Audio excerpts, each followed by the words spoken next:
All right, here we go. Okay.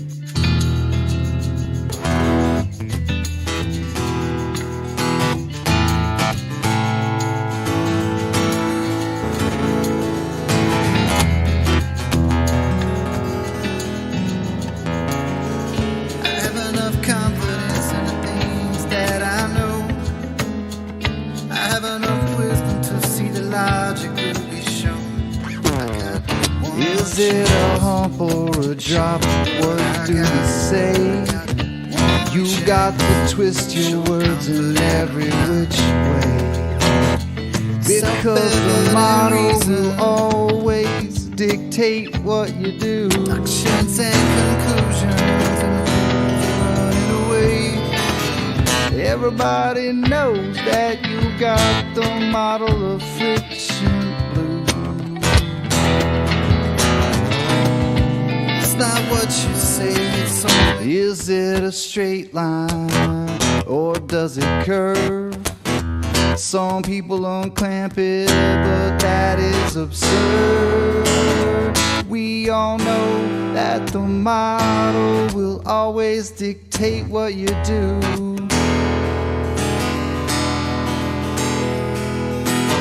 Everybody knows that you are model afflicted blue.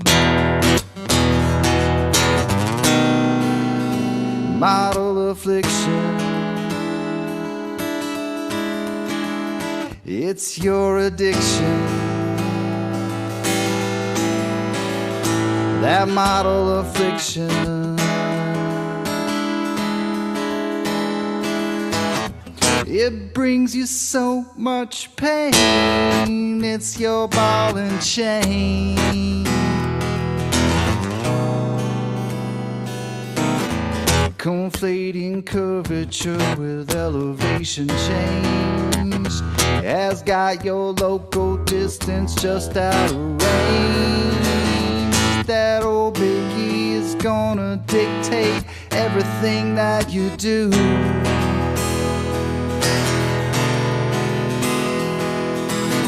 And everybody knows that you got the model affliction blue.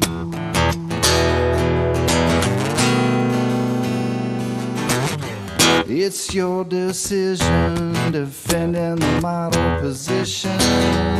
You just don't know the geometric proposition.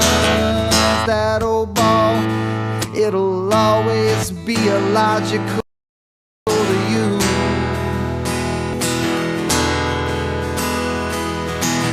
That's why perpendicularity is a puzzle to you.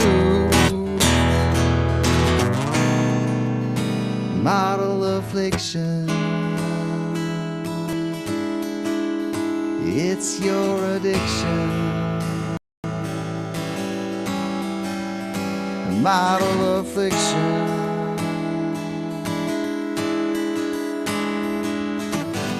It brings you so much pain. It's your ball and chain.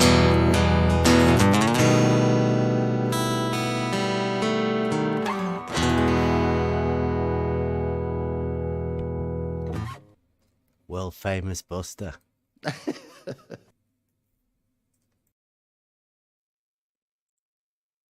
And we are live. Welcome everybody. It is Monday, Model Affliction Monday. And I say these days are going to be getting a little bit shy of people because, well, we've upset some guys. And us upsetting these guys has made them talk about us, which has upset some other guys that seem to think we're not doing what we should be doing when we've only been doing one thing, and that's talking about reality. And it seems like the guys with a model have got upset, and then the guys that don't like the guys who have the model have got upset that we're not doing enough to support the case about the guys that get upset about us saying what we say. It's all a bit of a mind fuck, really, to be telling you the truth. It's a little bit too much to comprehend if you're outside of this arena, living a normal life, just doing normal things, and not being affected by this model on model debate. It's all about reality. See, this thing.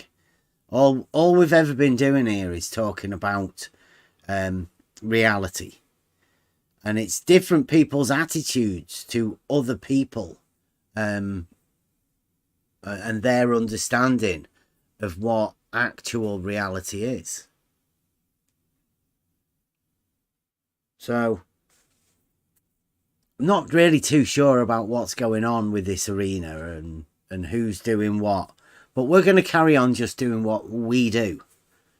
I'm putting two fingers up to the all the haters, all the people that get upset, the people that say we're liars. There's no need to keep telling everybody we're liars. Come in, say it to our faces. Let us know exactly what it is you're saying to everybody else. What is the lie? Nobody knows. Like, there are just people out there. The people that have been close to us. People that have known us very well. People that have talked to us a lot. Calling us liars. We don't know what for. And they're getting upset that they say we've developed an argument, which we have. Right, it started off with a statement. The statement got told that it was a load of rubbish, so we supported it with an argument. The argument has proof to go with it in practical reality. And then we've built proof on proof on proof, and we've built more arguments surrounding the other argument. And we've just got loads of these arguments that all go together to establish, well, a pretty certain reality that level is horizontal. Actually, big news, blue marble science, not like the science of the blue marble, but the guy, the head, the leader, the guy that has the YouTube channel, Blue Marble Science, he is going to be having a debate with me this Friday right here. Mark it. Level is. That's the debate. That'll be the topic of That's the debate? the topic of the debate, yes. I will be coming with supporting arguments. And obviously, Blue Marble Science will be coming with his supporting arguments for his case for level is. And we'll just lay them out. This will be during the normal show? Yes. But, I mean, it is Blue Marble Science, so I will give him chance to have his time slot on the Friday. Maybe if he wants to do it later on, I'm fine with that. But this Friday, I've said to him as well, if he needs anybody to help him, or if he wants to bring any teammates in to bring his case, to support his case with anything, he's free to do that. But only one person speaking at a time. Well, yeah, he's not going to bring a couple of people in with him, and they're all going to be throwing stuff at you at the same time. Well, Emma will be moderating, so. Oh, okay. Obviously, keep it under control. Everybody knows what it's like round here.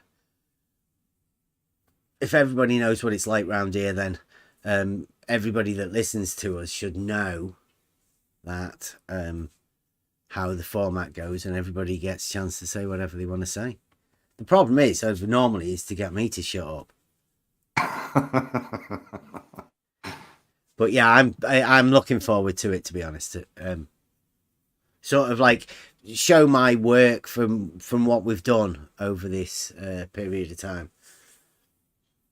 Well, Emma's not going to show you any favoritism, right? No moderation. There's no reason to. I mean, Emma knows how we do it. She'll be able to tell you to shut up when she needs to, right? Yeah. Oh yeah. Yeah. Did you never hear the debate with McToon? What we had earlier? Not sure. Yeah, that was. And Emma was moderating. Yes. I probably didn't hear that. Yeah. Yeah, we've done quite a few. So mark that one in your books. This is well, I would say historic, because I don't think this has ever been done before. This is basics, right to the foundations of all of this.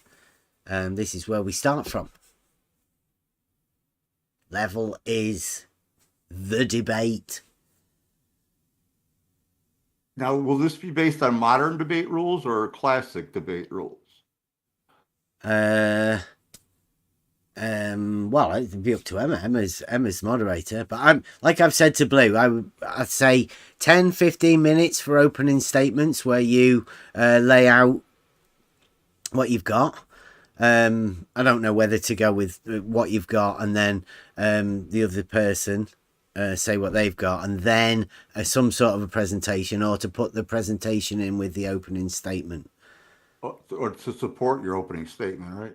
Yeah. And then I'm guessing there's going to be rebuttals, and then there should be rebuttals to rebuttals, and then just some sort of questions. Open it up to whoever for questions afterwards. It will be just basically one person laying down their case and the other one laying down their case for it, and then is Blue's personality the type that'll stay calm throughout, or will he want to be choking you within 10 minutes? I know. I think Blue's quite calm. Good. Yeah. He seems, but it depends who he decides to bring in with him. I mean, if he brings in Rumpus as his teammate, second. I mean, I don't know. Civilized people don't need moderator. So. Yeah, hopefully there will be no need for a moderator. We know the format, but you know. And everybody else, obviously, if they're in here, they know the rules too, and we'll just do as we usually do. But that Free for All Friday will include level is the debate. We'll sort of hopefully show everybody how to actually debate, how debates should go. At normal time, 8 UK. I will be going live at normal time this Friday, yes. I don't know when the debate will take place. That'll be up to Blue, you know, for what time slot he wants to start it. But yeah, I'm okay for staying up late. You know, we've done that a few times.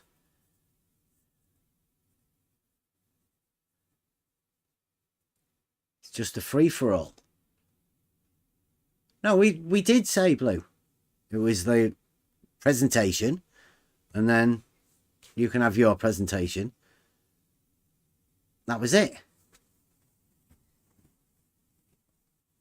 So it was a debate.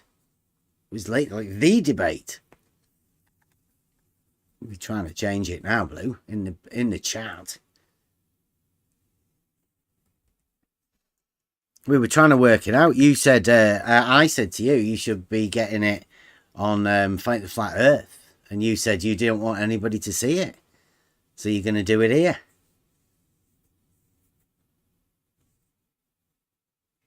Which is fine. I mean, I quite like it doing it here. But I mean, I thought you might have wanted to get it out to as many people as possible. But since we're just a little channel here, then, you know, level is the debate on a little channel. That's what you wanted to do.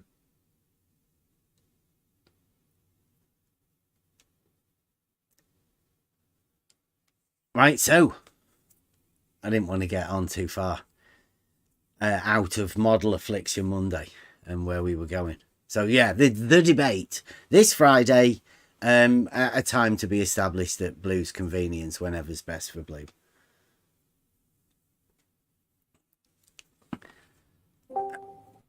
Back to Model Affliction Monday. Now, Afternoon.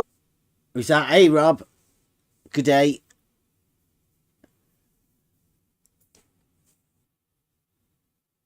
How's it feel to be a superhero? A superhero? Oh, yes. Yeah, what's that strange?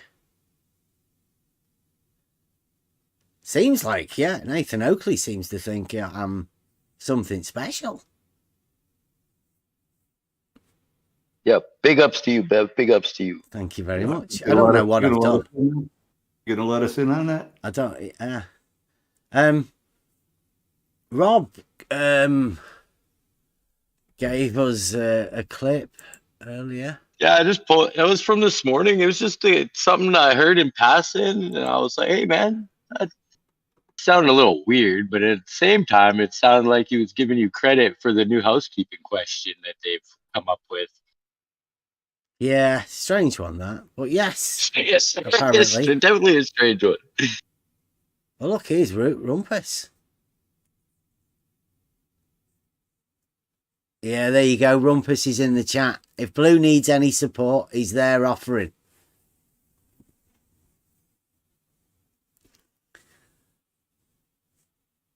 Let's see, there you go. Rumpus is offering his help to Blue. Blue, if you need any help, Rumpus is there backing you. Jolly good. That's for the debate this Friday. Blue Marble Science versus Bev Try Thinking, me. Blue and I are a team. There you go. Maybe Blue Marble Science and the Rumpus. Not the diagrams, please. Blue, no diagrams. Hang on. If Rumpus is there, will Blue get a word in edgewise? Well, I mean, maybe that's what Blue wants. Who knows? But still, it should be 1 versus 1. Like it doesn't. You may bring. Well, mates it depends. If it's moderated properly, like Rumpus will get his time to talk, and then he won't be allowed to overtalk. Yes, of course, it is included, but still, one team versus one team. No, I'm no team. No, I'm yes, not. I am not Legion. Okay, but that's my point. So even if it would be Blue Marble, Rumpus, and bunch of people, they would have the same amount of time as one. Yeah.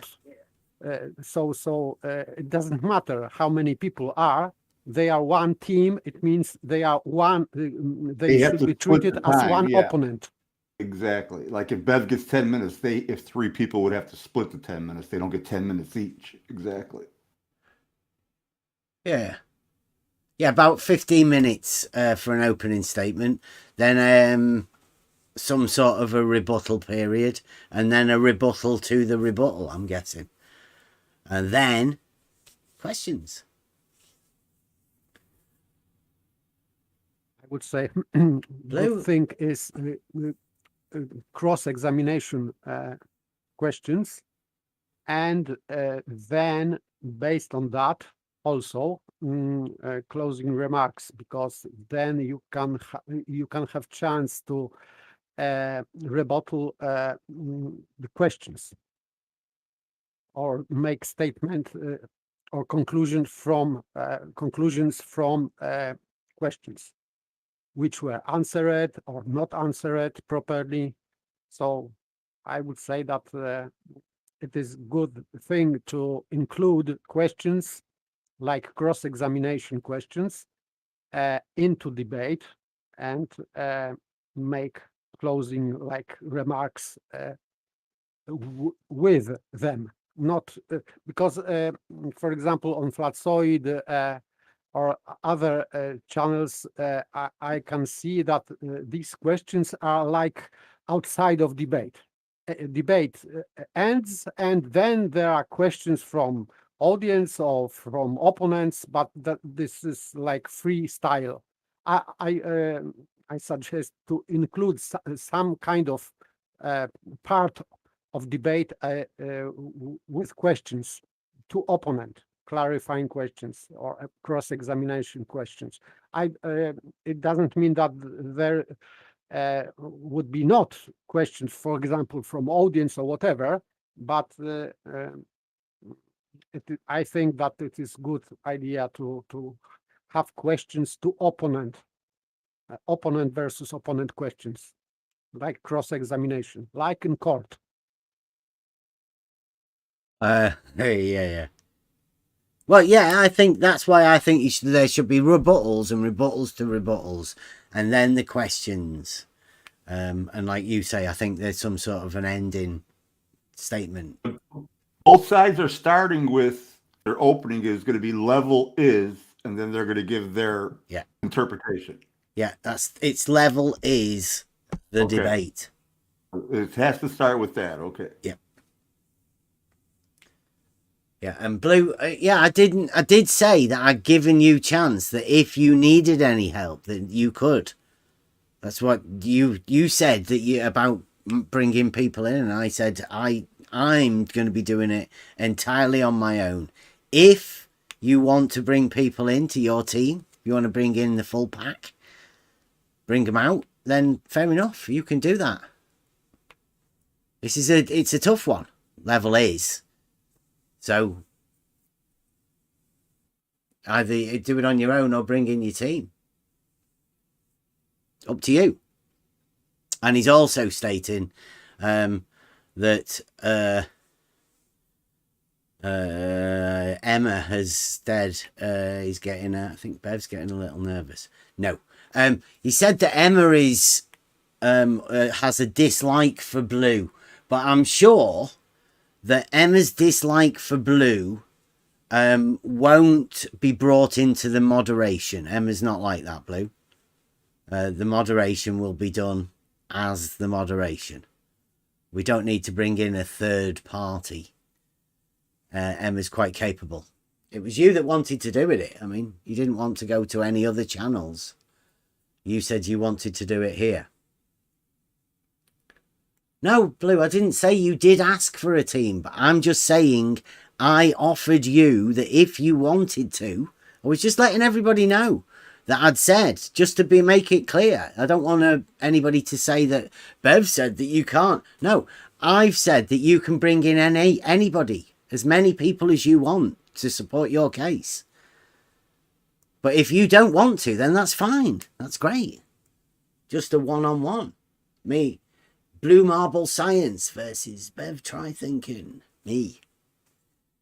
On the level is debate. It's great. We did have Blue Marble come in over the weekend and have a chat.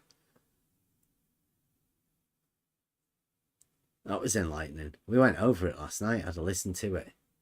It's good.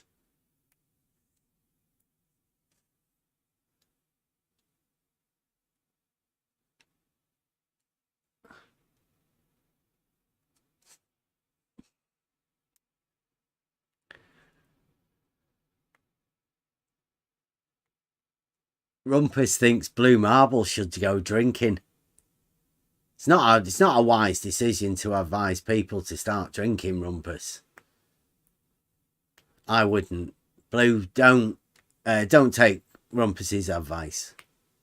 Don't take it unless you are a heavy drinker already. I don't think you are. But don't take up drinking for Rumpus' sake. It's good to see Rumpus back in the chat. Is that everybody enjoying Rumpus being back in the chat? And Wally as well. Look at that.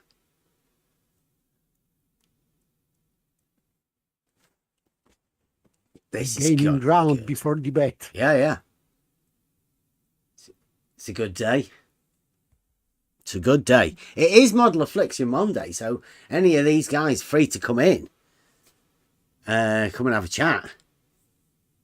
Show us your own particular affliction. That goes for anybody. Anybody's got anything you want to put in the chat? Anything you want to express about your like for the model? Maybe you have a dislike for a model. Whichever way you're afflicted by it, just come in and let us know. I'm going to go over some of the guys, because I think this is the reason that some of the flat gang don't like us. They're getting really upset about it. Is because we're just here doing our own thing. You know, people come in. Oh. John, hot mic. Fixed it. Thanks. Sorry. No problem. So we've got this. Me and Emma, I'm guessing. We've been pushed out of quite a few different servers. No matter where we go and what we try and do, people don't seem to want to talk to us. It is one of the model afflictions, I think, that people turn into misologists, and whenever you start talking, people just sort of don't want to talk to you anymore. So we've always been pushed out. We've gradually built a group of misfits. They called us the misfits ages ago. We're just the group of people that just don't seem to fit into these little packages that they give us. So we're here, just doing what we do. We don't really particularly need to go out anywhere, because I'm happy with where I am. Really, I'm really happy with where I am. And the conversations that we do have with the people that do come in here, that come and talk to us. I feel blessed. So, yeah, I'm happy. I don't need to go out and go on any crusades to let people know anything. Because all we ever do, and all we ever have done, is explain the simple part of it. We break stuff down to the first principles to get as basic as possible. And then we prove that to teach people, or to teach ourselves, really, what can be proved in reality, or at a fundamental level. And that's where we are. Most of the thinking and everything that we do is based around that. We call it advanced simplicity. And it helps us understand where we are. But it helps us understand where we've come from as well, and how we knew what we thought we knew beforehand. It's a sort of learning thing, a relearning. To get people asking questions. Because questions are the ones that motivate us. Especially the questions that don't get answered. Because that leads you to question, why? Why are they never answered? And basically, the people that we have been talking to have become obsessed. They've become obsessed with what I'm calling ECV. It's existential cognitive veiling. There is an issue that they cannot address, but thanks to Blue Marble, we are going to be having the debate. The debate level is that is the question that nobody's ever been able to talk about. Both people, both sides, have their own idea, but there will never be a mix, because there never can be a mix. And it's something that you can never debate because of this existential cognitive veiling. It'll never be addressed. So what we do here is we have the proof of what we say. Now, I'm going to be presenting that in the debate on Friday. These guys, I'm guessing, they know.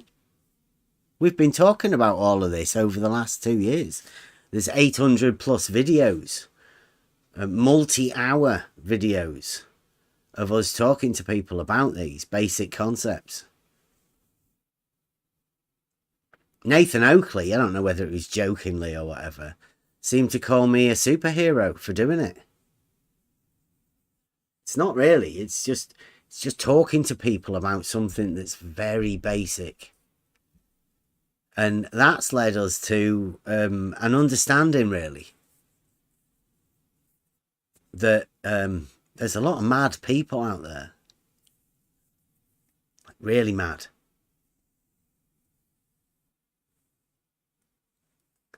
But luckily, we'll be getting a chance to see inside the minds. We've been within the conversations. Oh, look, it's Jem. Good to know you're still out there, Jem. I've heard a lot of that, people talking that. Yes, Jem. Good to have you in here. Everybody, Jem Panda, the great Jem Panda of the, one of the guys that's led the debate thing, is the switching of what a flat earth debate is. Jem Panda, yeah. Round of applause. Round of applause. Jem Panda is here.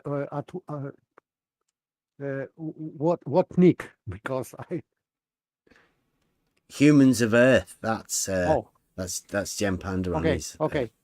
Just to be able to recognize. Yeah. Okay. Yeah. Welcome back, Jem. Long time no see. We were going on about coming over. We might come over and after we've done this debate, go and see the real experts. See what they think. Real experts of fake moon landing footage, for example. Yeah, they've got all of the globe proofs. I think you might even have more than Blue Marble. I think it'd be hard if you started counting. I'm not so sure which one would win, Blue Marble Science or Jem Panda. Too scared? No, don't know. It would be good, Jem. We're doing a bit of a study. We have been doing a bit of a study. And I believe at the minute, we're probably about there. Working out the minds of the exploded minds of the Blue Marble scientists. This new branch of science that we've seen develop around us. It's been interesting. I think that globers are unifying because I saw Fight the Flat Earth video when he gathered all Simon Dunn and Mr. Sensible, and it was like live conversation, but it wasn't. It was, I think that it was staged, but still, I think that there is some kind of unification. Like a Power Ranger. Yes, something like that. They're gathering team together. Wow. Whole great globe team. Blue Marble on it. Don't want to threaten his place on the team. But that'd be good. No, I didn't see Blue Marble, but Mr. Sensible, Simon Dunn, McToon, and even I think Planar Walk. And so it's great team is gathering. Yeah, we've been. Tis I the count. He's one of the great trolls. Sorry, the Blue Marble scientist of the text comments of YouTube. He's been with us a long time. Tis I the count. Not realised that. Yeah, that's what we've been doing. I thought I also have to point out, right? people seem to think that we should be going out and riding on our horses with our swords aloft on some sort of a crusade, but I am just a carer that does this. Well, basically because I like doing it, but like Emma told us to do. There's a lot of people talking shit about us. So I'm mainly here as a carer, trying to support my son through his photography. Just getting along doing this. Everybody can come in and have a chat. There's no need for anybody to get upset about us doing this. I mean, what are we doing? Little small channel. Not really doing that much. Just talking about reality and some basic stuff. But there does seem to be a lot of people that get upset about us saying it. Well, there's no need to. You're big channels. You big guys. There's no need for you to get worried about, small channel, just talking about reality. Nothing for you to get upset about, really. No matter how big the pool is, if there's a little leak at the bottom, it's going to cause problems. Well, it's just we're just dealing with reality. I mean, that's all I've ever done. I get with. But any amount of reality into the fictional world will cause problems. Well, you'd figure they'd be focusing on the greatest event 50 years instead of looking at other people, right? You'd figure they'd be checking out Artemis right now. Oh my goodness. Have you seen what Gem's just written? No, it's just making a brew. Just a carer, but you have uncovered a massive lie perpetrated on all of humanity for hundreds of years. They will build statues of you when it all comes out. Level being horizontal. I thought that was just joking. Did you do that, Ben? Wow. Well, I'm not too sure. Yeah. I'm pretty sure people knew that level was horizontal before I came round here. Absolutely I not. don't think Nobody, so. No. Oh, is No, Jem we've giving never me been able that? to build stuff. Yes. You have the honor. Oh, dear. Right. Oh, well. Yes. You have perpetuated this crime for hundreds of years. No, I've uncovered the crime. Apparently, nobody knew that level was horizontal beforehand. Kepler, Einstein, and then Bev. Yeah. In that order. I'm not so sure they mentioned anything about level being horizontal, did they? Did they say it wasn't horizontal? No, I'm pretty sure that level is horizontal. But I mean, hey, Blue Marble's going to depend it. I'll just go with my case, right?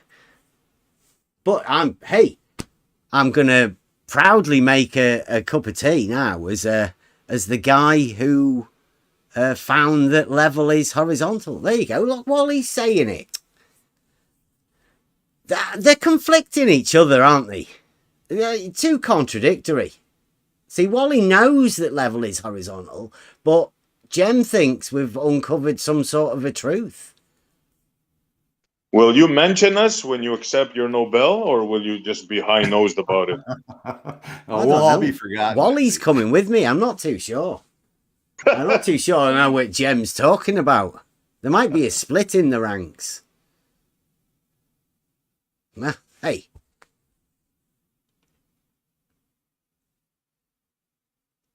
Different horizontal. What's a different horizontal, Wally? How do they differ? Particularly, don't be forgetting. What's the difference in the horizontals? Is it an angular difference, Wally? The only difference you could have is being lower or higher, a horizontal above or below the other horizontal. I mean, what other difference can you have? I'd say that you need to put a signifier on it to say which horizontal you're talking about. Otherwise, it's just horizontal, right? I think we had a bit of a discussion earlier with Blue Marble Science about. He was saying about gods, right? And that there's a multitude of gods, and which god do you want to go by? But I mean, I think he was talking about the like horizons and horizontals. Because the horizon, like, does that signify one? Like God, does that signify one? And then you have to choose which one. The Like same as the interview with- horizontal or the horizon.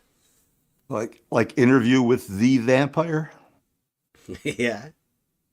Yeah, the. There's a joke behind that, but Yeah.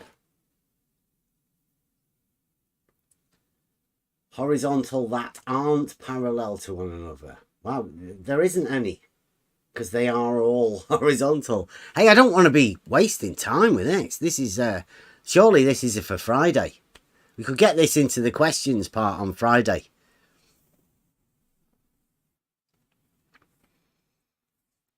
But yeah, these, obviously, us talking about these basic concepts of reality and advanced simplicity and breaking it down to get it as simple as possible has obviously caused the upper echelons of Blue Marble Science. The Blue Marble scientists that stray into the realms of geometry. They try to bend straight lines in geometry. They've got a science that's that powerful. It can cross the realm into the geometric realm. It's fantastic. Blue Marble's going to tell you all about it on Friday. I'll just stick with the Euclidean concepts. He knows what we're talking about. Most of you guys know what we're talking about. But the team's on the case. And you notice who's in there. Gem Panda. Tired, Gem, this time? Well, hey, Cocoa time.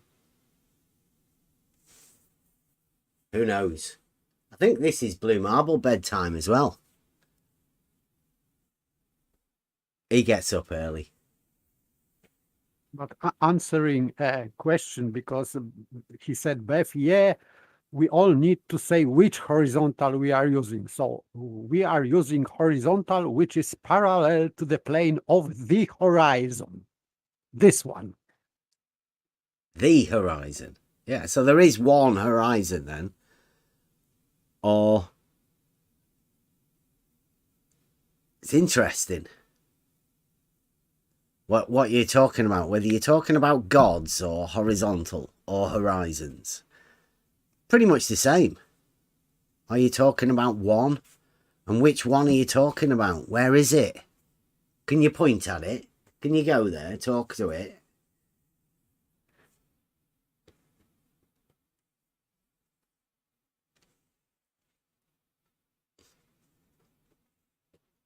Are these guys talking about the same stuff? Well, I don't know whether we're talking about the same stuff.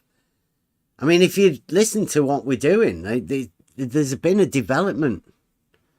For me personally, over the years, there's been a personal development that's come along with this understanding. No, we don't have to do any better than this at all, Gem. This is what we're doing. This isn't good enough for you. Then who knows? You've got you must do better than this, Gem. Hopefully with you over here, Gem, it will get better. Thanks for being here. I think that maybe it is too far a statement, but I think that C. Montreal can talk about, for example, moon landings and footage and with Gem Panda, I think. So, there are some people who can talk about that. Oh yeah, if he wants to come in, I'll talk with him on that for sure. Model affliction, so yeah. Orion, Artemis 1 Orion, Gem. Let's do it if you want. Yeah. Civil.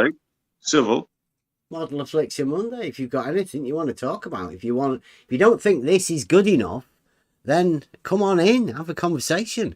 We do have our fantasy space experts here. What is going on with that thing, SE? I have been paying no attention whatsoever. Well, as the fantasy expert resident, which I will not say I'm an expert. I'm just joking, right? Hey, round here, SE, you are an expert. Unless anybody else wants to come in and challenge SE for being a more expert, SE will be the resident expert on this. Let's see who can say the bull more expertly. To answer your question, John, the fantasy space mission now, which is called Artemis 1. Funny, John, named after a Greek god, twin sister of Apollo. And the capsule that is said to be orbiting right now, which is called Orion, another, I'm sure a coincidence named after another Greek god, is right now orbiting the moon as we speak, John. In the fantasy, of course. I'm not saying I believe it. And is this thing supposed to return to Earth after it orbits the moon? Yes. Yes. Okay. And splash down, like they're practicing. Artemis 1 is a robotic thing, right? And the second fantasy is going to be with humans. They're going to go do the same thing, do an orbit, and then come back. And then fantasy number 3 is the biggie, John, where they're going to put moon boots on the moon. Yeah. It has something to do with Tom Cruise. Is he one of the people who are supposedly are to be sent to this mission? Because I heard on some channel of Dr. Becky, or she was talking about Tom Cruise to be sent to moon mission or whatever. If I didn't misunderstand what she was saying, but something like that. So maybe Scientologists are now being sent to the moon. I don't know, but something's happening here.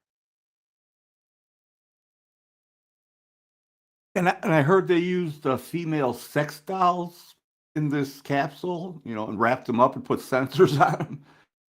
Yeah, there's one mannequin. Yeah, apparently it has the physiology of a woman. Yeah, I think I read that. Yeah. All of them, yeah.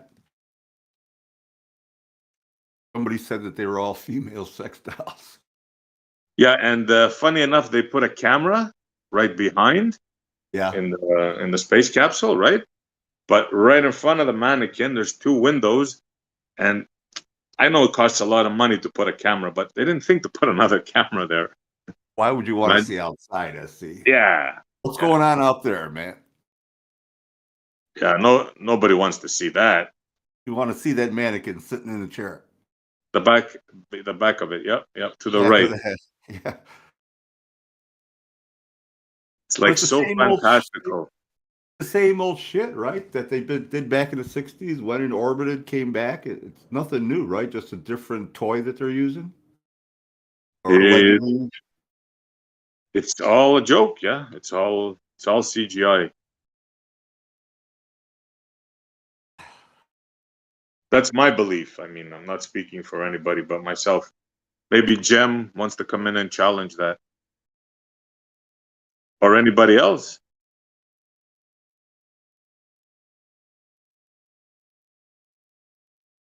And I was watching Quantum of Conscience. He did a video on that, a short one about all the gematria they're using in the numbers that are showing up on the screen and stuff. At the time that the video came on, it was added up to 9/11. It was all incredible, man. If you looked at it that way. Yes, Wally, there's 16 cameras, supposedly, on the Orion capsule. Guess what? None of them are trained on the moon right now. Guess what? NASA has 2 live stations. broadcast, which Americans are paying for right now. And they're showing reruns. None of them are showing this Artemis live stuff. None of them. 2 live channels. I mean, I'm sure that's just a coincidence. I see. Can you pull out your camera? You see it flying around the moon and stuff?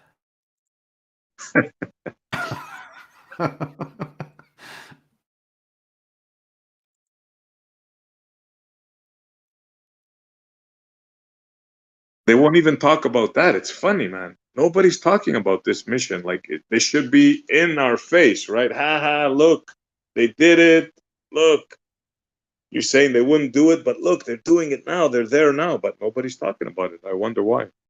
Yeah, Quantum of Conscious says he didn't even hear anything about it. A subscriber sent him a thing telling him about it. Otherwise, he didn't even know it was going on. Yeah, it's amazing. It is. One of my friends who I talk with about this stuff, he's like the only one really that, and I just talked to him yesterday and I asked him, "Are you aware of the Artemis?" And he goes, "What? Where?" He had no clue. And this guy's not a baller. It's like very little advertisement. Hardly anyone's talking about this. Yeah, I don't watch the news, so but I have no idea. But yeah, it seems like it's not a big deal at all.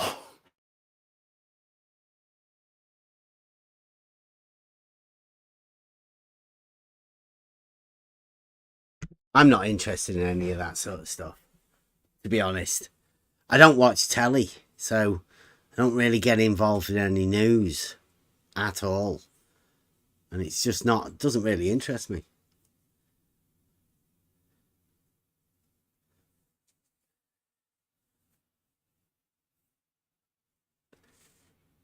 But what does interest me is about the redefinition of things. And Wally's helping Blue out. Wally says a sphere has a radius, yes? Question mark. Just extend the radius beyond the surface. Voila, you have a vertical line. So, Wally, you know what a sphere is? The extension of the radius beyond the surface. You know, everybody must know what the extension of a radius beyond the surface is.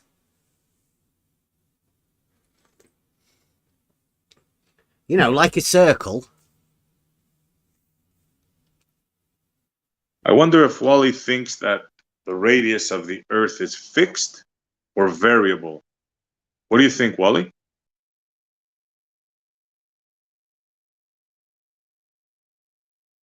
Can we just go over the extension of the radius beyond the surface? What do you reckon to that? That's good too. Do you reckon it's definitely not radius. Euclidean? Well, yeah. The radius ends. But we all know that, like, right? The radius is the distance, the equal distance from the center of the extremity of a circle.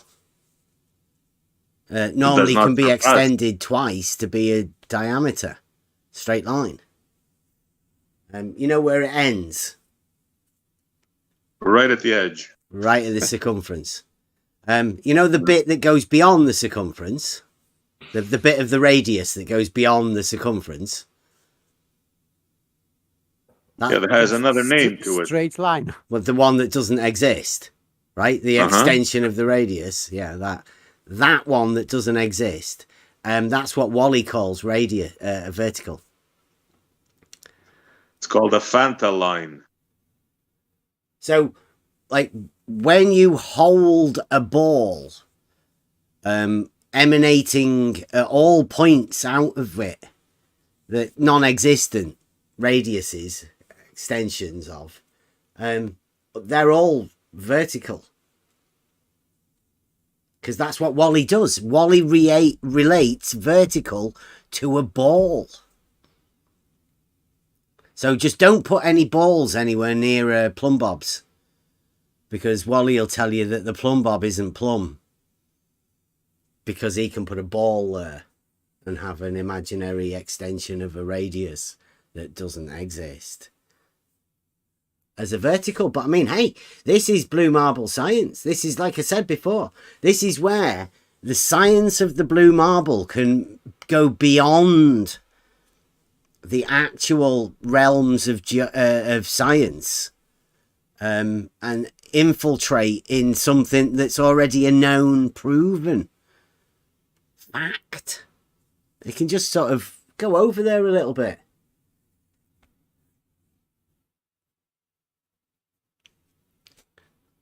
It's pretty interesting the way it works, especially in Wally's mind. But I mean, hey, Wally's on Blue's team. I don't want to be upsetting them. I want to be pointing out they must have something really big up their sleeve coming for this week.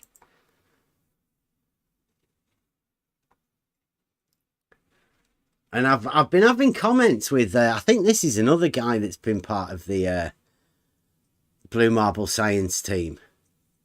He's been around for quite a bit. I can remember talking to him a bit ago. He's not been around since. He does continue to talk a load of shit in the chat.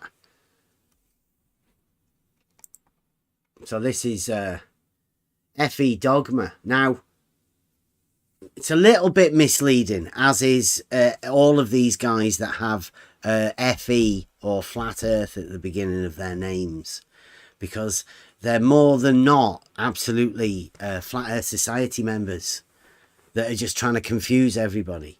Now, he goes by the name of Flat Earth Dogma, but the dogma that he pushes isn't Flat Earth Dogma. No, it's Blue Marble Science Dogma. And these are the things that you have to go with when, and there's not an awful lot of people that can vocalize these, or, you know, at least put them down in paragraphs like he does. So I thought we'll go over a few of these. Unless anybody wants to come in and talk about space with SE. Jem.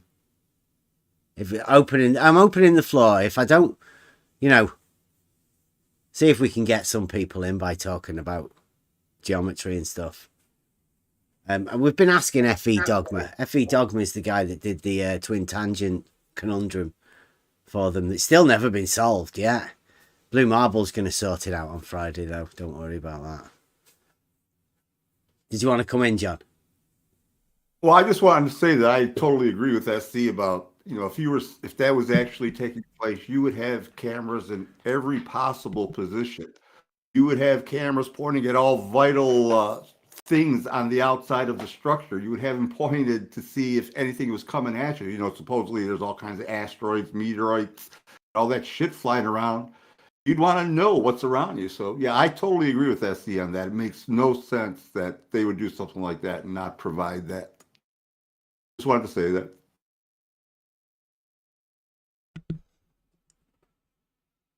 No problem. Would it make it better for you if there were some extra cameras? For me? Yeah. Well, you mean, what, then they have to fake something in the view of those cameras, and I don't know what they would do. How would they show space flying by? They could probably do it. I mean, it wouldn't matter to me now because I know what's going on. But if it was real, yeah, I mean, if it was real, there would be cameras all over that thing. Just to be more realistic, not real, but realistic. More realistic, exactly. Well, what would you be looking for? If it was real? Yeah, how would you know? What would you be looking for? I've never experienced it, but if it was real, I even if you were seeing nothing, you'd want to see that nothing, I guess, if it was real. Because you've never been there before. To check if it is nothing or something, maybe. Yeah, whatever. Just for curiosity, scientific curiosity. Curiosity, exactly. Yeah, and the takeaway is not how would you know. Bev makes a very good point because it could easily be shown as real and could be fake. The point is, in their paradigm, this is not available. That's the point. Within their paradigm, within their fantasy, they don't have it. Right.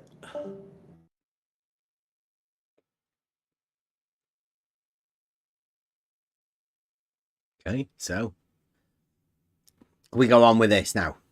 Of course, if anybody wants to come in, Blue's saying something about he's got a lot of comments on his last video. So, nah, SE. Okay. Yeah, you should read the comments on Blue's video. He's got a lot of them. Oh yeah, Blue made a video. Funny how I don't understand escape velocity. Yeah. Mm-hmm. Yeah, we've been talking about that today. Blue's been in the chat talking about it again. Can't stop it. You know, it's one of those things that's got in his head. Yeah, even though I showed him a written thing from NASA saying that a spaceship has to reach 25,000 miles per hour to reach their fantasy escape velocity. Even though I show him, he still goes on and on and on. It's amazing. And how do they bring it back down to the 17,000 then that they're traveling around in orbit? You mean, what did they use? Air brakes? No, their fantasy, the way they explain it, and he thinks I don't understand this, right? It's amazing. They think that the same gravity that they have to reach 25,000 miles an hour to escape the Earth by NASA's own admission. I'm not saying what I believe. That's the same gravity that slows the craft down as it moves further and further from Earth. And we're stupid for not understanding or even questioning this. So they're saying it starts pulling it back towards Earth? It starts slow. Yeah, the gravity slows it down. Yeah. These invisible tentacles go out and wrap themselves around the ship and slow it down, huh? Yep. The last time we had a speed of it was 60 miles per hour. This Orion craft heading for the moon, at one point, John was traveling at 60 miles an hour, and we're crazy to even question that or talk about it or bring it up. Wow.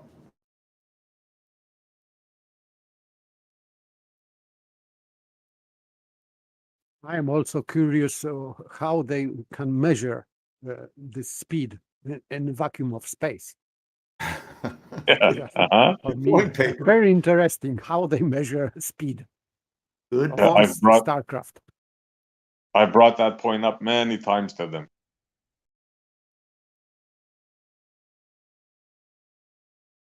You couldn't, could you? Always on Earth, you are measuring speed in reference to something, ground, right, or air, thrust, or whatever. Or water, yeah. Water, yes, but in reference to vacuum, so it's nothing. Yes.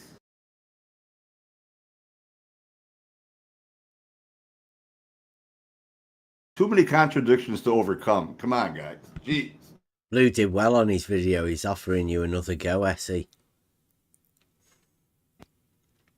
Well, come in. Let's talk about it. Yeah, that's what the offer's there. See if we can coax him in. See if we can, everybody give him a ooh. Let's bring Blue Marble in. Have a chat with SE about the fictional space that he's talking about. Floating stuff in space. Not the balls either. Not big floaty balls. No.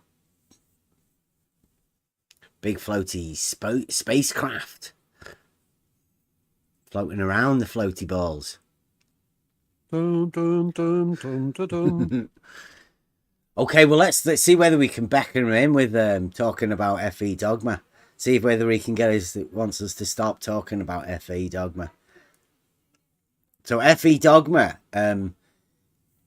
is asking me. This is quite a big thread on one of my comments, and yeah, FE Dogma is asking why it's fallacious to say that an auto level is a tool that establishes a horizontal plane. Therefore, the line of the sight through the eye of the crosshair to the point of the target are 3 collinear points. So even F.E. Dogma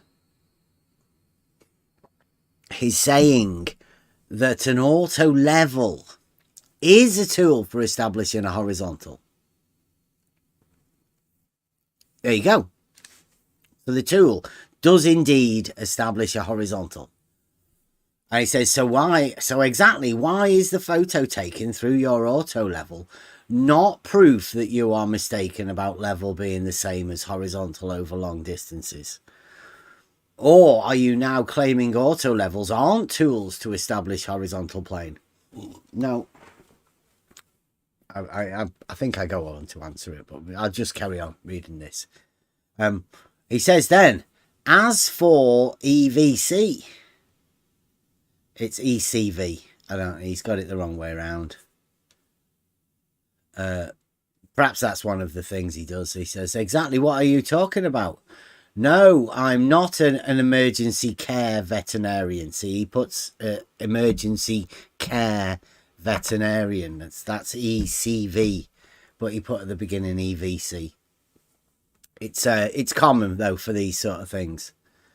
And I had a normal birth. I don't know why he's talking about that. Not a breech birth. So an external cephalic version was not required. Maybe some sort of a ECV sort of thing. As for extremely conservative views, showing that your level line hypothesis is wrong with observed evidence is extremely conservative. Interesting lack of logical thought. See, this is F.E. Dogma's way of getting around the existential part of the horizontal. The level is a tool in reality, so it exists. The job it does is establishing a horizontal plane of reference. That, because it comes from the tool and it's measured with the measuring rod to be established, it is also real. So the level, the tool, and the horizontal plane that it establishes are very, very real. Hence the existential cognitive veiling. It's so real, they cannot address horizontal and the geometric implications of that very thing.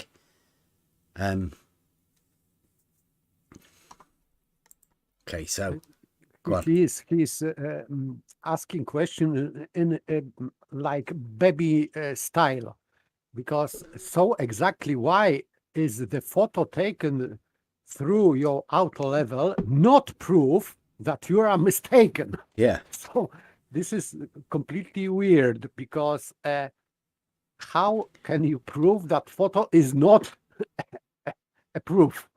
It's fallacious thinking through the questioning, isn't it? You know, like you can see it already. At least I can. So this is malfunction question. How can you not establish something? Or how can you not prove, not see? If you cannot see something, it means that this is not there, because you cannot see there. So you cannot prove anything by negation positively. So just for me, it is baby logic. Yeah. Here. Yeah, I don't want to get too much into the debate for Friday. We'll save that for the debate for Friday. But yeah, we like to stay positive on our claims.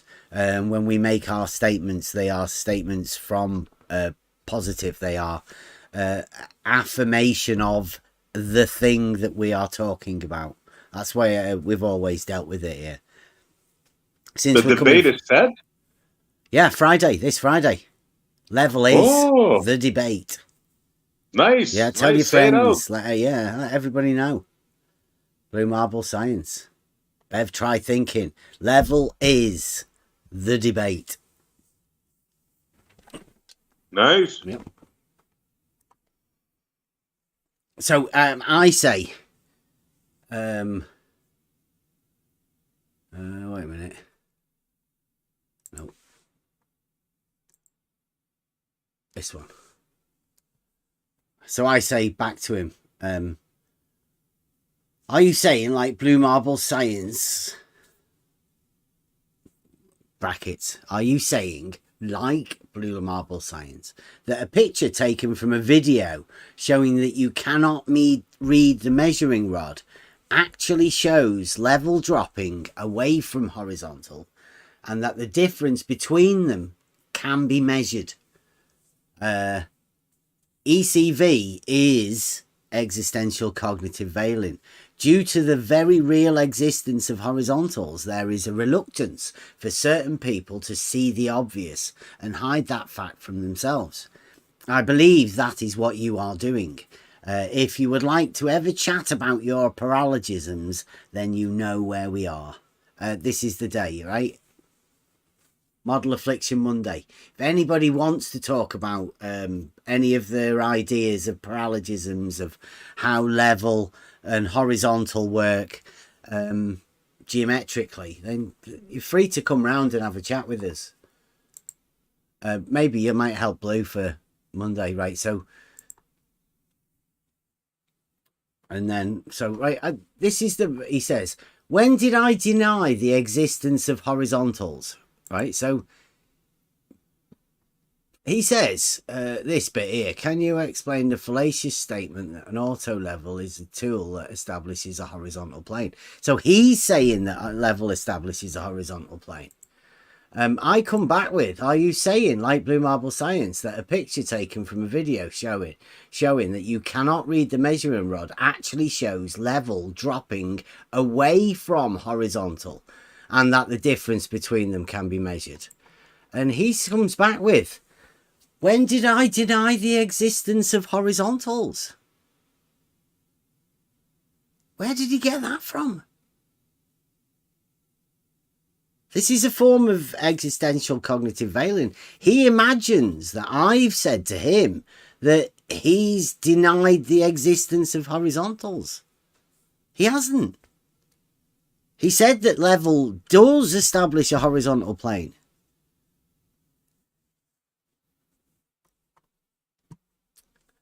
And he says, and why do I need a leveling rod to understand that I see your crosshairs intersecting Blackpool Tower, where the structural tower rises from the top of the brick building? I don't even need to look up elevation data to understand that this is well above the beach in front of Blackpool Tower. Again, he's looking at the... is it looking at the curtains? But it's the wrong way round, isn't it? But still, it has to be above.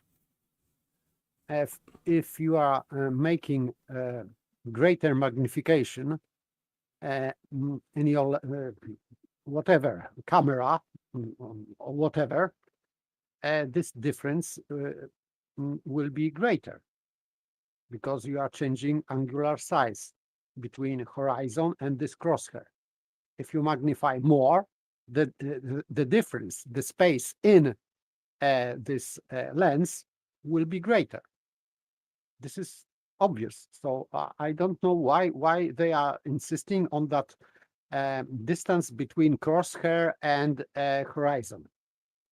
Because if you establish horizontal, the crosshair should be, if established perfectly, it should be above horizon.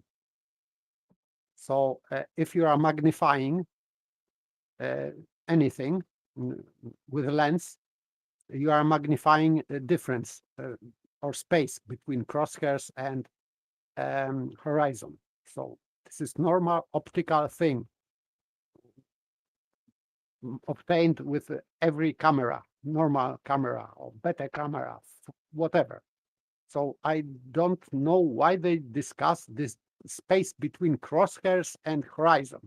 It should be the more magnification, the greater difference optically on your screen.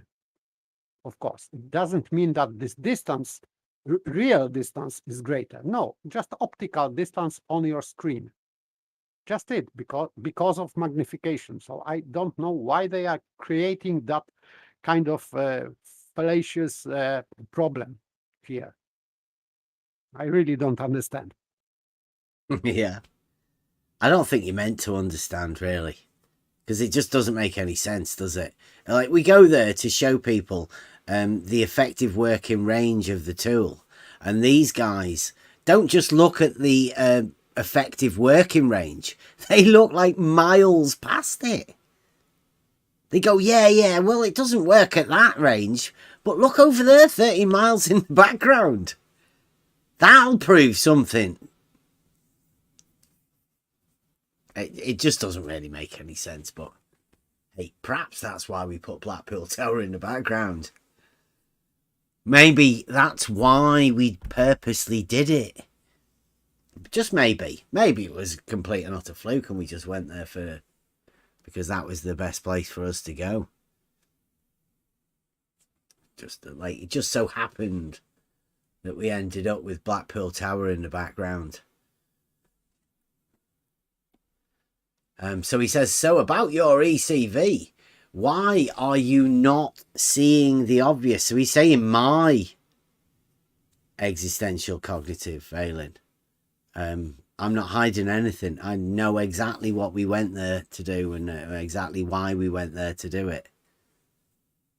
Do you not think the auto level's horizontal plane is no longer horizontal after a certain distance? It's the optics, like Papers just said. The optics come into the eye of the person through the crosshair, which is about an inch in front of the eye. It's all about the optical image that makes it through the device to the eye, past the horizontal crosshair. It's all about the prism, the light passing through the prisms. So after the light's passed through the prisms, even the bit that it comes from is only about 2 or 3 inches away from your eyeball, where the actual image comes through. So all of the image in the crosshair and your eye all happens within about 3 inches of each other. As for the light that comes to the front of the auto level, well, that's up to you to decide how accurate it is over a certain range. How accurate can you read it? How good are your eyes? What can you read? Like we say, we've always dealt with 1 millimeter accuracy. So that's why we've been out and shown people exactly how far you can see to the millimeter. It's pretty obvious. He says, do you think that horizontal plane magically changes direction up or down after a certain point? Well, the optics coming into the thing might change, but I mean, there's a load of optics. It's a telescope, really, 32 times the one that we have. Like Paper said. It might be better if we talk about your paralogisms and the reason you feel compelled to ignore what you see and your denial of the globe. You'd have to come and define your globe to me. I think of a globe as like a ball. I've got one up here behind me. They're not very big. That's, to me, literally, that's a globe. I've got it. It's about 12 inches diameter, maybe a little bit more. It's not very impressive, really. And I definitely wouldn't build any arguments around it, like Wally does, pretending that verticals emanate from the center of it, beyond the surface. A bit like a disco ball, you know when you see a disco ball at the at the disco, all of those lights on the floor, well, they're all verticals for Wally. To Wally, to people like Wally. They're a visual representation of verticals all around you, all over the place. They're just firing out verticals everywhere. But to us normal people, that's not what verticals are.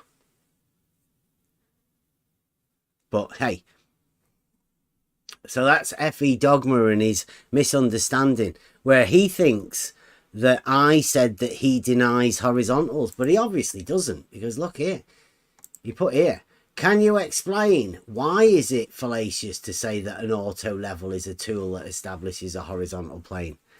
Well, it doesn't. It's not fallacious because it does. That's literally what the tool does. A level is a tool for establishing a horizontal plane. Even F.E. Dogma agrees. Blue Marble Science agrees as well.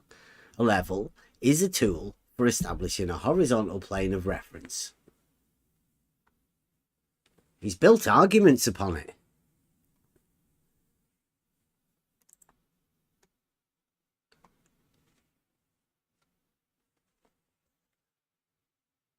So that's just a bit for F.E. Dogma. Obviously not F.E.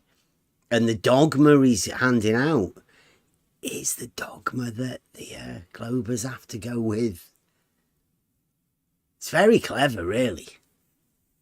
He gets to threaten them with F.E. And he also teaches them the dogma that they have to go along with. And the dogma I think he's teaching everybody is that you have to sort of say that level is horizontal, right? But then sort of deny it is as well, and say that level separates from horizontal within the same sort of sentence. Blue Marble said it is. It's measurable. I was asking him. In one picture, Blue Marble says that he can see level separating from horizontal. Yet Wally and F.E. Dogma say that level is a tool for establishing a horizontal. Now, if that isn't contradictory, I don't know what is. Very strange. Very, very, very strange. But such is the minds of the people that we're dealing with. Does Blue Marble come in? He might be going live, bringing his live stream over here. He gets some good content when he talks to you, you know, Essie. I promise if you come in, Blue Marble, we won't talk about F.E. Dogma's bullshit. You can just do the space stuff with SE. We'll keep away from the All right, level he's stuff. coming in. Well, I think so. I hope so.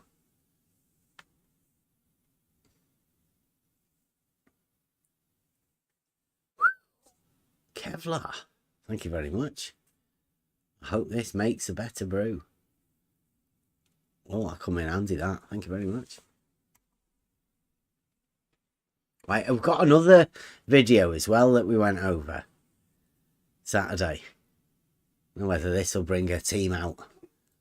On the weekends, I don't know whether they do it every day or whatever, but on the weekends, Blue Marble and the Blue Marble Science team, they go over to have a chat with Terry. He's a Aussie, and he has a channel called the Aussie Perspective. And like I said at the beginning, Emma got us to start this channel up because people were talking shit about us. And this is our sort of right of reply, really. It's just a chance to talk about whatever. To let people know, because like most of the time, there's a lot of people talking a load of shit about what we do, but we don't even know it because they just talk it in other places. So this is going to be one of those examples. So please don't think I'm bitching about this, because I know that these sort of conversations go on, and they have gone on for years. with these people who they say that we get obsessed with them, but really they're just obsessed. They can't stop talking about us. And one of the things that these guys want to talk about what I do is my surveying certificate. So I'll give you the lowdown on this again, right? When I was younger, quite a lot younger, I left school and then went to do joinery. I did carpentry and joinery, and then did an advanced craft certificate. So I've got a carpentry and joinery, City and Guilds advanced craft certificate. After that, I went to go and do a BTEC national diploma for 2 years. And within that 2 years, we did everything for building construction, but it centered a lot around surveying. So we did all of the stuff. We did quantity surveying, we did concrete, we did construction, we did architectural drawing, we did the surveying. But most of the biggest part of it was surveying, because that's practical, and all of the other, the draftsmanship and all of that sort of stuff, we did. Now, there's been a big deal made out about it, but I mean, it was just an extra certificate that we got offered to be able to do. Do you want to sit this extra exam? He said, all of the work you're doing, all of the practical stuff, it will all be done within the course we're already doing. All you'll have to do is go to the college and sit an extra exam where you just do a writing bit. It'll be like 20% of the course or whatever he said, and that'll do. So all you'll have to do is pay for the entrance into sit the exam, and you'll end up with another qualification, another piece of paper. Everybody in the class went, yeah, why not? I mean, everybody has certificates. So that's how I've ended up with a separate certificate that is just labelled for land surveying. Now, this was about the time where surveying was changing. It was moving over into this other realm, from what it was to become the new computer stuff. I always remember I had a Casio watch with a computer, with a calculator on it. That's the sort of time we were at, Casio. With a little keypad on it, you could store people's names and phone numbers on. So we weren't that very technologically advanced. There was no such thing as total stations, and GPS wasn't really available to the general public. Mobile phones weren't even really that popular. People didn't really have them. So it's quite a way back, ancient times. So when we were taught how to do surveying, we were just taught how to do surveying. Nobody mentioned anything about level not being horizontal. So eventually I end up here. And I happen to say that I've got a certificate. Right? Now, that's all I've ever said. I've got a certificate for land surveying, so I've actually done it. I did a course. I've actually done surveying practically. We taught it. We were taught it by people. So here's the certificate. That's what I've said. I've always said I am not a surveyor. I've never been a surveyor. I have studied it, and I do have a certificate for land surveying. I have got other certificates with other surveying things on it, but this one in particular is a standalone certificate with land surveying on it.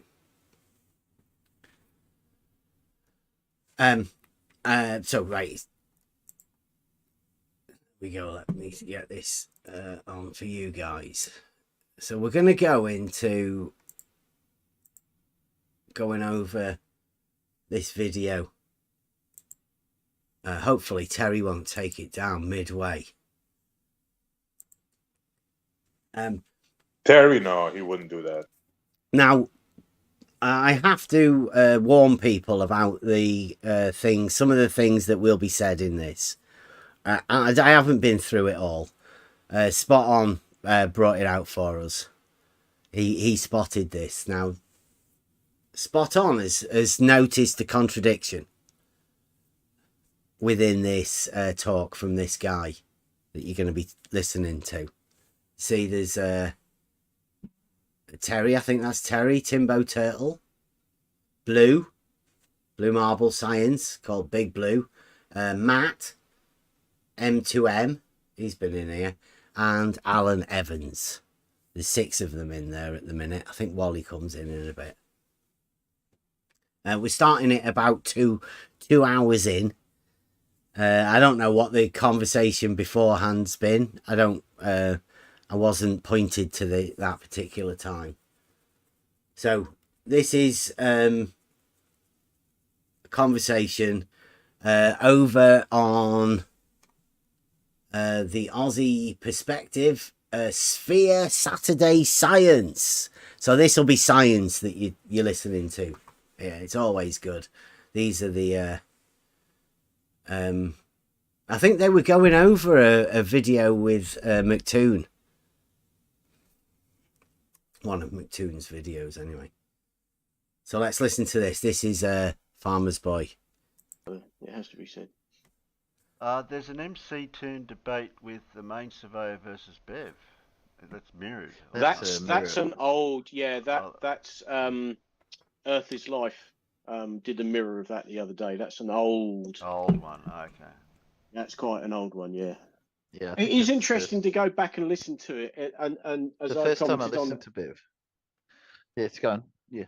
As I commented on the video, it's quite obvious that Bev really doesn't give a shit that everybody can see he's a barefaced liar, because he just lies and lies and lies, and he quite obviously just doesn't care. So that's Farmer's Boy. The boy of the farmer is saying, I'm lying, I just lie. Okay. At some point, Farmer's Boy will come over and tell me what exactly I've lied about. Or whether it's just an implied lie, that you have to imagine that anything could be a lie. Anything that Bev now says, if you trust what Farmer's Boy, the boy of the farmer, said, if you trust him, then whatever it is that I'm about to say, well, it must be a lie, because Farmer's Boy's told everybody it must be a lie. I just lie lots. So let's hear what we're going to do, because I think we're going to go over this video. Because the only people who are pulling up on it aren't his acolytes, aren't his trusted followers, so he doesn't care. I mean, right from the start, he lies. And all the way through that video, he lies. And it really does highlight it. He just doesn't care. He'll just lie, you know. I do care. I don't want to be lying to people. If anybody knows where I'm lying, if anybody knows what the fuck Farmer's Boy's going on about, come and let us know. Go and ask Farmer's Boy exactly what it is that we're lying about, and then you can come over here and let us know. Because I don't think he knows, to be honest. The main surveyor. Is he a qualified surveyor? And all the way through, he's alleging that he's a surveyor. You know, I mean, he just lies and lies and lies, and quite clearly couldn't give 2 shits about it. Odious little shit. He obviously can't give 2 shits about it. I think that might have been the first one I heard of Bev, but yeah. It was a while back. Yeah.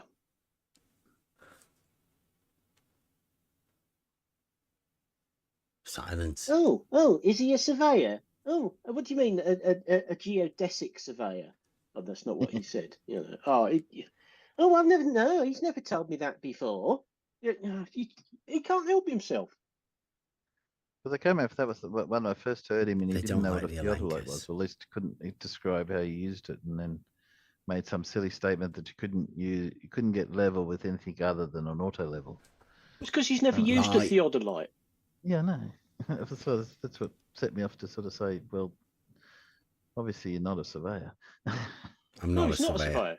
Yeah, I've never claimed to be a surveyor. You tell him, Farmer's Boy. He's not even that. didn't farmers claim that he was awarded a GCSE in it because his lecturer thought he did so well at some other BTEC course or something or other that story he just gave it to him or something. The story goes he did a 2-year BTEC course in building construction. True. It's not a story. I actually did that. So did Farmer's Boy. He just did a different course. And on a BTEC course, because I did one too. There you go. You cover several modules. Anything from 10 to a dozen modules over those 2 years. And one of the modules he did was land surveying. Now, this would have been a very general intro to it, and they would have gone out and used an auto level. They definitely wouldn't have used anything else more grand than that. And they would have taken a few measurements, and then part of that course is drawing it all up as well. So he might have spent a few months on it, but he tells a story. 2 years. 2 years.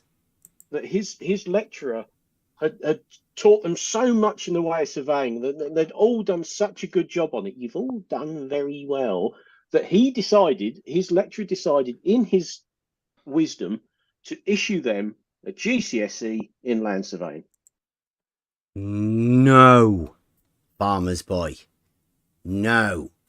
We were given the option of adding to what we were already doing to sit another exam to get GCSE land surveying. I think I've explained this many times. We did. We went there, sat that course, sat that exam, put all of the stuff into it, and I got an A. It was my first A. I was pretty proud of it. GCSE. A. Land surveying. Bev gets an A. And they're upset that I've got a certificate with land surveying on it. These guys, that's what they're upset about. They're just upset that little Bev has a certificate with land surveying on it. Because none of them have. None of them. When I say none of them, I mean none of them. Nobody else has a certificate with land surveying on the certificate. But Bev has. And that upsets them. So what they have to do is they have to slander, libel, say all sorts of things. Say it's fraudulent, even. Some of them. All right, there you go. RH, I bet you'd love to call yourself the son of a farmer. The boy of the farmer. It's a bit strange, isn't it? Somebody wanted to do that. Right, so here we go. He's just completely misrepresented exactly what it is. It just... Yeah. He wasn't sitting that as an exam. He didn't sit it as an exam. Yes, he did. It wasn't a separate subject. It was just a module within the BTEC course. But all he's ever shown us is this supposed GCSE in land surveying, because they did so much of it and they were so brilliant at it that his lecturer thought they should have a separate qualification just for that. No, it wasn't the lecturer. It was going out to everybody, I presume, that took that course. Just Farmer's Boy didn't take that course, so he's upset that he didn't get one of these a chance to get this certificate. He didn't get a chance to actually do any surveying, and he could have done, because he was about the same sort of time as I went to college to do this. He just sat the wrong course where he didn't get a chance to get himself a land surveying certificate. Hey. That's life. It'll never come chance. You'll never get chance to do it again, Farmer's Boy. And this is just the way Logos works, I'm afraid. Logos gave me the chance to get this certificate. Logos gave me the chance to forget about it. Because when I was brought back into this arena, it didn't make any difference that I'd done that in my past. It just so happens that one day I said, oh, wait a minute. I did land surveying. And then it was, oh, where are my certificates? I wonder if I can find them. Don't know where they are. And then you get them out and you find out you've got one separate one that says land surveying on it. They were really upset when they saw that. But hey. And if anybody believes that, then well, well, as we know, you don't hold on. You don't get awarded certificates unless you've actually registered with the body and sit an exam. Yes, that's what I've done. Exactly. That's how I ended up with the certificate. Registered with the body and sat the exam. Yes, exactly that, man. They can't just award a certificate. No, it's like that. You just can't. It just doesn't I was going to ask Farmers at the end of his story. Did he say, and they all stood up and clapped? No, but he should have done. yeah. He certainly should have done. Yeah, it's the biggest load of old bollocks you ever did hear. You know, and he's never, you know, he's happily shown this GCSE in land surveying, but he's never shown the BTEC certificate that he got. Why and you kind would of that have make to any wonder difference? why. You know, oh look, I've got the certificate in land surveying. Yeah, what about the course she was actually sitting? What about the BTEC? Perhaps I have actually shown everybody that certificate. Perhaps they weren't really that bothered about it anyway. Perhaps it doesn't really come into it. Perhaps it wouldn't make any difference to Farmer's Boy. Perhaps if I were to show it, perhaps Blue Marble Science might say that's fraudulent too. Bev's made that one up. Bev's actually committed a fraudulent crime for faking official government documents. Hey, it's happened in the past. Seems like Farmer's Boy and all of that are saying a similar sort of thing, doesn't it? Certificate. You gonna show us that? No. Yeah, well, you can buy those for about £100. Yeah, like I said, Blue, I'll do you one for 50. Yeah, right. That's fraudulent. Don't buy government sanctioned body certificates and try and fraudulently put them across. That is fraud. Don't do what Blue Marble says here. It's not wise. I've got a BTEC certificate, and then I've got the high diploma certificate that I got after that. That took another 3 years. No, all I've ever seen from Bev is a GCSE thing, and it looks just exactly like the one I just posted in Fairsuck. And those are for sale. Don't buy them. Well, the problem is that Northern Examining Board, they did do a lot of very esoteric O-levels, but because of the way they were taken over by various other organisations, I think they're part of Pearson now, there's no records of what subjects they actually offered. No.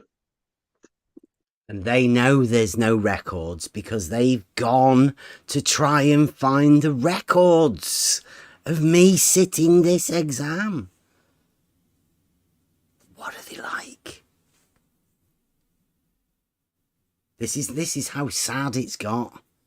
This is Blue Marble Science. All the Blue Marble scientists accusing me of fraud. Exam? Yes. How can it be doable in like 90s or so? I just cannot imagine. How can you go into the record of these any exams of from time like 90s 91? Yeah.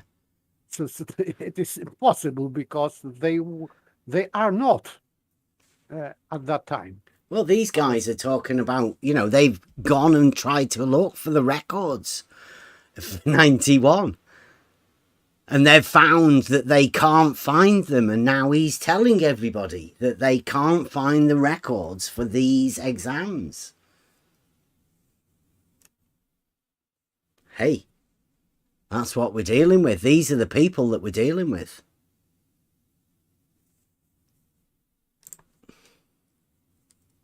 No, I mean, I dug about for quite some time, and to the best of my knowledge, there has never been a GCSE in land surveying. He's dug about. farmer's boy, the boy of the farmer, has dug about to try and find about my land surveying certificate.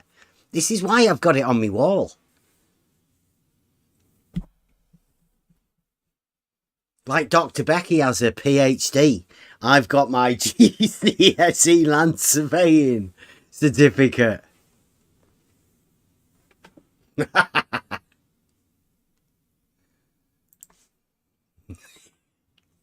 Yeah. As I've said before, they did GCSEs in all sorts of stuff just so they could get funding for evening classes. Yeah. Well, to hear Bev tell that his land surveying course was a 2-year-long course. I've heard him say that. Is this just going to turn into a blue can't be asked to talk and is just going to type? Yeah, I think so. He's having a go. He's defending his boy, farmer. The boy of the farmer. Farmer's boy. Daddy's little farmer's boy. Yeah, Blue. Big Blue's defending farm in the chat. Listen to Farmer's Boy. This is good. It's coming to the bit that Spot On told me about. I just put it in a little bit earlier. It's part of a 2-year-long course, but they did not spend 2 years doing surveying because that's just not how it works. It's not how BTEC course is structured. Yeah, that's what he said. That's what Bev leads people to believe, that he took a 2-year course in land surveying. No, I took a 2-year course in building construction. Like I said at the beginning, we did draftsmanship, we did quantity surveying, we did concrete. Quantity surveying and concrete was so boring. But surveying was the best part of it. Practical, you got a chance to go out there and do stuff. And the majority of it was surveying, thankfully. Never said that it was just land surveying. Never said that. I've never said that. And if anybody thinks that I've ever said that, they should come and ask me rather than just talking shit about it, saying what they imagine that Bev said, because Bev hasn't actually said that. It's never going to happen, Bev, is it? Yeah. It's always going to be like this. We could write a book about things that Bev never said, that Bev was said to have said, that Bev never said. Things that Bev said that he never said. Yeah. I mean, when I did mine before it became BTEC. It was just tech when I did mine. Yeah. And like you say, I think I did nearly a dozen subjects. Hang on, pause it.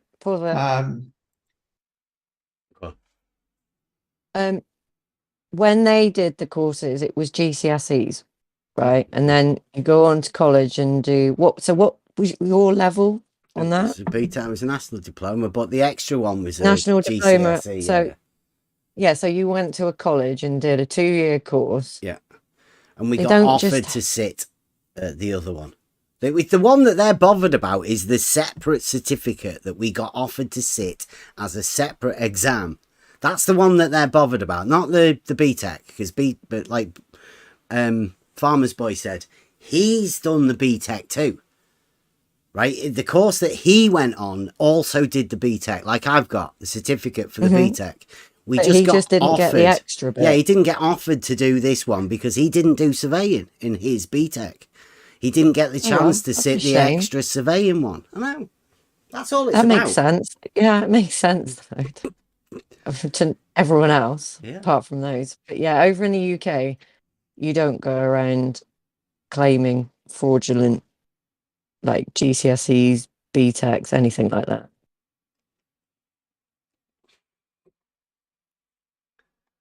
And mine was called Aerospace Systems Engineering. Ooh, see? But it was basically electronics. Well, there you go. I've just posted a scan of my BTEC certificate in Fair Suck. And that quite clearly shows you all the various modules, you know, the value of each module, what level it was at. Did you get a pass? Did you get a merit? Got one of those too. Only got a couple of merits. I really wasn't trying that hard. But you can see, you know, the built environment, services, control systems, mathematics, applied services, tech. He wasn't trying that hard then. Like, he's a different person now.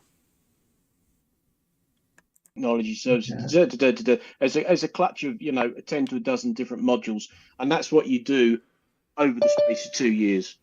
Yeah. Oh, hello. Yeah. Just don't do it in the Royal Air Force, because the Royal Air Force make you do that full 2-year course in 9 months. Hey up.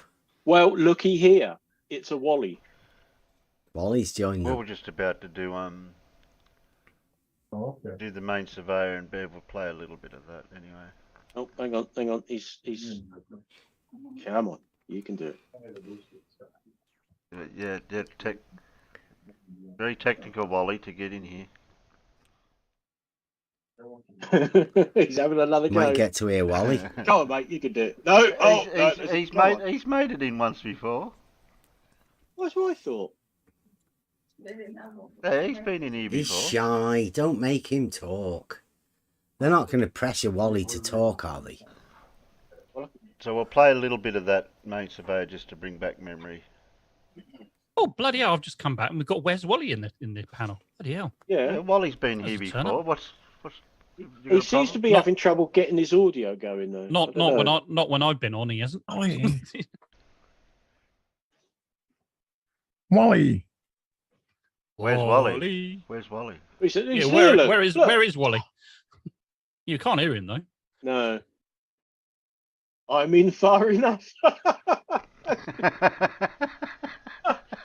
You can't come in any further. I'm in far enough. Yeah, I don't have to speak. Qualification in land. The only Yeah.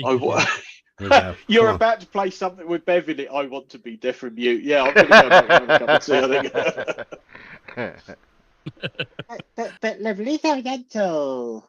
No, we haven't. So this is mirrored from a while back, is it? Yeah, I can't make exactly how far back it was, but it is. Before we start, I've got a question for farmers.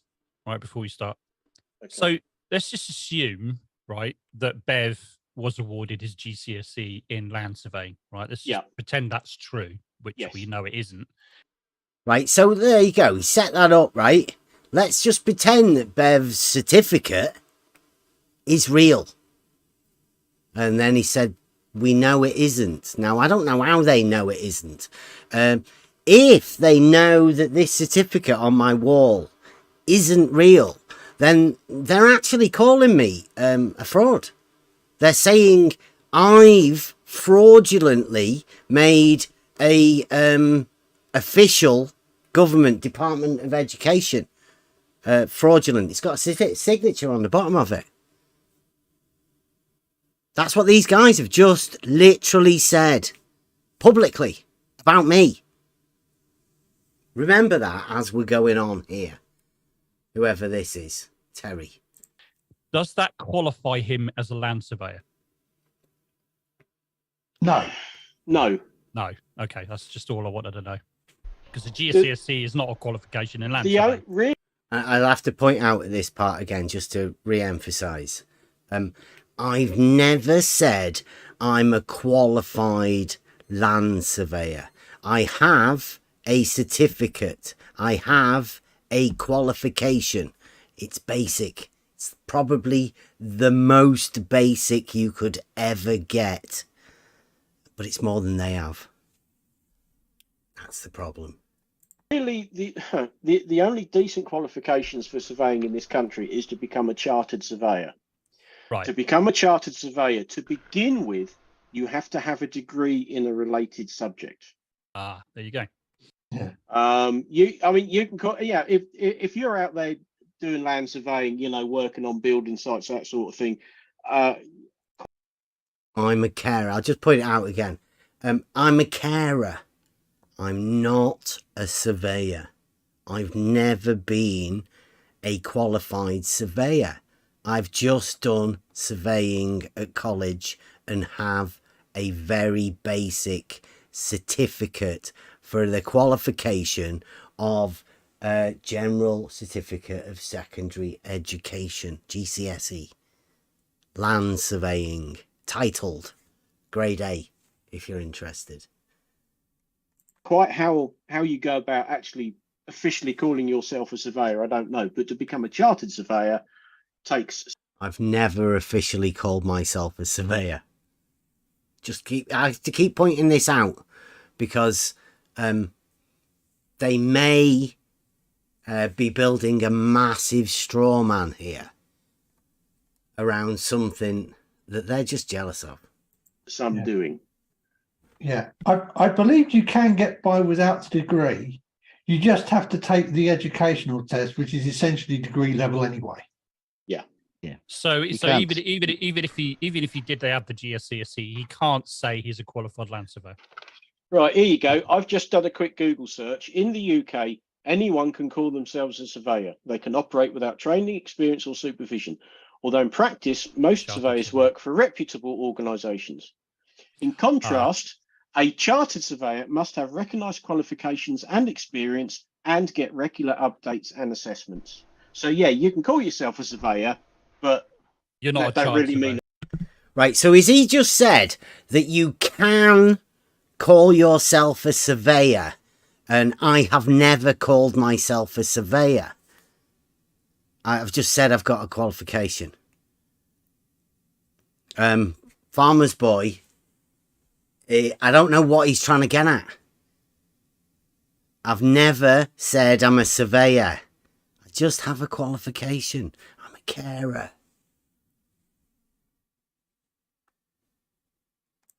Yeah.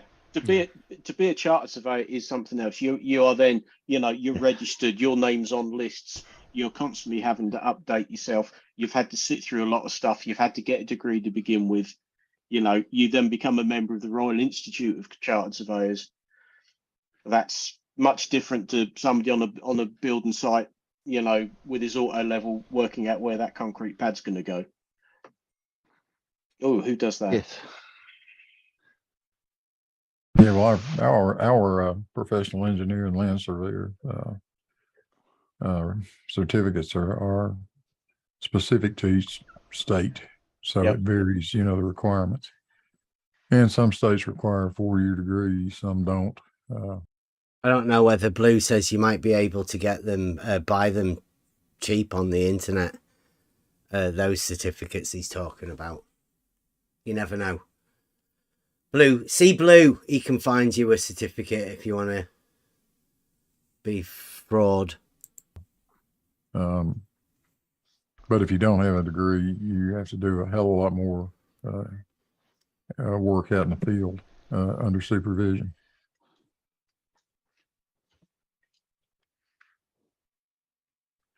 Yeah, there are lists of what degrees are acceptable. The RICS has a list, or you can do a conversion degree or a postgraduate master's degree in real estate, estate management, or surveying. Blah blah blah blah blah, and then you have to. It says you spend time in employment undergoing your assessment and professional competence, that sort of thing. They don't just hand them out willy nilly. Hell no. Yeah, for anybody interested, surveying is it's a titled job, right? You have a code of ethics and all sorts of stuff. It's like sitting a bar exam. You have to be trustable, and in order to do that, you have to rely by an ethical code. Because of that, there's gatekeepers and people like Blue Marble and all of that, with their paralogisms, are sort of gatekeeper-ish.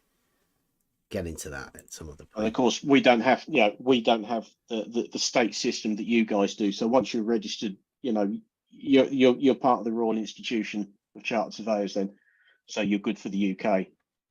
But yeah, it's not a 5-minute thing, and you certainly can't turn up and go, look, I've got a GCSE in land surveying, and they'll just laugh at you. Yeah. It's like saying I got a picture of my mother. Yeah. Yeah, and nobody has ever done that or claimed that they've tried to do that. Literally, all I said was, I've got a certificate in land surveying. Very basic one. That's it. Now, I don't know who's been saying what to whom and what sort of straw men they've managed to build up to be able to burn this one down. but I don't know what they're arguing against. That'll do. Yeah, that's fine. Mm-hmm. So yeah, technically you can call yourself a surveyor, but that just means you do some surveying. You're not, you know. But that's the same as saying I know how to build houses. So he's just said you can call yourself a surveyor. Big whoop. Anyone can call themselves a surveyor in the UK. Says Farmer's Boy. Doesn't mean you call yourself a builder. Yeah, I mean, I call myself an engineer because it's what I've been doing for 30 odd years. But I don't have letters after my name because I never got to that point. To be honest, I wasn't particularly interested. I'm not a member of the Chartered Institute of Building Services Engineers. Yeah, Farmer's Boy calls himself an engineer, but doesn't have the qualifications. So let's just weigh this up. We've got Bev, who doesn't call himself a surveyor, never has called himself a surveyor, has told everybody he's never done surveying as a job. He just studied it at college, and he's got this really basic certificate with land surveying on it. That's all that's been claimed here. They built up a straw man saying that I'm not a surveyor, surprisingly enough.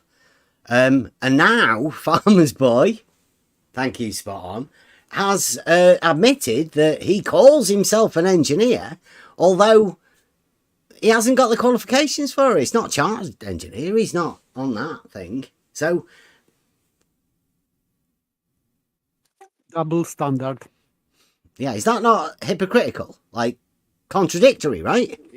Yes, hypocritical. Yes. Hypocritical because it's contradictory. And he can't even see it. They imagine that they're having a go at me when they're actually saying that they're guilty of whatever it is that they're talking about. It's completely projectional. Farmer's Boy. It must feel guilty. It must feel like a little boy. An embarrassed little boy that's just sort of saying, no, it's not me, it's you. When it's not me, I've got the certificate, which they're trying to call fraudulent and all sorts. These are the globe pushers, the paralogism pushers, the ones that have built up straw men to burn down. But the straw men, it's no good. It doesn't matter how many straw men you burn down. I'm still fucking here. Come and have a chat. Talk to us about your ideas about what you think you're trying to argue against. Don't do that. Don't build straw men. Come over and have a chat, Farmer's Boy. You know you want to. You've been acting like a big man. Walking around like Billy Big Balls. Come and have a chat.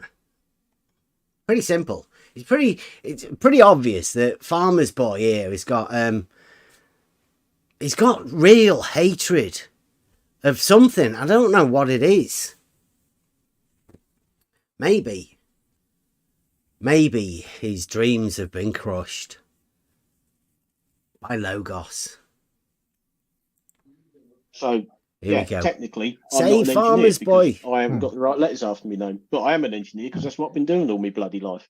Yeah, because British law allows you to do that. Or sorry, Correct. English law allows you to do that. Correct. Dora's doing some shopping. I mean, if it, we'll be looking maybe later. Okay. if there was a legal requirement for it, then the high diploma I sat basically got me the I wouldn't have had to sit the entry exams to become an associate member of SIBS. You'd become an associate or a full member. And had I stayed in design by now, I'm sure I would be a member of SIBS. But yeah, you know, had he stayed in it, construction side and didn't really care about it. Yeah, good for well, you. I mean, if you Farmer's don't need it for the jobs you're doing, why pay the fees? Because they can be pretty hefty, can't they? Exactly.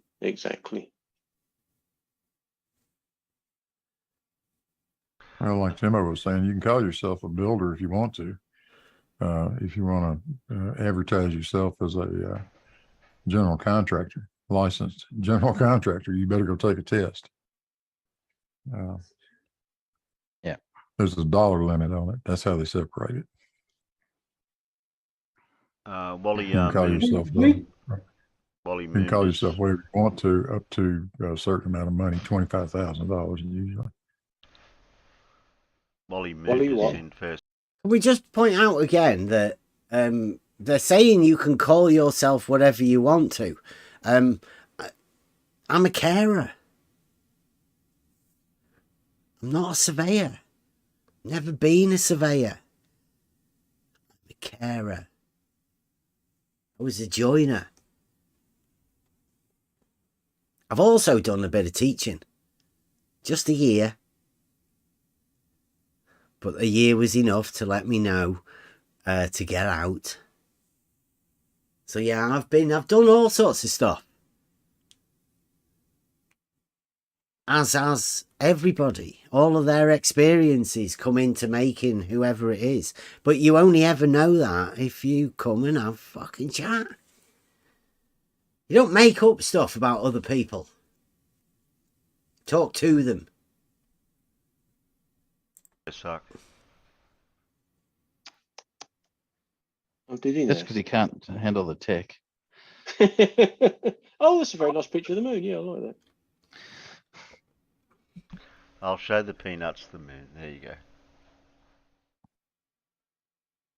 Ooh.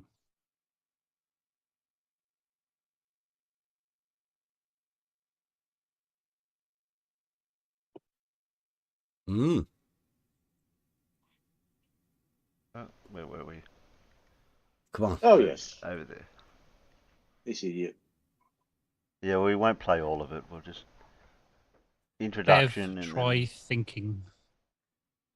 Yes, the irony. Yeah. Listen to this. Yeah, it's Bev, try thinking, not Bev, try thinking.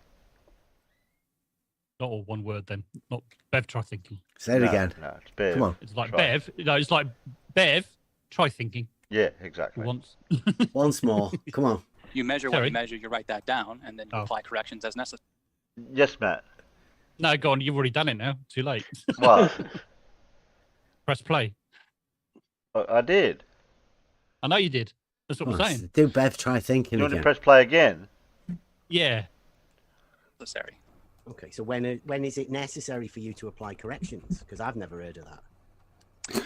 Well, you can look at Yeah. the National Geodetic Survey, or you can look at the National Geodetic Survey manual on geodetic leveling. It will tell you.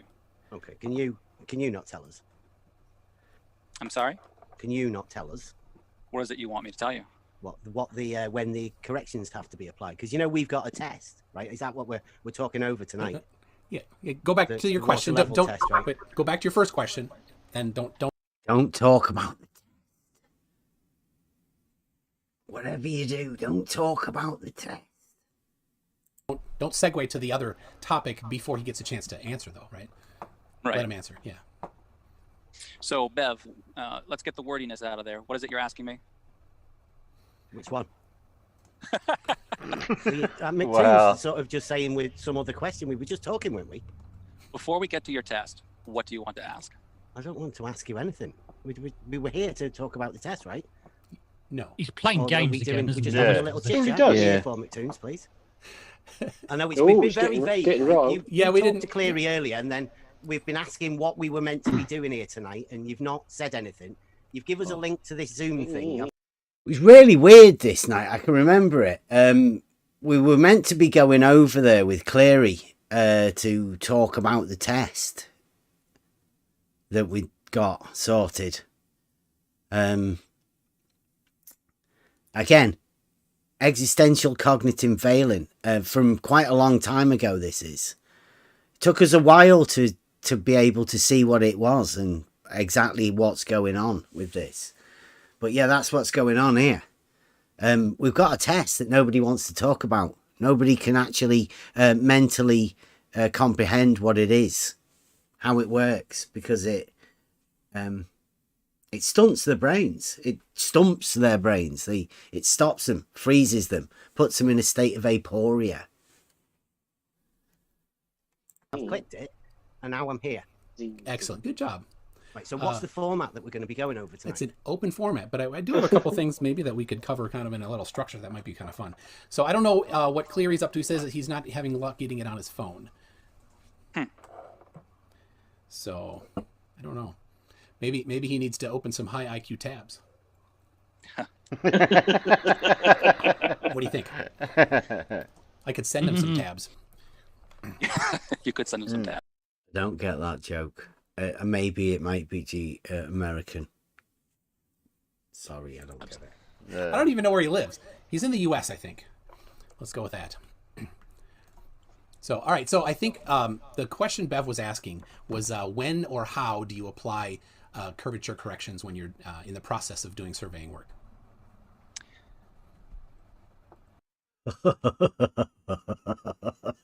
I couldn't believe that. McToon obfuscated and then brought him back to it. He'd actually got away from the fact. Now he's actually faced Jeff with the question. Exactly where do these curvature corrections come in? The curvature of what? The correction of what? What exactly is a curvature correction? What are you correcting against? For what purpose? This is question with thesis. When did you stop to beat your wife? so yes. So beyond criticism. Yeah. Where do you apply the curvature corrections? How and why? Where? When you cover a certain distance, you need to start applying curvature corrections if to meet certain accuracy requirements for whatever the project might be. So, did you get that?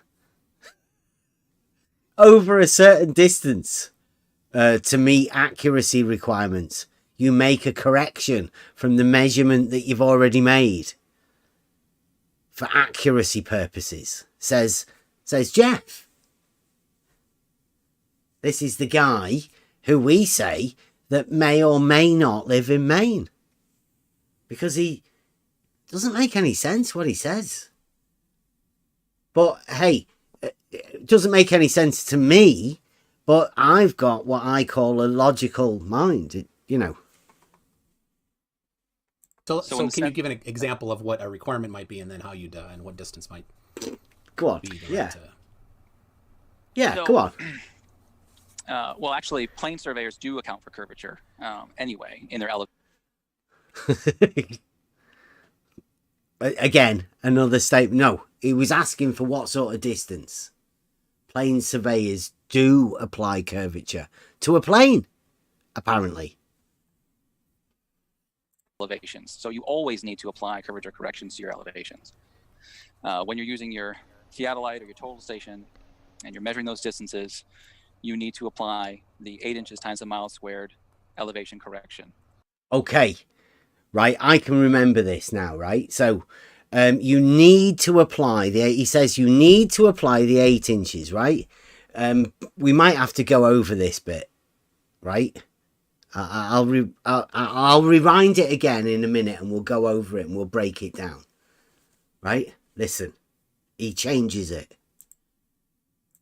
It's expressed a bit differently for surveying because you understand 8 inches times the mile square. We're mixing units there. We're going to have everything in the same units. So the correction becomes 0.024 times feet expressed in thousands. So a mile would be 5.28. And that's squared. Okay, so that would be the curvature for... Okay. Did you hear that?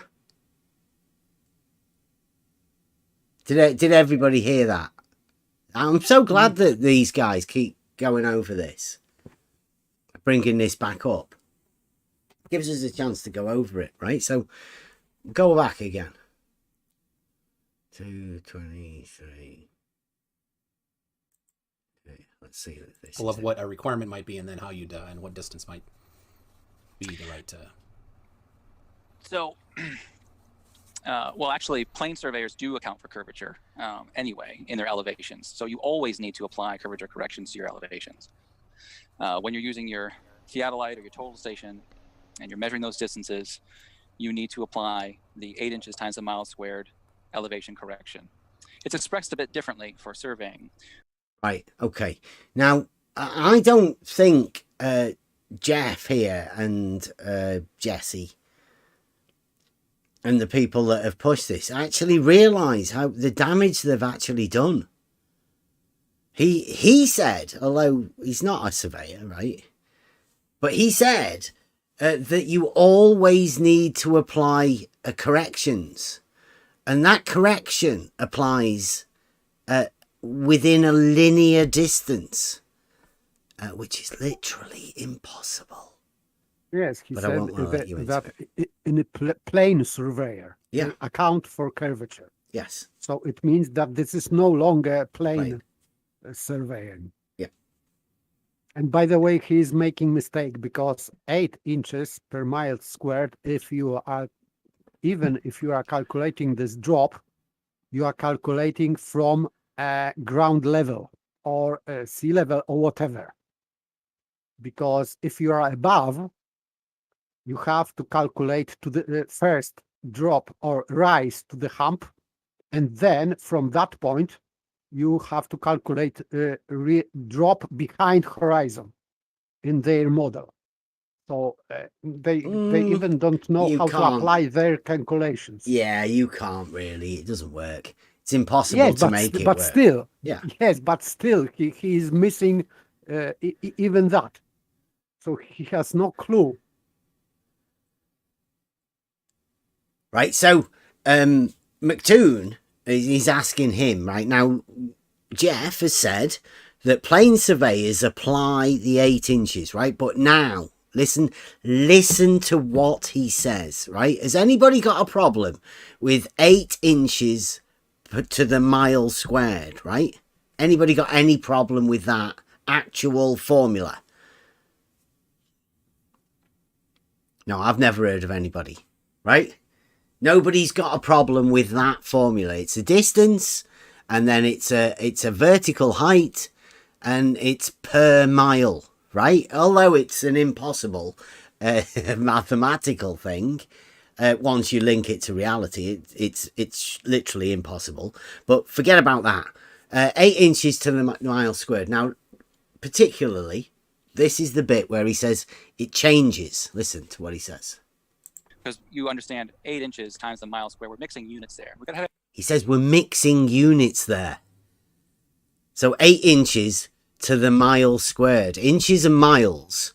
Well, they're within the same formula, right? Feet, yes, yards, miles.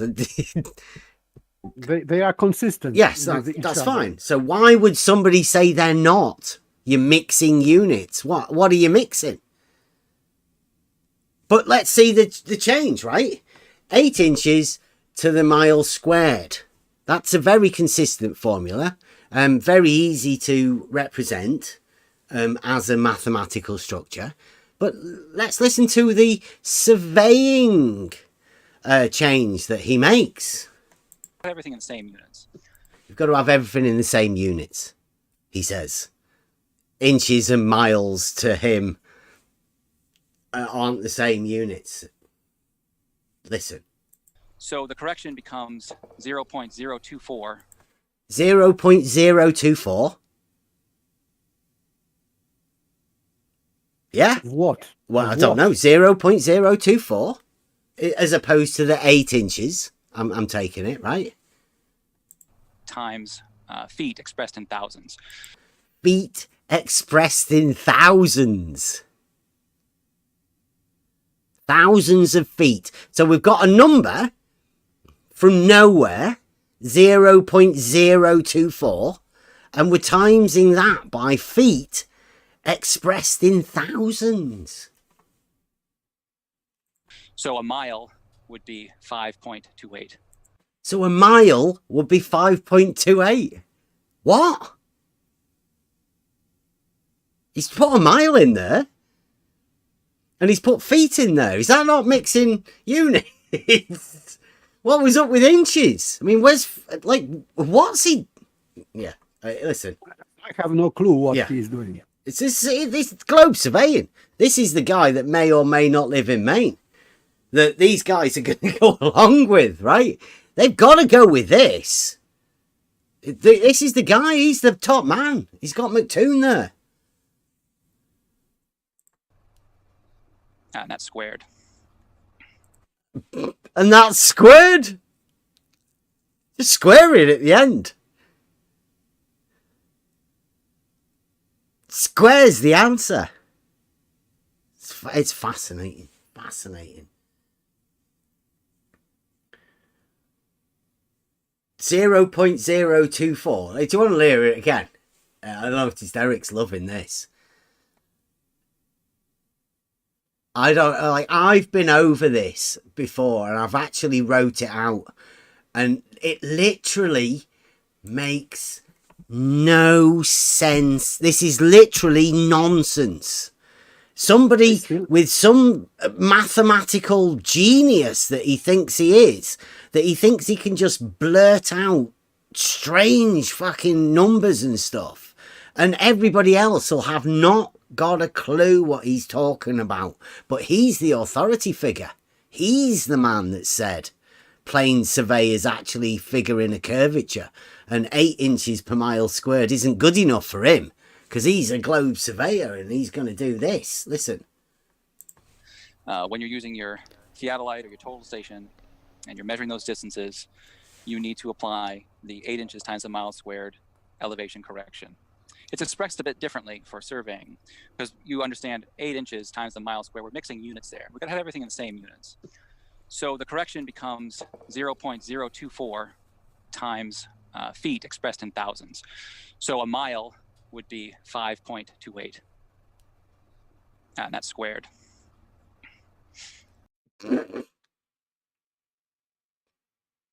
Go on, follow that one.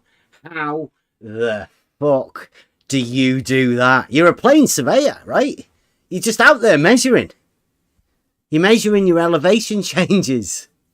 Reference to a horizontal plane. I still don't know what he's correcting and in a reference to what. Yeah. I have no idea. And you end up with a squared number.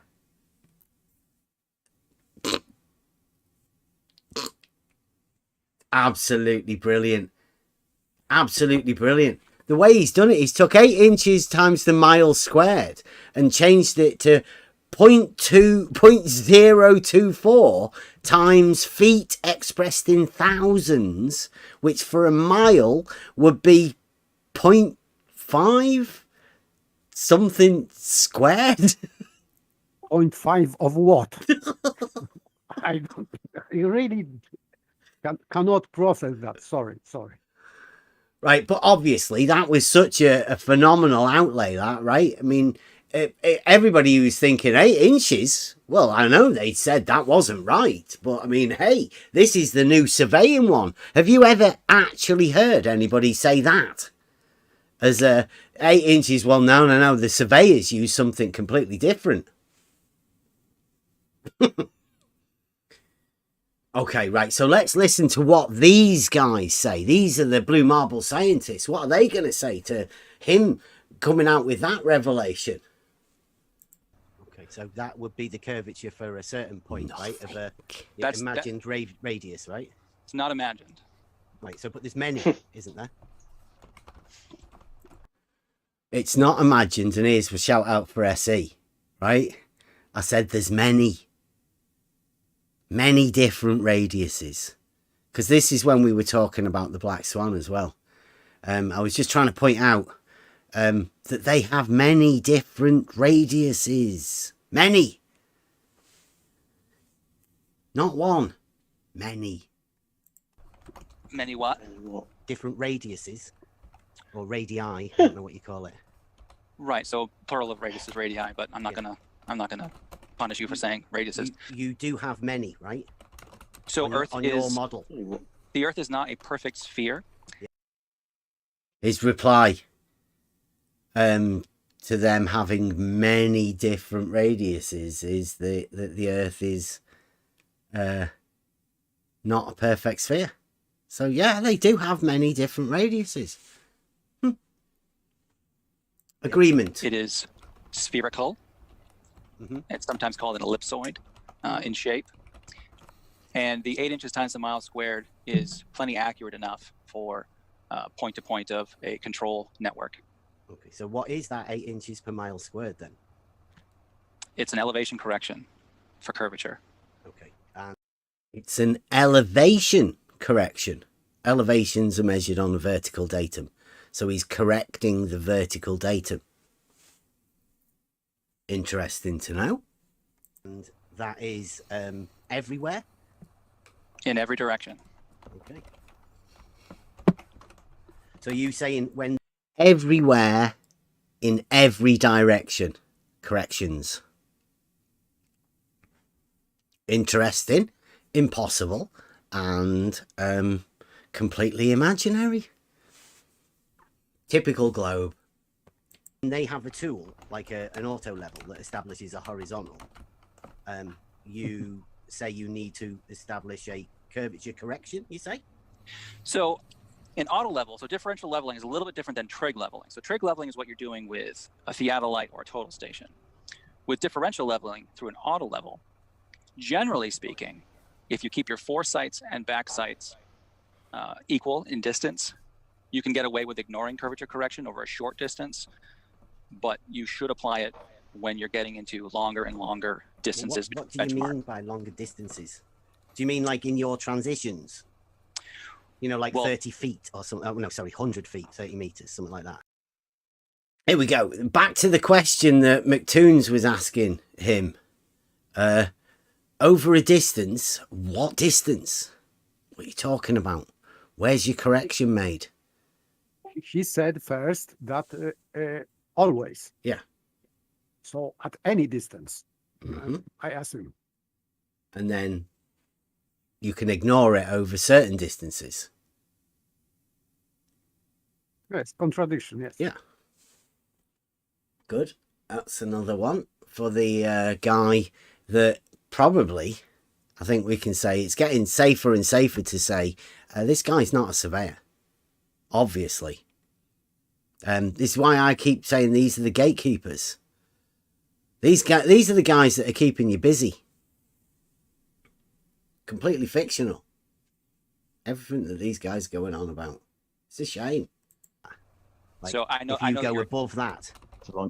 I know that you're a huge fan of me saying I don't prefer going over 100 feet between the auto level and the level rod. Yep, that's where you take your measurements, right? For anybody not. I say that distance because that's my personal preference. Because the guy that because he's made videos about this, saying that he only goes because he can only see the measurements on the measuring rod, so he only looks over this short distance. 30 yards, he says, maximum. Rod gets harder to read the farther away it is from the auto level. Yeah. But I don't hold it against someone who can push those legs a little farther.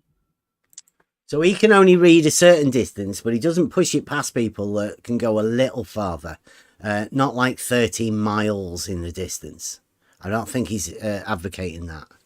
But hey, this is blue marble surveying.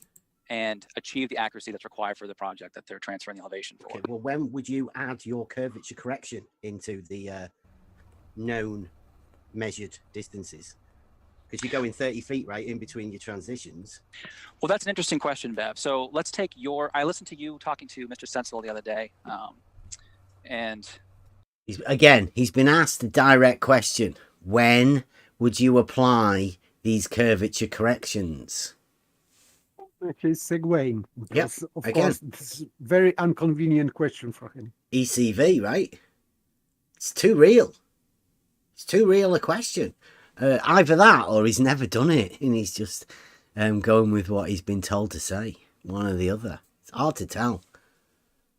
You said something about a mile along the canal. Let's just use a mile. Can you like make it fully, right? Because although you may have heard me talking to Mr. Sensible, the other people listening, they might not have heard what I said to Mr. Sensible. So, well, I'm not going to present your entire thesis for it, but you said that you were running a level run for about a mile. Are we talking about my test now, or are we still on that initial question? I'm using your words, talking about Mr. Sensible, as an example. So can we talk about the test in a minute then?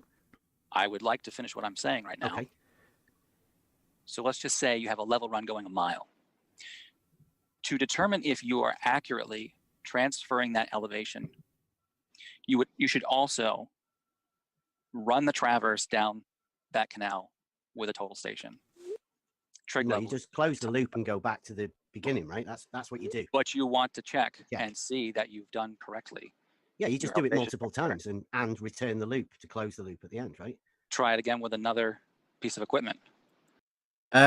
See, this is another one of the reasons I don't think he's a surveyor. In fact, I'm pretty certain that he's not a surveyor. You don't say, if you're going to do a run for elevation, you don't say, well, to check it, we'll just use a different tool. You need to use a total station. That'd be shitting all over the guy that does it. The one guy does the job and gets back and he goes like, have you closed your loop? Yep. Let's give us all of that. What do you reckon? How close were you? Yeah, I got within thingy at the end. I think we best go and check it with somebody else. Why not just get the other guy to do it in the first place? If you don't trust the guy that's done it in the... It has a check built into it. How you do it. I don't know what he's talking about, to be honest. Compare the two methods. Yeah, you could do it 100 times with the same piece of equipment as well, couldn't you? Constantly getting more accurate every time. Try it with different bits of equipment. Get different people to try it with different bits of equipment. Yeah. And then try it again with sub-centimeter. I can see Bev getting scared when the surveyor's repeating something, and then Bev's trying to butt in with it try to. What he's trying to do. He's trying to twist him a little bit, isn't he? That's what he's doing. What he's saying, yeah. Just to. I don't know what I'm trying to twist. I was just trying to clarify that surveyors can actually check elevations to a known point, and there's multiple ways of you doing that. In fact, that's, like I say, that's one of the things that we have. It's one of the questions we ask. What's the most accurate tool to do it? Might get to that. Trip him up, so then he's got a soundbite and say, but you said this, and you said that. That's what Bev does all the time. Sorry, Blue, go ahead. One thing you just said though is very confusing. You said, do it over and over and over again, getting more accurate each time. Why would you do that? Why would you be getting more accurate each time? You wouldn't be. You'd just be knowing how close you were. I mean, if you do it and you're within 1 millimeter and you get to the other end and you get back and you've got all your numbers, and then you do it again and you get to another millimeter and you're within a millimeter every time you do it, I think you could safely say that you were accurate. Yeah, he did say sub-centimeter. Yeah, Eric. Yeah, we were already dealing to the millimeter. That's what we were talking to. And he said you could go over and do something sub-centimeter, which is, to the millimeter. I don't understand that. I wonder how he thinks. Well, maybe just, you're getting better at doing it. What? I mean, what the hell? Bev says a lot of things that don't make any sense. You just pointed out that this is nonsense. Survey grade. Yeah. Yeah. And Blue is considering this as I don't know, advice for surveyors to do that. It was like ironic statement from you. So I don't know. GPS. Blue took this seriously. Blue's misrepresenting it, isn't he? Just so he can have a go and say that. sorts, couldn't you? Compare all the methods. Yep. To establish a horizontal. That doesn't establish a horizontal. No, that's what the surveying techniques would be doing, right? You would be establishing a horizontal frame of reference, right? So he's already got him away from the thing that he was saying in the first trying place. to get him into it. He's already got him away from it. Now, did you hear what I said? Because this is ECV. Massive ECV. 30. You said that you establish horizontal. Say the tool. Listen. You're getting better at doing it? What? I mean, what the hell? Beth says a lot of things that don't make any sense. To Blue. Survey grade GPS. You'd try it with all sorts, couldn't you? Compare all the methods. Yep. To establish a horizontal. That doesn't establish a horizontal. No, that's what the surveying techniques would be doing, right? You would be establishing a horizontal frame of reference, right? The surveying techniques would be establishing a horizontal frame of reference. The tools establish a horizontal, and the measurements are made from that horizontal. So the surveying techniques rely on the horizontal being established. No matter what tool you're using, you will always be referencing that horizontal and the elevation from it. Always, every time, locally. All surveyors survey locally. So locally, all the time and every time the surveyors set their tools up, they're establishing a horizontal frame of reference and then relating elevation points to that frame of reference. That's it. Simple. Reply. So he's already got him away from the thing that he was saying in the first trying place. to get him into it. He's already got him Yeah, away now from he's it. trying to insert his idea that level and horizontal are the same thing. Yeah. No. Just establishing that the tools and the principles applied are that the surveyors use a horizontal plane of reference with the tool, and that tool is called a level. The level establishes a horizontal plane of reference. They know that.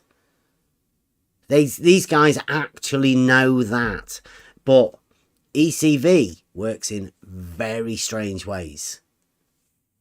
Although they know it, they can't have it. Their model dictates it's not allowed. The main surveyor's already straightened him out on this. As long as your foresights and backsights are equal, you wipe out collimation era, earth curve, and refraction all at one time. That's right. So providing you establish a horizontal, you eliminate earth curve, refraction, and something else. Just get rid of it. That's how you do it. That's how you get rid of earth curve. Isn't it, Blue? Establish a horizontal. You get an auto level. You establish a horizontal frame of reference with it, and poof, gone. It's gone. It's just eliminated it. There's no more earth curve anymore. It's brilliant. That's why it's so hard to find. the reason we do differential leveling.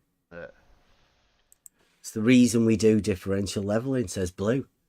I'll go back and play that again, because I thought that was quite good, that, Blue. I'm glad you said that. Collimation era, earth curve, and refraction all at one time. That's the reason we do collimation era, earth curve, and refraction all at one time. That's the reason. Thing that he was saying in the first trying place. to get him into it. He's already got him Yeah, away now from he's it. trying to insert his idea that level and horizontal are the same thing. Yeah. The main surveyor's already straightened him out on this. As long as your foresights and backsights are equal, you wipe out collimation era, earth curve, and refraction all at one time. Collimation error, earth curve, and refraction. Boof, eliminated. Just use a level. Next time, off you go. That's the reason we do differential leveling. That's the reason we do differential leveling. Differential leveling uses horizontal planes that are parallel. in order to establish an elevation change between the two, the difference between those levels. That's why we do it, just to get rid of Earth curve. It negates it. You don't need to worry about it. You use an auto level to establish a horizontal plane. It's gone. Don't need to worry about it. He's saying that they get rid of this, but in fact they are just ignoring it. Yeah. Well, yeah, you get rid of it. But I mean, forget about the fact that Jeff's just said that you always apply corrections, but Blue's now saying it's gone. You can ignore it. It's not there. Yeah, don't worry. If it sounds contradictory, it is. It is. Yeah, it is. Definitely. But that's globe for you.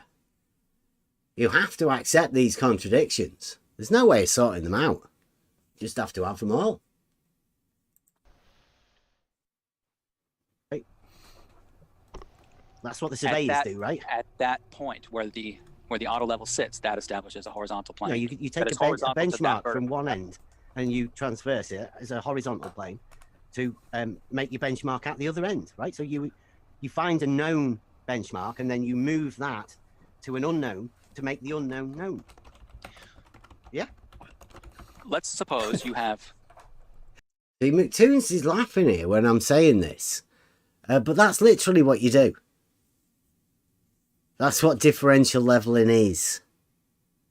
He thinks it's funny. Maybe like a little nervous laugh like Blue Marble has. Sorry, like Blue Marble Science has. The guy that owns the channel, Blue Marble Science. Like a little bit of a tell. Getting nervous. Benchmark at one end of your mile. Yeah. And let's just say the elevation is 100 feet just for the sake of argument. No.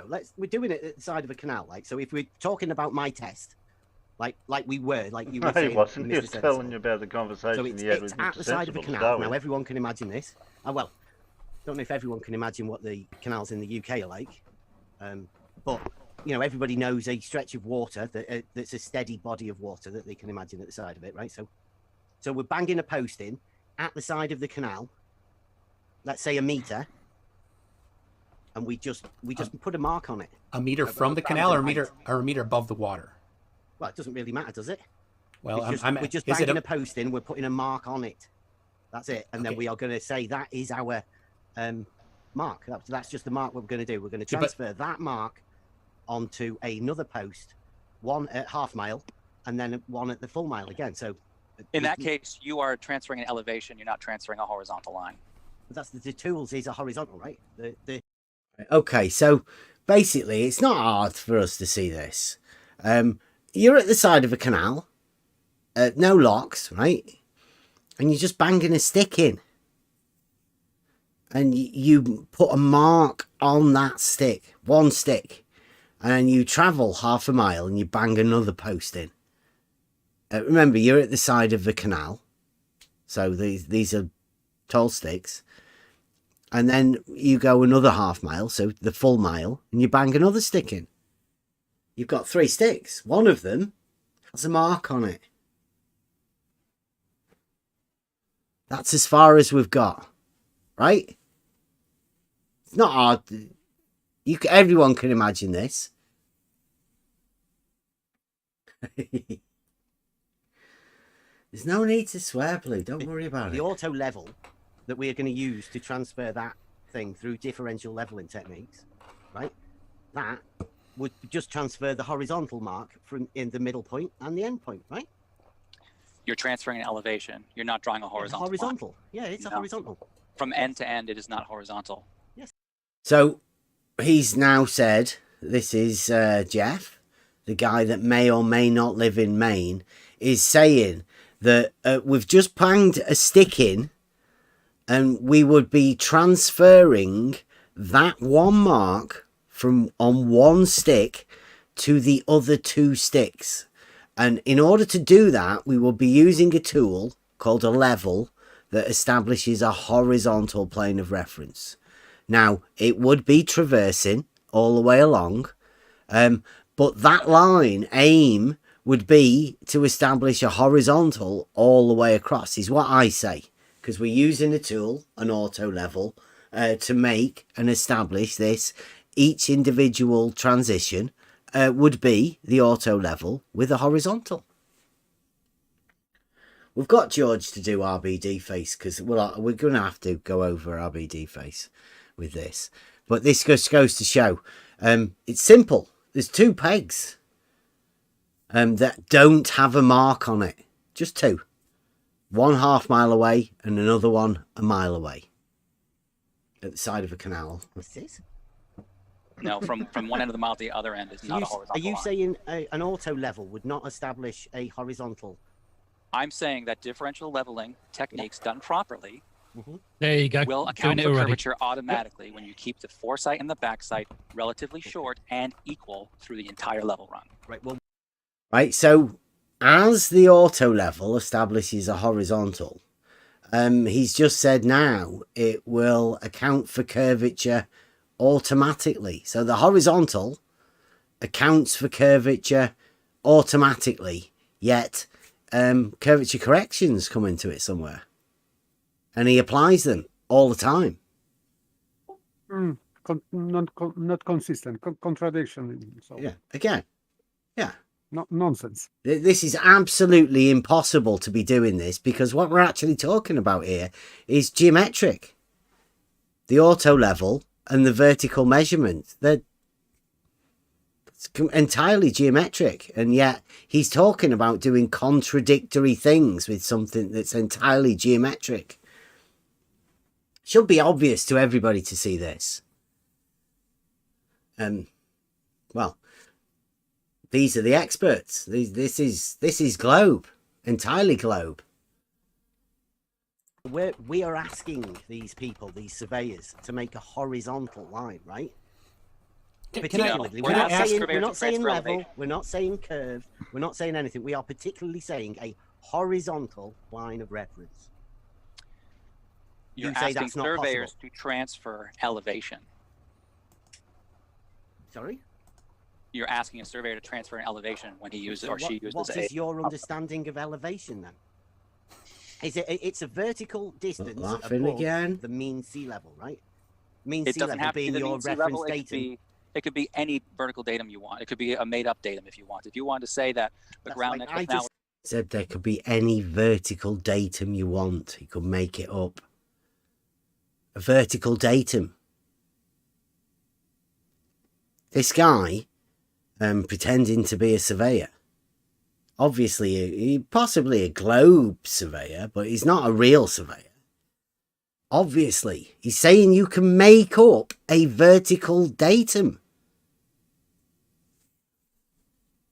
Don't think he knows what he's talking cheating. about. Yeah. God. You can just make up a vertical datum.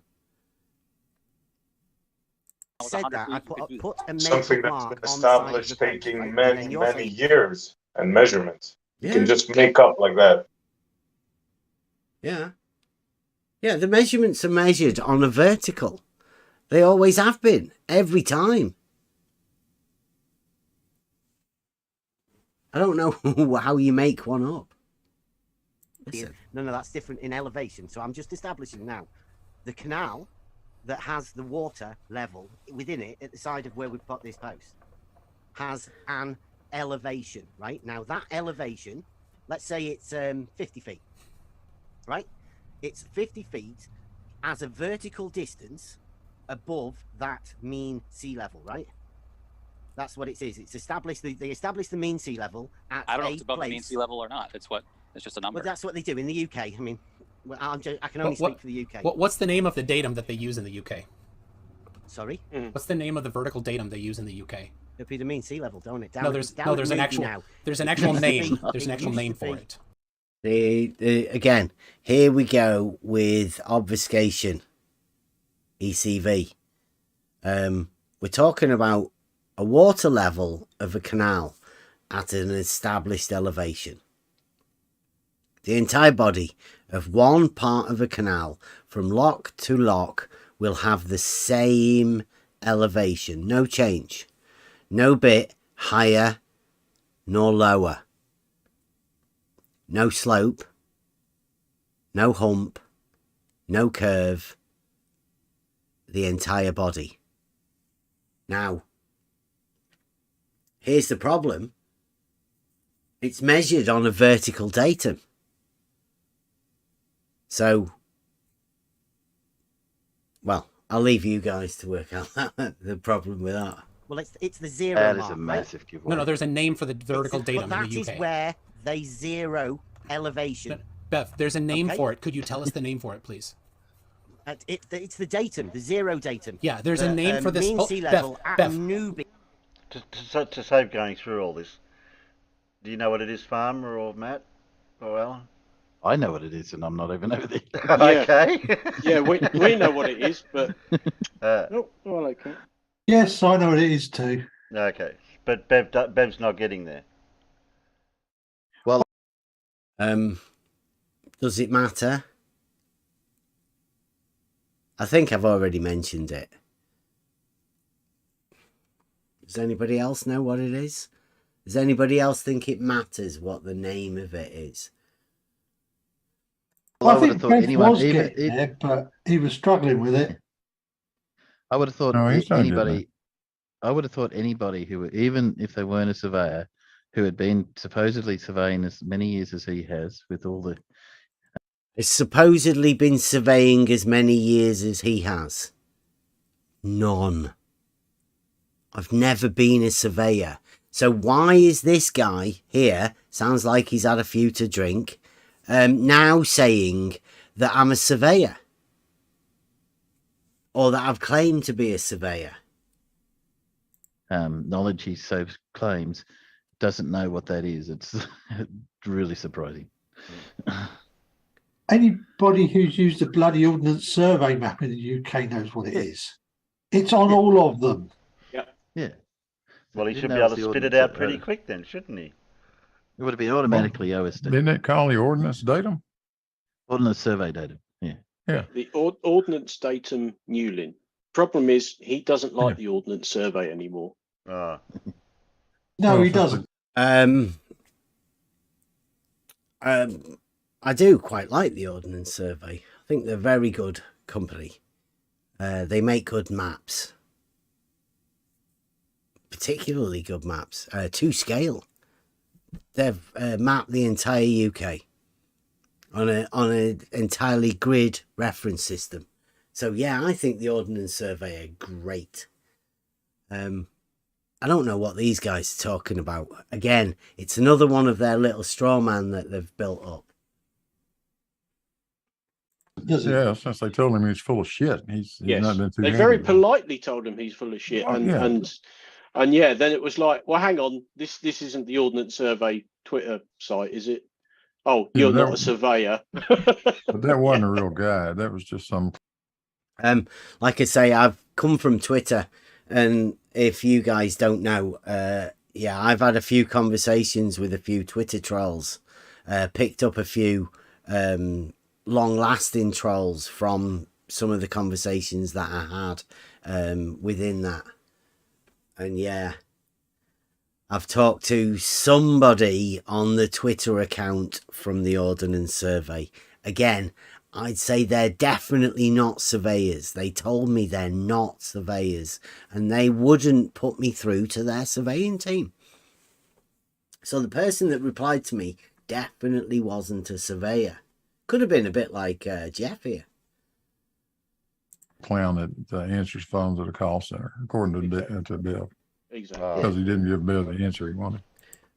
It's Twitter. They don't answer the phone at call centers. It's just a Twitter representative, somebody who writes for the Twitter account within direct messages, which occasionally enough, right?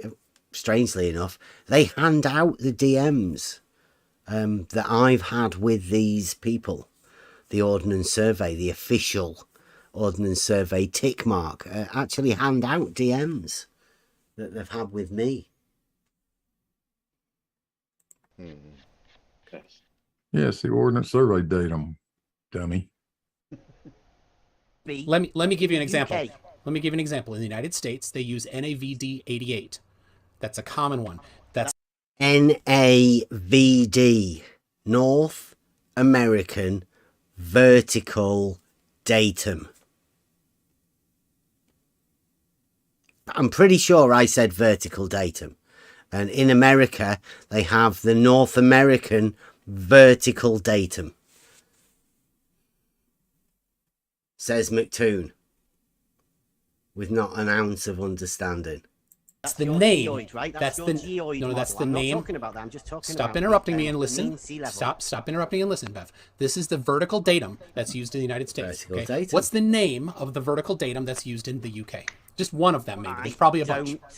No. Okay, so you're talking without Only knowing one what of you're them. talking about. Okay, that's fine. I can tell Thank you you. where it is established and where If it he's a was. surveyor, he should know. I'll look it. Now I'll look it maybe up for it's a you. newbie. I'll look it up, Yeah, and then in the Tim's future you gonna could look it actually up. be informed about it. But go ahead, you two keep going while I do this for you. On So your Bev, behalf. if you have It's a 50 feet vertical. It's a vertical height above that datum, right? that's the datum you're 54. referencing. Yeah. If that's the datum you're referencing. Well, when it says on the maps 50 feet, right, it means 50 feet elevation as a vertical distance above that mean sea level, right? That's what it means. So you're trying to No. Just make a getting you to 50-foot elevation confirm. mark at the other end of the The mile. elevation that you read on maps everywhere is a vertical distance above the mean sea level, which would be a zero. That's your zero datum, right? That's why it's 50. It's not above the sea level, isn't it? Because the sea level's It's above got the datum. tides and Then everything. datum. It's above the mean sea level. The mean is a mathematical average. It's done when you add up all of the variables and then divide them all by the amount. You come up with an average. It's called a mean. It's mathematical. All of the measurements will be measured on a vertical. You would add them all together and divide by however many you added together. That will give you the mathematical average, and that's called the mean. Just convention and arbitrary point. Yeah. And that's all I'm trying to get them to say. When it says 50 feet or 50 meters or 10 meters or whatever distance, that's a vertical distance above that mean. That's it. That's all I'm trying to get them to say. It's a vertical datum. Doesn't matter what it's called. The actual principles of what we're talking about. Very simple. May not be sea level. Yeah. No. It may It's be average slightly sea off. Our NAVD 88 is not sea level necessarily. Necessarily. It's established in the Great Lakes for both America and Canada. I'm sure we've been over this many times before, but it's just a vertical distance above that mean that's established wherever, above or below. The Newlyn one is sea level. Well, it's an 'cause average sea level. based on data from the tide pin at Newlyn. It's actually an average sea level. It's actually an average, says whoever that is. Genius. It's a mean. I'm pretty sure they don't understand what it means, you know. Yes, it is mean. Yeah. Very mean. Yeah. Over about 8 years, I think it was. Yeah. Oh, And that's it when was- it was established, and then it longer. changes, and that's why they have the mark. Because if you use mean sea level all the time, your levels would be changing every year because you'd have a new average. I don't know why they let the drunk guy start talking there. The mean is a mean. It was established as a zero. It doesn't change. It was already established back then. They changed it from Liverpool and moved it to Newlyn. Obviously, at that point, everything gets adjusted to Newlyn.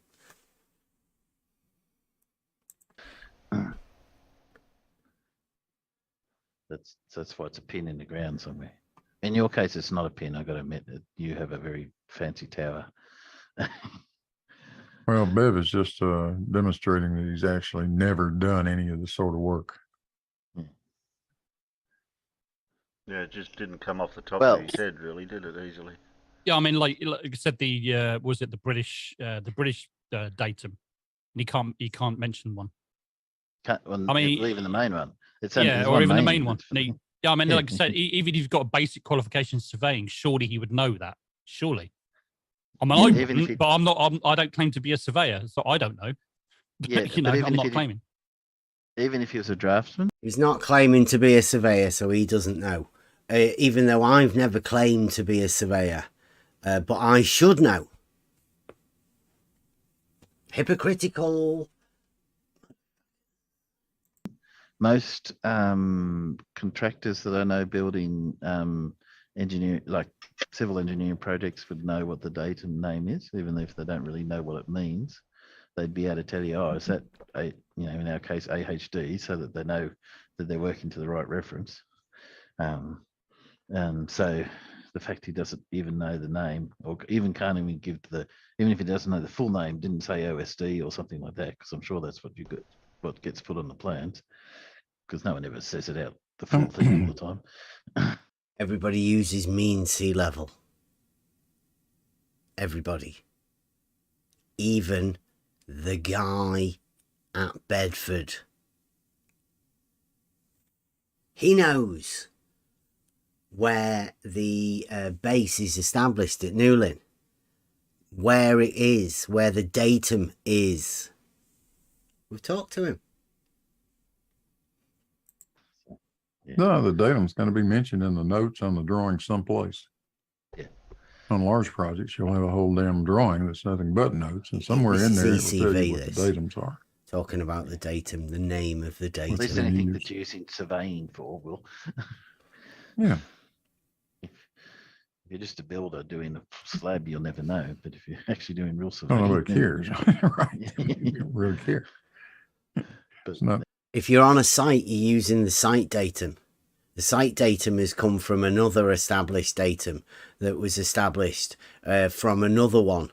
And they would all go back to a base where they had the mean, where they started off from.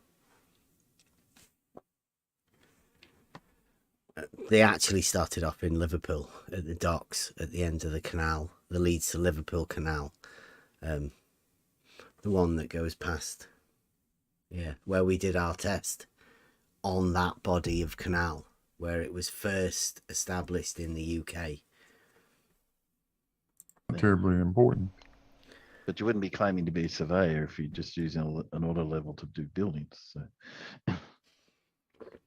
No, that's not what surveying is, really.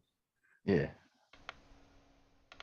And that's what most of these guys that run their mouth about it, that's usually that's what they are. They're guys that have been involved in residential construction or some kind of construction like that. Yeah. And all they know. This is Blue's talking about people running their mouth. And again, I have to point out, I've never claimed to be a surveyor. My only statement is that level is horizontal. With all of the proofs and the arguments to go along with it. But excuse me. Yeah. If it's not horizontal, it's just level. What is level? Is it somehow a measurable curved line? Because I thought it was a straight line. Well, if you not noticed, right, what they're doing here, ECV and its many causes, they're not saying anything about that. They're just using all of the other tricks and tactics to not talk about it. That's all they're going over. Yeah, because they want like the geoid type wording for what they've called these datum points, even though it's just a point which has no parts. It's just a vertical distance above a datum point. Yep. A datum point. They want you to give it a special name. to reinforce their globe belief. No, they just can't understand that all of the vertical distances that are measured are a vertical distance above that point. That one point. A vertical distance above that point. That mean point. Now that point doesn't have a shape.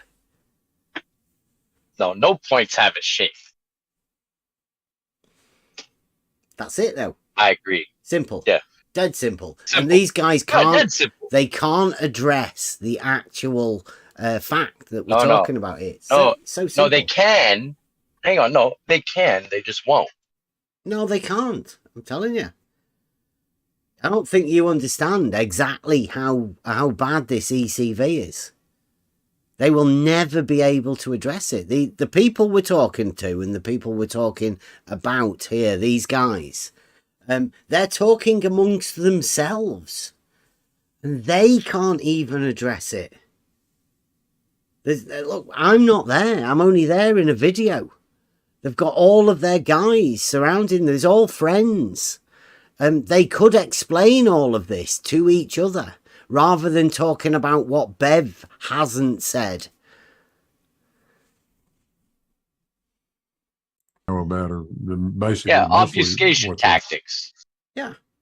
Sorry, obfuscation tactics. ECV comes in all sorts of different ways. All they're doing is there's something so real that they have to hide it from themselves. And so they will never be able to address it. Apart from this Friday. Level is the debate. Blue Marble Science versus Bev. Try thinking. Perhaps we'll get to find out what Blue's got up his sleeve. We'll know about her laser levels these days. Little rotating laser with a sensor head that, beeps at you and lets you know whether you're high or low. Just as an interesting aside, when I was praised for my good work in surveying, I've put in fair suck what they gave me. They didn't give me a certificate in surveying. Oh yeah. Like your instruments gave me a plumb bob, but I didn't get a certificate in surveying. 50 odd feet or 50 feet, it means 50 feet above the zero. They establish a zero somewhere, right?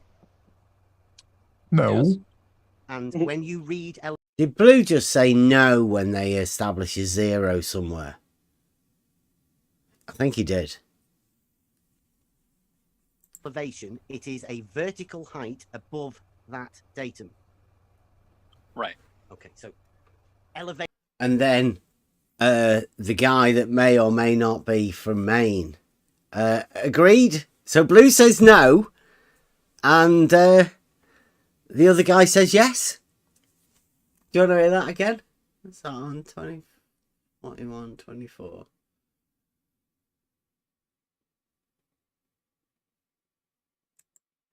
I said 50 feet above the zero. They establish a zero somewhere, right? No. Yes.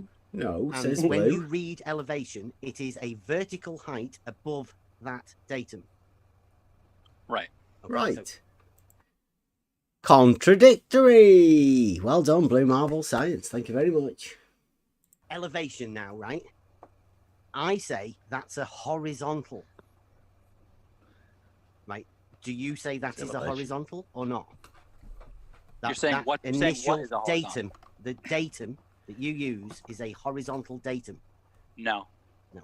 Okay. So when I see 50 feet elevation, I see it's a 50 feet vertical distance above a horizontal, because the vertical means you establish a horizontal, a flat base, and then measure perpendicularly from that horizontal to your other one. And that's where your line is, right? So, Bev. See what I did there? Did anybody else see what I did there? I swapped it round. Actually, the tool establishes the horizontal, and you measure a vertical change from the tool. But I called it a baseline. I put it underneath. And that's all it takes. Because they know that the auto level establishes a horizontal plane. But what are you referencing it to? Parallels, that's what you're referencing it to. All horizontals are parallel, strangely enough. So if it's equal elevation established by the auto level on a horizontal plane, equal elevation will be parallel to that. Horizontals are parallel. Like I said before, the main surveyor is a surveyor. So you don't tell him what to do. It's best for you to just ask, how do you do it? And then he can tell you. Hold on, let me finish my sentence before you interject. And see, McToon now is come to his aid. He realises he's in a bit of trouble. So he needs McToon to come to his rescue. Well, how about you ask him what they do, and then he can tell you what surveyors actually do. Okay? He doesn't seem to know, though, McToon. Oh, he absolutely does. You're very confused about it, though, and you're trying to interject what you imagine he does into it. So you should listen and learn. If you learn, then you might progress. Have you given me? See, this is again ECV. Exactly how we establish elevation changes. I don't know how many times I must have said this to people. We can tell you how we establish elevation changes. The measurements that we know as elevations. We can tell you how they establish those points, those datum points. How you know exactly what elevation that point is there, reference to that point over there. We can tell you exactly how that's done. McToon is getting upset. Enough time yet or not? Yes, go ahead. Okay.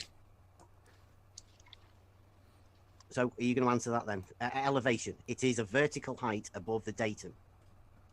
It's a height above the datum. I'll agree with that, but the datum is not horizontal in the ones that I use. It's a vertical height though, right? That's what you measure. When you measure with your measuring rod, you are measuring a vertical. It's no good if your wad's wandering about, right? Right? It has to be vertical, that, doesn't it? Whenever you look through an auto. What does he mean by vertical height? I mean, what does he mean by vertical height? I mean, come on. Vertical height when it's at home. It's actually trying to say the height difference. Rod back and forth. Yeah. Yeah, and you take the minimum distance, right? Correct. And then you know that's in the vertical position. Yes. Right. Yes. Yes. The measuring rod has to be vertical. That's we've got there. Aha. At last. Okay. So that is a vertical elevation change when you have an elevation change, right? You're reading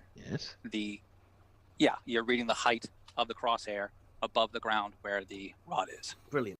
Yes, at last. We use a tool that establishes a horizontal, and we read a vertical height on a measuring rod. And any change in that vertical height is a change in elevation. Very, very, very simple. So we come back to the question that we initially started with, right? Is you imagine elevation to be a curve. I say it is a horizontal. I don't actually imagine it to be a curve. It is a curve. Okay, well, there's a difference then, right? There's a difference between a curve and a straight. You mean a plane? A curve and a plane. A plane, a curve and a plane, says McToon. Because the auto level establishes a horizontal plane of reference. Nice of McToon to add in with that. I'm gonna save some time right now. I'm gonna ask you, what are your surveying textbooks that you had in your qualification class that you say you took? I don't know. Surveying textbooks. Like, where did he go? Like, we just asked McToon Where's the differentiation? There's a difference between the straight line and the curve. McToon interjects plane, so the plane and the curve. And now, the guy that may or may not live in Maine, he's talking about textbooks. ECV. You don't know. I don't have. No, I don't have. What surveying textbooks do you have in your house? I don't have any surveying textbooks in my house. Where are you getting? You have put pictures of textbooks on Twitter.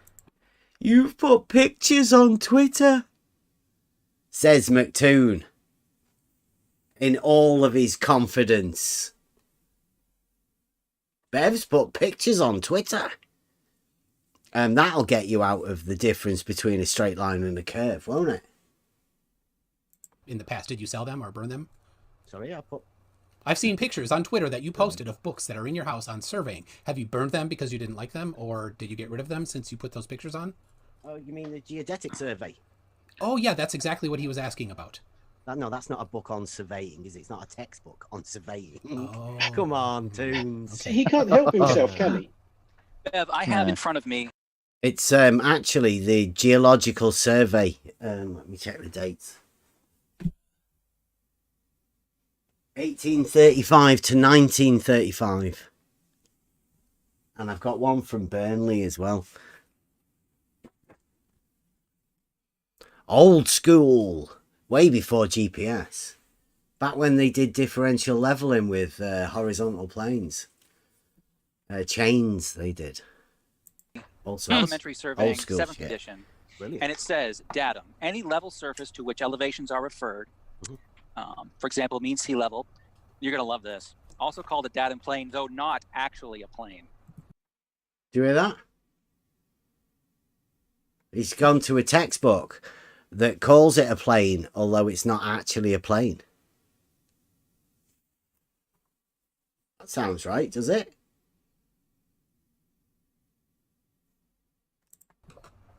I don't know. Oh! Did he break up for you as well? Yeah, Nope, like he was broke up. perfectly Yeah, clear to yeah. me.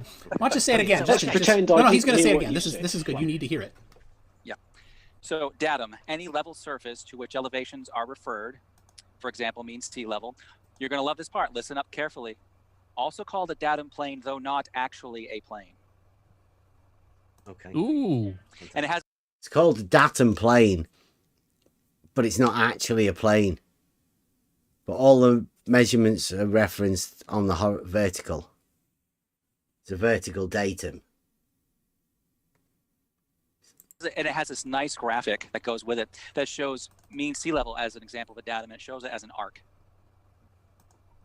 Oh dear. You explain to me how an arc. Oh dear, there's a picture in a book. That'll be it. Is horizontal, Stuffed. because you seem to think that mean sea level is horizontal. But here is a surveying textbook, Bev, that explains the principle on which surveyors actually operate every day. Explain that to curve, explaining curvature corrections that must be used. And you are saying it means horizontal. You are wrong, Bev. It's A level is a tool that establishes a horizontal. Call it a catchphrase if you want. not how surveying works. Right. Well, you know my test. If you've seen that test, yeah. So can we get round to that? You mean where you're See, transferring let's just elevation? ignore everything he just said. Let's move along. Yeah, just move along. Ignore what I just The said. whole test. Not Yeah, just the ignore rest that of bit. it. Yeah. The whole thing. So how have you established the difference between the results you'd expect on a sphere and on a planar horizontal water level that you think Right, well, it is? like we were talking That's a about good before. question. Can Right, I have step a just a second, Bev. I think this is a great thing. What if you tell us what you expect? You know, basically tell us the hypothesis. What do you expect to see if the Earth is flat, and then we can tell you what we'd expect to see if the Earth is a sphere. Right, here we go. This is old school shit. What do you reckon my answer's going to be? Anybody predict what Bev's going to say?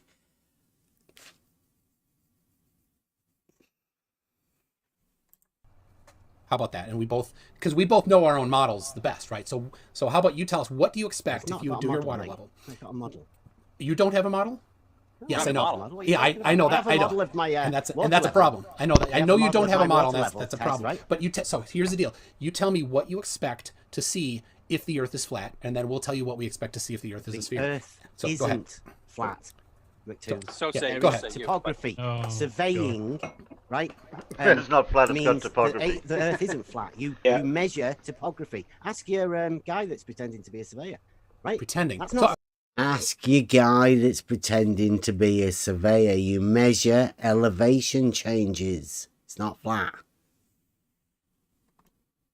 There you go. Let's be clear, Bev. Pretending to be a Are you surveyor. going to just say clearly right now That's rich. that the main surveyor is lying about being a surveyor?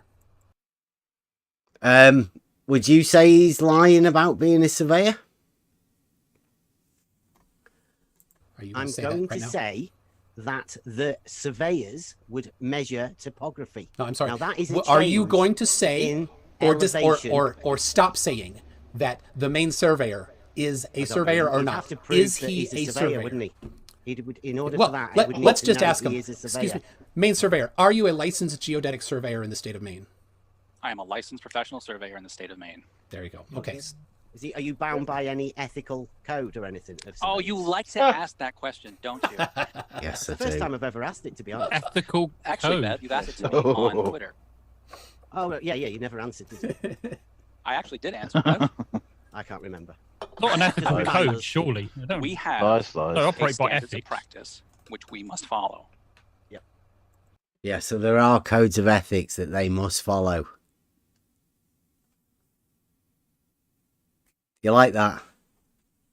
Because there is.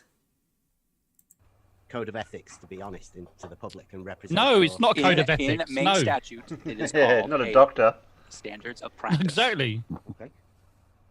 There are no ethics in surveying. And you would be. I don't know who that was.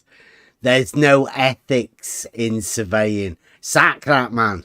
Get him out of here. That's dangerous stuff for people to be saying that. There are ethics within professions where you have to deal with the public. You can't lie to them. Where your land is at stake, the actual property that you have, are you going to get somebody who's just going to come along and lie to you? No, there are definitely ethical standards and ethical practices you have to live by. Get a bad reputation, it goes bad. It's got nothing to do with ethics. Right. When performing to do with it. my professional duties. And are you performing your professional duties at the moment? I am representing the profession of surveying at the moment as an individual. Okay. He's representing the profession of surveying as an individual. Nice. Fantastic. So, when we do our test and we establish, first of all, step one would be to establish a horizontal line. Now, can surveyors do that? We Over could a mile. establish, so listen, we could establish a horizontal line. The ground will tend to drop away underneath that horizontal line. The ground will drop away. Maybe if you're starting at the top of a hill, he could be right. Give him the benefit of a doubt. The ground, absolutely, could do. Eventually, assuming that the topography is consistent. So like over You know, water, like say for along your example. like along your canal, yeah, along your canal. If we were to establish a horizontal line at one end and make that horizontal line stay horizontal to that point where it began, then the ground will drop away underneath it eventually. Okay. The ground will drop away at the side of a canal. So, we establish that horizontal and we make it go past the half-mile mark and all the way to a mile mark. So we have one horizontal line across 3 posts. Can a surveyor do that? If that's what you want the surveyor to establish, the surveyor could establish that, but it's not the same as transferring an elevation. Brilliant. There you go. The guy that may or may not live in Maine says that the horizontal isn't the same as elevation, even though the level is the tool that establishes elevation changes. through a vertical datum. Those are two different that can be done, right? So that can be done. So we can have 3 posts, one at a mile, one at a half mile, and one at the other end, right? They'll all be with different. marks on them that will be all on the same horizontal. But different elevation. Well, just the same horizontal, right? That's all we're But different. interested But the in. elevation would have to be different. But, yeah, I don't know whether they'd be. The elevation would have to be different, he says. Have to be.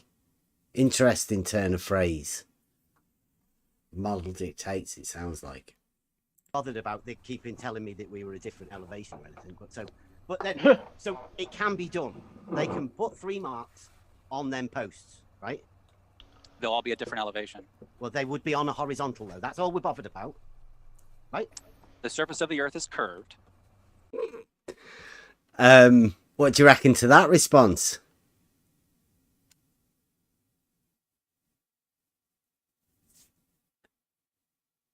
Does anyone hear me? Have I gone out of Discord? I'm still here.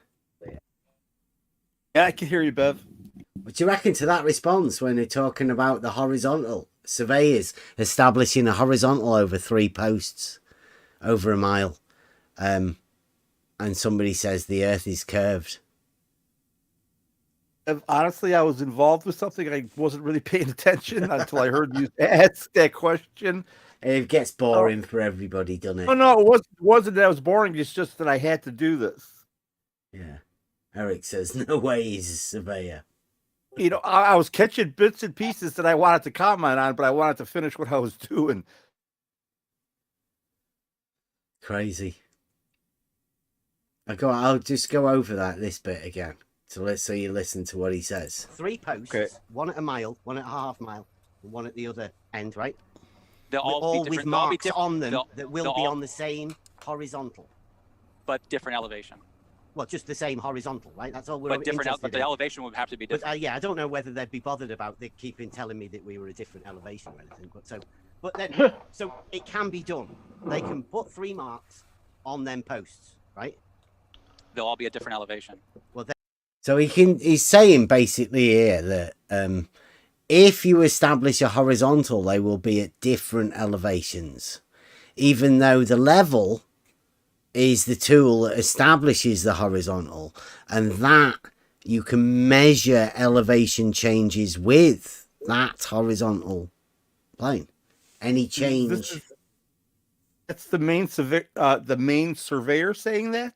Well, the guy that may or may not live in Maine. The guy from Maine, or may not be from Maine. Yeah, we try not. We try not to things that we know that he's definitely not, right? Like even adding that word in there might be suggesting that he could possibly be, but obviously that would be a shame to do that, because surveyors everywhere will be weeping. I mean, they can't come in and support themselves with this because they'll just get attacked by a load of guys with a model telling everybody what their model dictates. That can't happen. But in reality, everybody knows how it's done. I mean, there's just too many contradictions. That he could never have done it then. Yeah. Well, listen to what he says here now. ECV just goes bloop. He hits aporia, and he just says they would be on a horizontal though. That's all we're bothered about, right? The surface of the Earth is curved. The surface of the Earth is curved. So it just blurted it out. He couldn't help it. Talking about horizontals. So all we're talking about is establishing a horizontal, and he kept saying that there'd be at different elevations. So he's saying that a horizontal has differing elevations. And if there's one thing we know about a horizontal is that there's no slope, like none, in any direction. Not that there is a slope and that they're all different elevations. Right away, as soon as his brain started to click, as soon as he hit the cog this event horizon, he went, oh, but wait a minute, it's a globe. Yeah, tis globe. Tis globe. Tis globe. Tis globe. Yeah, automatically, when you've got them to that point, it just automatically. Auto ECV. Yep. ECV happens in all sorts of different ways. And this is just one of them. Beginning horizontal will not be 50 feet at the end of the mile. You can have a horizontal though. That it is possible for surveyors to establish a horizontal over a mile. Why would you want the surveyor to do that? Look, again, this is now like he's obvious. The point where he turned, right? Surface of the earth is curved. And it's like, but you can establish a horizontal. Oh, why would you want them to? Because that's what we've been asking. Like, surely a surveyor should be able to. It's one of the easiest things. I mean, that's what they do. Establish a horizontal.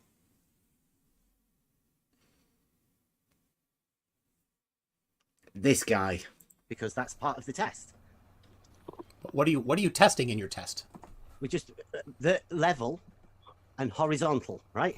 Is there a connection between the two? You're testing definitions. No. Actually, what I'm testing is that Jesse Kozlowski said that the water level drops away from a horizontal plane. Elevation change. That's why this guy's saying that the horizontal has to have an elevation change on it because the water level doesn't. And if the water level doesn't, that means the horizontal plane goes up, but that would put a slope to it. Hey, it's not me that's going to have to deal with these sort of consequences. This is these guys. And this is one of their top guys. This is one of the paralogism pushers. The Paralogism Advisory Council. He's gone now. He's never going to come back to explain all of this shit. He'll leave it for Blue Marble to sort it out from here on in. He's said it. He's set the motion going. He's given everybody the paralogisms. He'll leave it up to them to sort it out. That's not how we test definitions. No, this is a practical you start with the test, right you start with the right definition first. Practical. This is a practical test. In reality, we've just established that surveyors, like your profession, supposedly, right? Your friends can establish a horizontal over a 1 mile distance. Bev, do you think that 50 feet in elevation at the start of the mile is going to be 50 feet and horizontal at the end of the mile? Yes. Do I think that?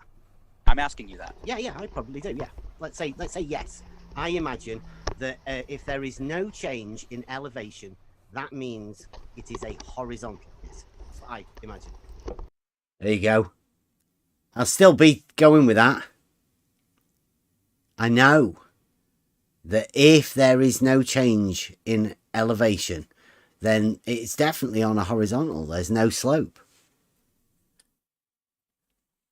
With zero change in elevation. Oh, in fact, I know it. Yeah, I'd say the same thing. He knows it. Let's back up. He said he knows it. That's Farmer's Boy in the background. Says, oh, he knows it. Like, yeah, I've done it practically. We've got tests. Yeah, let me do this, Bev. Let me explain, and you listen. Get your ears up here. The wolf, the ears are up, the mouth is shut. Okay. At a point on the surface. Do you see that then? McToon doing the wolf. I can't stand that at guy. A point. Hey, just look at how he started that sentence, though, guys. Yeah. At a point. At a point. Yeah. This is McToon now, right? The guy that may or may not live in Maine is obviously not doing well enough, and McToon here is coming to his aid. Listen to this. I mean, I wouldn't say it gets better. That's a wolf. Right. Oh, right. Mouth shut. Bringing the wolf pack out. Mouth shut. The mouth. Just did the wolf signal. He's done a wolf. Yeah, he's got a wolf there. Look at him.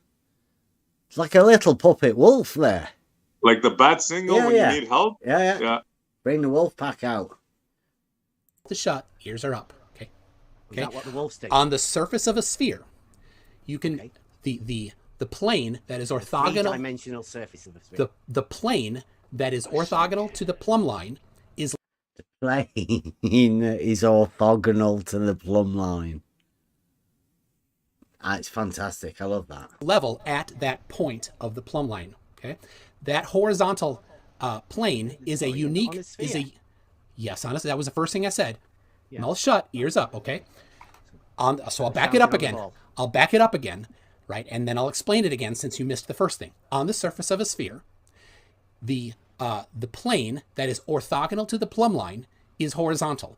That plane is unique for every single point on the sphere, right? So horizontal is a plane, level is the curved surface, right? Now, what is, can you talk about level and horizontal on a flat surface?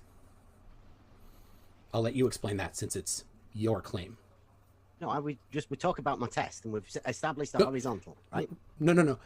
We're just covering the math, the geometry part of it here. And so, what is your understanding of the geometry? We're using Euclidean geometry. We're using geometry here. So go ahead. Euclidean geometry. Yeah, go ahead. What would you expect to see on the surface of a flat surface? What's orthogonal to the plumb line? You mean perpendicular? Orthogonal is a 3-dimensional. Perpendicular is 2-dimensional. What do you reckon to that? I'm pretty sure perpendicular is in book 11.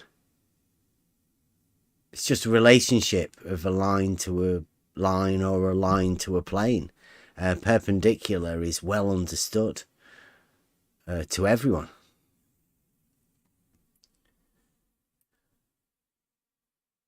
How do you reckon? Apparently not. Orthogonal is perpendicular, though, right? I mean, I don't know what this smug face is, but do you not know that? Perpendicular is 3-dimensional, right? Say that again. Perpendicular is 3-dimensional, right?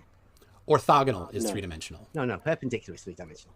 So when you say perpendicular, the definition of that would come from Euclidean geometry, right? So get to it. I'm listening. So it's defined within Euclidean geometry, and that is 2 straight lines. So you would say that the plumb line is a vertical, and the right angle to it is horizontal, right? Perpendicular to the vertical is horizontal. Your orthogonal works the same as well, doesn't it? Are vertical and horizontal defined in Euclid's book there? They're defined as being perpendicular, right? Excuse me, I'm asking. Are the words vertical and horizontal defined? But they are defined as being perpendicular. Now that I always found that to be a ridiculous argument or a ridiculous attempt at an argument. Just to say that is vertical and horizontal defined in Euclid's book. Stupid. Vertical and horizontal are perpendicular, and perpendicular is defined, well defined within geometry. It's a well understood thing, and vertical and horizontal are the representations of that perpendicular. Everybody uses vertical and horizontal as such. Perpendicular.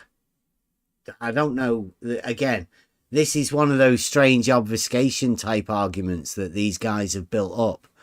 It isn't an argument. It's not even anything, really.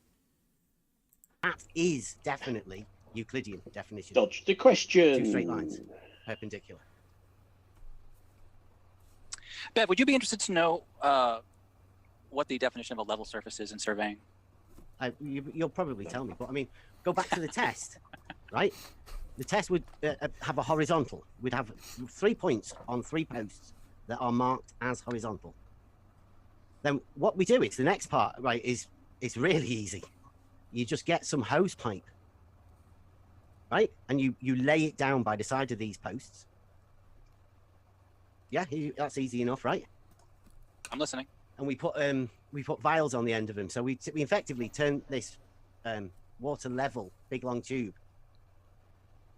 That we'll put a T-junction in the middle of it as well. So we can put it up against each of these posts with the vial, strap them around it, and then we can fill that water level up, can't we? So are you establishing a horizontal line across that distance, horizontal to the beginning, or are you establishing an elevation, the same elevation? The surveyors did the horizontal at the beginning, right? They made 3 marks that were horizontal on 3 posts. They did that. Who's they?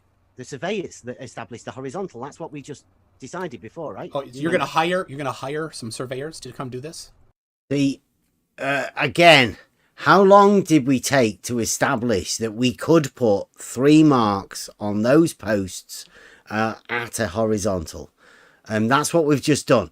Now, all I've done is put a hose pipe next to each one of those, the same hose pipe, put a tap in the middle, and filled it up with water. We've put that water level next to these 3 marks that have been established as horizontal by surveyors using the tool, the auto level, that establishes horizontals. Put the marks on the posts, and then we've got a water level. Put it next to the marks. What would happen? Simple. Practical. Dead easy to do. Theoretical question too. Go on, sorry. It's one of the. No, I was just gonna say it's one of the simplest things to understand. Get a piece of stick, bang it in the ground. Get another piece of stick, bang it in the ground over there. Get your water level, mark one side, boom, go to the other, you mark the others, and that's it. You got a plane. That's it. You got a level horizontal plane of reference. What more can you, like, what else do you need to say? No side higher than the other. Level, horizontal. The problem is that this can be done, right? It's existential. It exists. It's real. That's the problem with these guys. They can't see it. Think of a swimming pool. Yeah. Think of a swimming pool if one side is lower than the other. Is it going to work? No. Yeah, why not? Okay, so you're going to ask professionals. Of course he is, because he's not a surveyor. 3 posts, and you're going to say, okay, start at this post. And see, even Farmer's Boy there says, I'm not a surveyor. Good to know. That now he's saying that I'm not a surveyor. Never claimed to be a surveyor. I don't know why anybody would imagine that I have. I'm not. I do have an auto level and some stuff, and I do know what how to do this. And I want you to use a horizontal plane and mark with the plane, the horizontal plane that's perpendicular to the plumb line, right? Or orthogonal is the better word. So from post 1 establish that to horizontal post 2 all the way to across. post 3, right? So all right, no, so a horizontal. I'm saying horizontal. yes, the same horizontal. So now, are you saying horizontal, or are you saying you want the same elevation at each thing to the survey? Yeah, that's the important. Do you want me to just say it again? I will confirm. See, look at this here, Bev and Riley logic. Flat Earth? No. In reality, this globe one here, rather strange, isn't it? Can you imagine seems that? To go higher in the center here. I don't know what that's all Can about. you like just look at that, man? Just look. Who in his right mind could envision such a thing? That a water is going to be higher at the center. Like, it's insanity.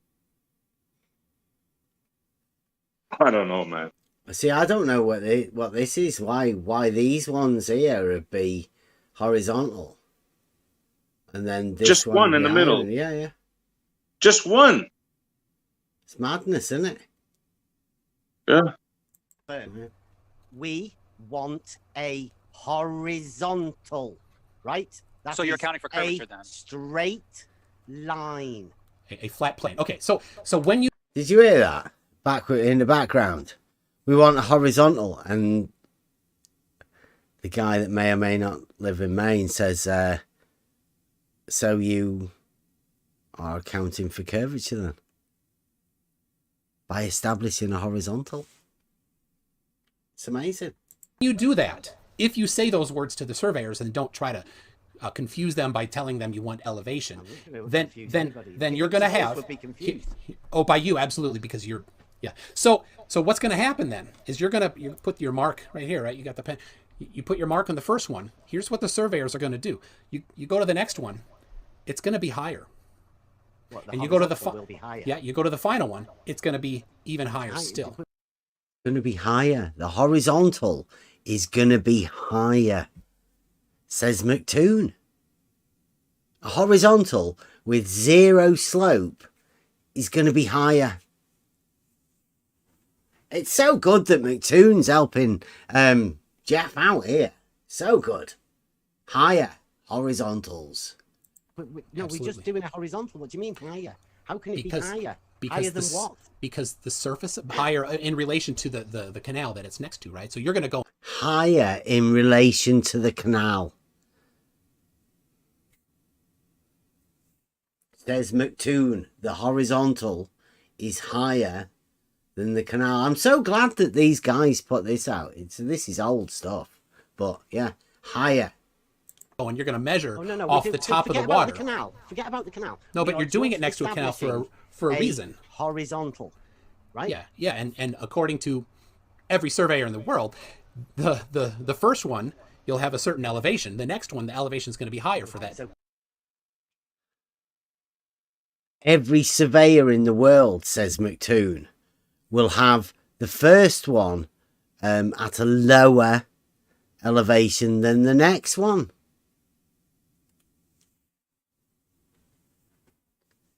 Amazing. McToon. I mean, don't bother checking the surveyors. Don't worry about that. McToon's got it sorted. Horizontals higher. So horizontal when we come back again, what would happen when we come back again to check the horizontal? Right? You were saying they. Well, I can do this after. Are you saying I can't have a go at this? Me and my lads. I'm We're not allowed trying to make sure you get your pronouns right. Is it they or are you part of this? We doing this measuring? Yeah. Are you considering yourself? Be measuring this? Well, yeah. Me and the lads. We. So after you doing surveying, yes. After we have an auto level. We do this sort of stuff. Yes. You're not going to be doing the surveying. Let's say the surveyors, right? The surveyors are establishing a horizontal. He says you're not going to be doing the surveying, but according to Farmer's Boy, anyone can call themselves a surveyor. Anyone. Doesn't matter. And all you're doing is just measuring a couple of marks on posts. So, hey, there's no job. It's our job. Anyone can call themselves a surveyor, but, I mean, you can't even do the test. Obviously, a man not after truth, just after ridicule and sophistry. Well, it is McToon, right? He's after entertainment. Yep. Horizontal. Now, they establish it all the way across from one end to the other. And then they go back again to make sure it is all the same horizontal. I need clarification. I want to make sure I'm not assuming anything about what you're doing. You asked a professional surveyor to establish a horizontal line across a mile. See, listen to this guy. I mean, there's questions about whether he lives in Maine. Never mind any of the other stuff. Is that what you're saying? Yeah, on the posts. I've explained it, just like I've explained it to you. 3 posts. And the surveyor is not just going to transfer the same elevation across a mile. You're asking to transfer a horizontal line across a mile. They've never been like you are at the minute. You seem to be a different sort of surveyor than we've ever. Different sort. Are you sure that's... Yes, he is definitely a different sort of surveyor. I've never heard a surveyor have such problems with understanding laying out a horizontal line. Different sorts of surveyors. Surveyors can establish a horizontal, right? You seem to. So there's different types of surveyors out there now. Yes, definitely. There's the real surveyors that actually do stuff and can explain what they do very simply because they've done it. They know what they're doing. It's very easy to talk to a professional surveyor about what they do. None of them sound like this dude. This dude is a different type of thing. He's conflicted. He is afflicted by a model.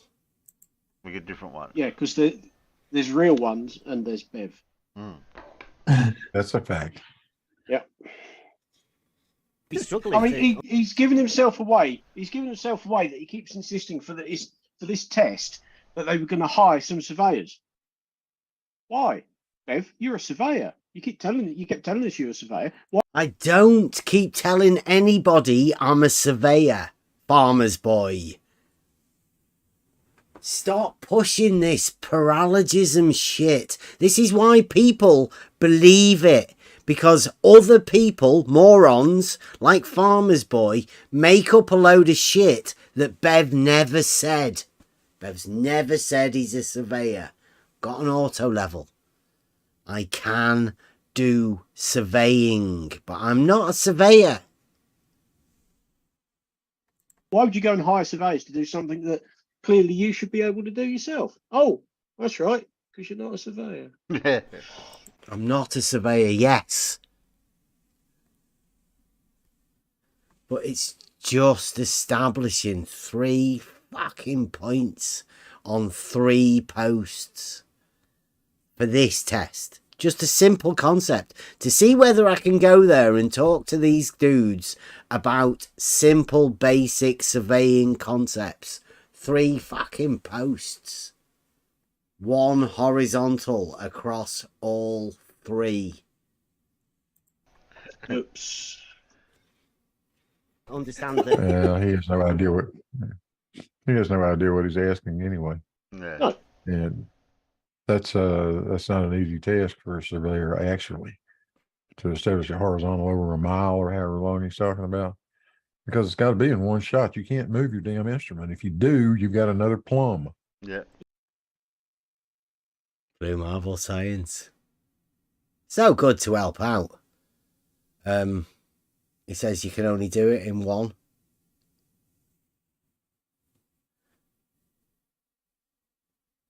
Yeah.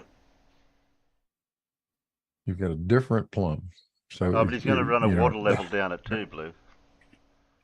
Yeah, that he's going to prove that water's level by using a water level. I know that's what he does. Yeah. Yeah, a water level is one of the tools we use for realising Euclid. That's a different test. This was just a basic one to show everybody the problems that globe surveyors have. I think that has been shown, but I mean, this was shown a few years ago. We've been over this many times. Again, ECV seems to stop people from addressing the issues. They think they sorted it with this picture. Yeah. Why would you want them to, Bev? Why Because would you want them to? Why would I want them to establish a horizontal? Why would I want the surveyors to use a tool to establish a horizontal over a mile? Because I've got a test, a water level test, right? And you're designing it to be inconclusive or to be a total failure. No, I'm Designing a test to be inconclusive. We've just talked about establishing 3 posts, putting a horizontal line across all 3, and then adding water to it. It's dead hard work. It's really hard work for surveyors. all we've done is establish so far that we've got 3 marks on a post that are horizontal. Now we've laid some water levels at the side of it, and you've gone all funny, and now we're going back to you don't seem to think you can do horizontal. Establish a horizontal anymore. Bev, you're confused because you think that you can measure to prove a definition when you're using the wrong procedure to find out if the water is curving or not. I'm using the wrong conclusion test to work out whether the water's curving. That's not what I'm doing. What are they talking about? It's crazy, isn't it? Yeah, that's sorry. ECV. Yeah, we Isn't that know. what you want to know, Bev? People have measured the surface of water to be curved already. Who is that? Well, the person you're talking to, not me. The other guy you're talking to right now has done that. Yeah. So here you go. Now McToon has just claimed that the guy that's not around anymore, Jeff. Yeah, just the bus. Yeah, he's done it. Like, he's like, no, I haven't done it. No, not me. He has. The guy that doesn't really seem to know what he's talking about. The one that's contradicted himself about 4 times within this short conversation. Oh, he's measured the curvature of the water level. Of the water. So Bev, we're not going to play the game of water level. Whether you're talking about the water level. He's measured the curvature of a water level. Fantastic. I wonder why he's disappeared. I wonder why this man isn't around anymore. After McToon's just claimed that he's measured the curvature of a water level. Wonder why he's just not here. or the surface of water, because that's nonsense. What do you mean? You know exactly what I mean. You What like do the you word mean? games. You know, Jesse said the other day, right, that the water level is measurably, it drops away from horizontal. Right? Yes. Okay. Yes. So surveyors can establish a horizontal, right? But why would you want them to? Jesse Kozlowski says that the water level can be measured as a measurable drop from a horizontal. And then we say that they can establish a horizontal, right? And he says, well, why would you want them to? Isn't that their job? Well, listen, look. Jesse Kozlowski says that the water level can be measured as a measurable drop from a horizontal. When we ask the surveyor, can they establish a horizontal? After making that statement, he says, why would you want them to? I would say, because you could measure the drop of the water level from it. Surely. That's what we're talking about, isn't it? Establish horizontal. If there's a drop of a water level from horizontal and surveyors can establish a horizontal, then you should be able to measure the drop of the water level from that horizontal. I don't know how easy it is to make this to come across.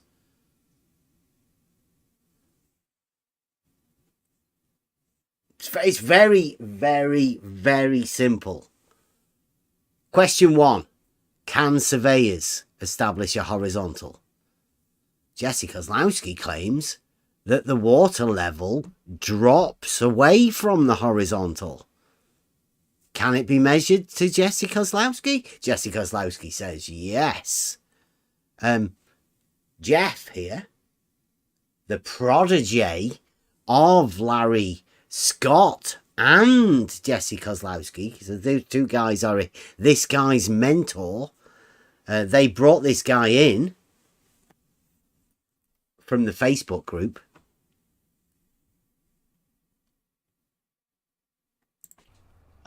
Maybe we might be checking what Jesse said, right? Because Jesse says it's measurable, right? So let's establish a horizontal. Now, can surveyors, professional surveyors, you know, the ones that actually get paid to do a job, right? Can they establish a horizontal line? You have to be paid to be a surveyor now. We can. Why would you want us to? Brilliant. So you could make 3 marks on these posts that are all on the same horizontal, right? Those marks would be the projection of the horizontal line at one end of your mile, and they would be at different elevations. Okay, so you couldn't do the same on the way back again then, is that what you're saying?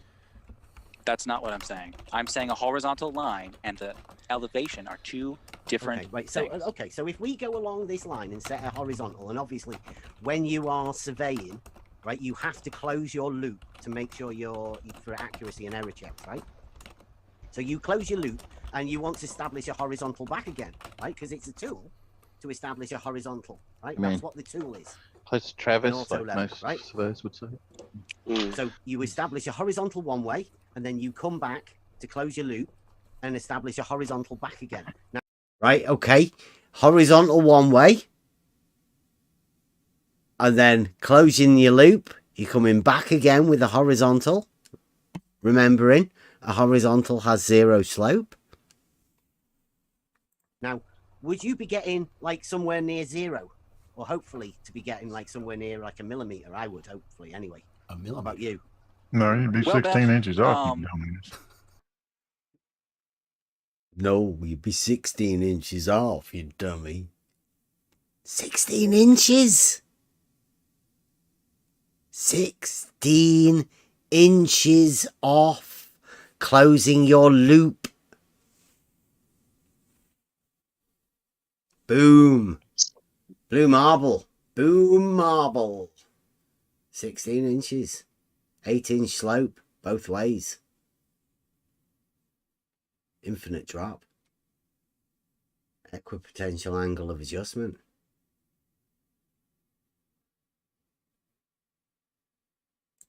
You know, there is a difference between reading to the nearest millimeter and being millimeter accurate. Nice obfuscation. What about the closing the loop question on the horizontal? Oh yeah, you need to run the both directions. Okay, so then we would check.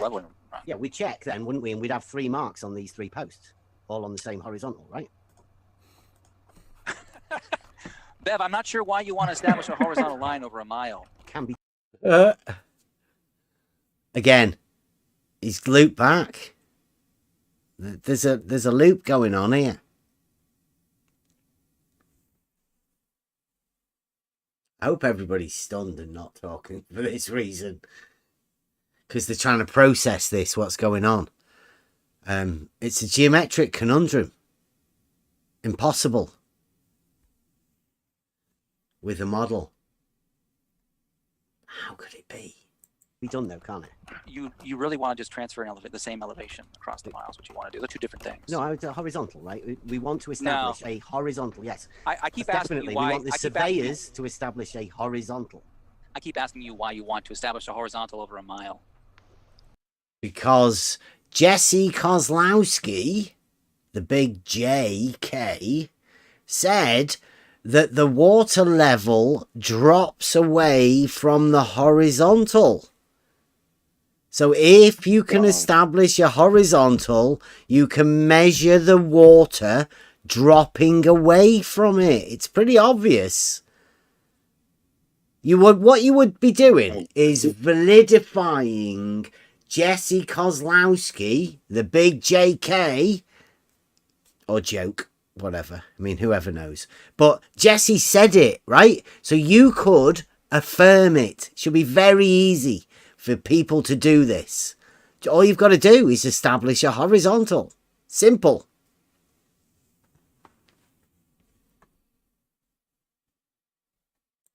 Because you really want to be transferring an elevation because Earth's surface is curved. You're testing to see if it's curved. You're going to have to start out with the same elevation at all 3 points, not a horizontal line. It's horizontal in the beginning. We need to be able to check that the water level surface, the one that Jesse Kozlowski, is he your mentor?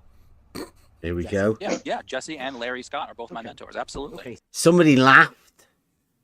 Somebody laughed at me asking if Jesse was his mentor. And then he said, yeah. Do you want to hear that again? I don't know who that was, but I mean, it's pretty disrespectful, isn't it? Can be measured dropping from horizontal. So I'm just getting to check that a surveyor can establish a horizontal over a mile. Then we can do is we put water levels up against these marks, this horizontal, and then we can fill it up. And what do you expect to see? Well, what would you expect to see? Because Jesse says it measurably drops away from the horizontal.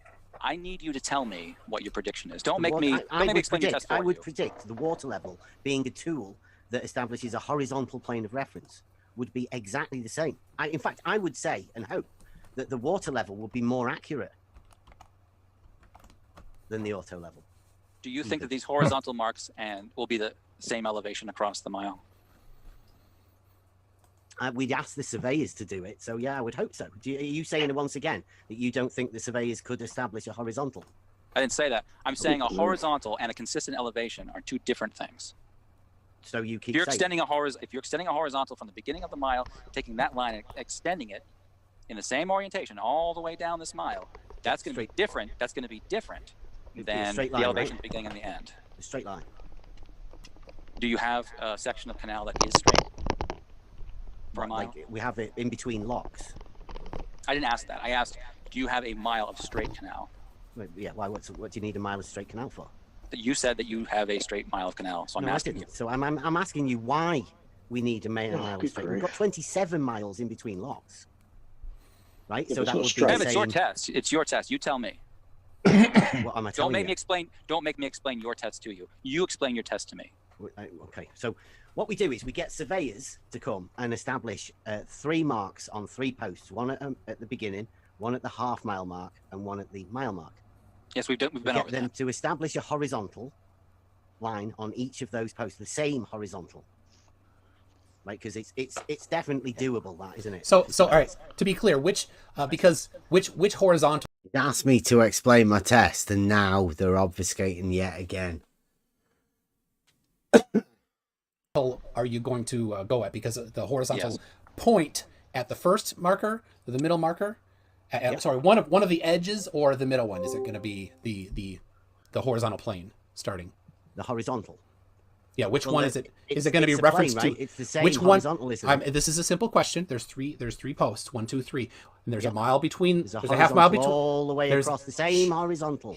All the way across. There's the first one, the second one, the third one. There is the horizontal plane is for one of them. Which one? 1, 2, or 3. Horizontal plane's only for one. So when you give instructions, we'll go through all. Yes, 3. of course. I'll Now, when make you sure give the surveyors know instructions, that. when you give instructions, hold horizontal on. plane, yes. Yes, when you give instructions to the surveyors, they're going to want to know which horizontal plane you want. The first one, the second one, or the third one. Of course they are. That's what they're going to do. They're going to say you want a horizontal plane. That think like that. Think like that. Yeah. So have you selected the surveying company that you're going to hire yet? What's the name of the company? No, you're not. You haven't yet. No, I've not. Have you been like asking them and interviewing potential surveying companies yet? Getting prices on them? Looking around. He's asking that because, like I'll tell you, they've called every surveyor in my local area to tell them about me. I'll tell you that for sure. That's why you don't bring surveyors into this. And that's why no surveyors will ever come into this. These guys have already told them lies about me. Every surveyor in the local area. Around at surveying companies, yes. Okay, and what's the expected budget? What's the expected budget you're going to have to spend on that? What, to anybody? To the professional surveying company that you're going to hire to do this. Here we go. This is another one, right? We're talking about establishing 3 posts, right, on the side of the canal. I can do that. I can measure it out and bang 3 posts in. I can put 1 mark on the first post. So all it would be for surveyors to be able to do is to put 2 marks on the other 2 posts on the same horizontal as the mark on the first post. Very simple for surveyors to do that, I would say. Now, McToon, remember how complicated this is. Two marks on 2 posts, one half a mile away and the other one 1 mile away. That's all that's needed to be done. Here we go. Yeah, we do this for nothing. We don't ask anybody for any PayPal donations. No, I'm not asking what you're asking. I'm asking what you're expecting to pay, because a professional surveying company is going to charge you money. So yes. What do you think they're going to charge you for this service? For the service of establishing a horizontal. It's just the service. They provide a service. How much are you expecting to pay for them to do this service for you? I haven't got a clue yet. How much would you ask Jeff? Jeff, how much would you charge for establishing? I don't know what the going rate is in how much would you charge for your going rate? If maybe in May. Say with somebody in down the street that wanted to do it. I'm not sure. If it was That's me asking a surveyor, claim to be surveyor, how much he would charge to put 2 marks on 2 posts, one half a mile away and another one 1 mile away. That's it. And he doesn't know. He doesn't know. But check this out. a flat earther, or oh wait, you're not a flat earther. No, you're a flat earther. You you're have a different charges, do you? Topographic, a topographic earther. you're a universal horizontal waterer. Classic clip. That's what he calls us. Universal horizontal waterer. Nice accent. I could not tell the difference. I thought Bev said that actually. I'm just trying. A leveler, that'll do, right? Just no, because you got the definition of level wrong. In the live chat, people, do you like the main surveyor, or do you like Bev's accent better?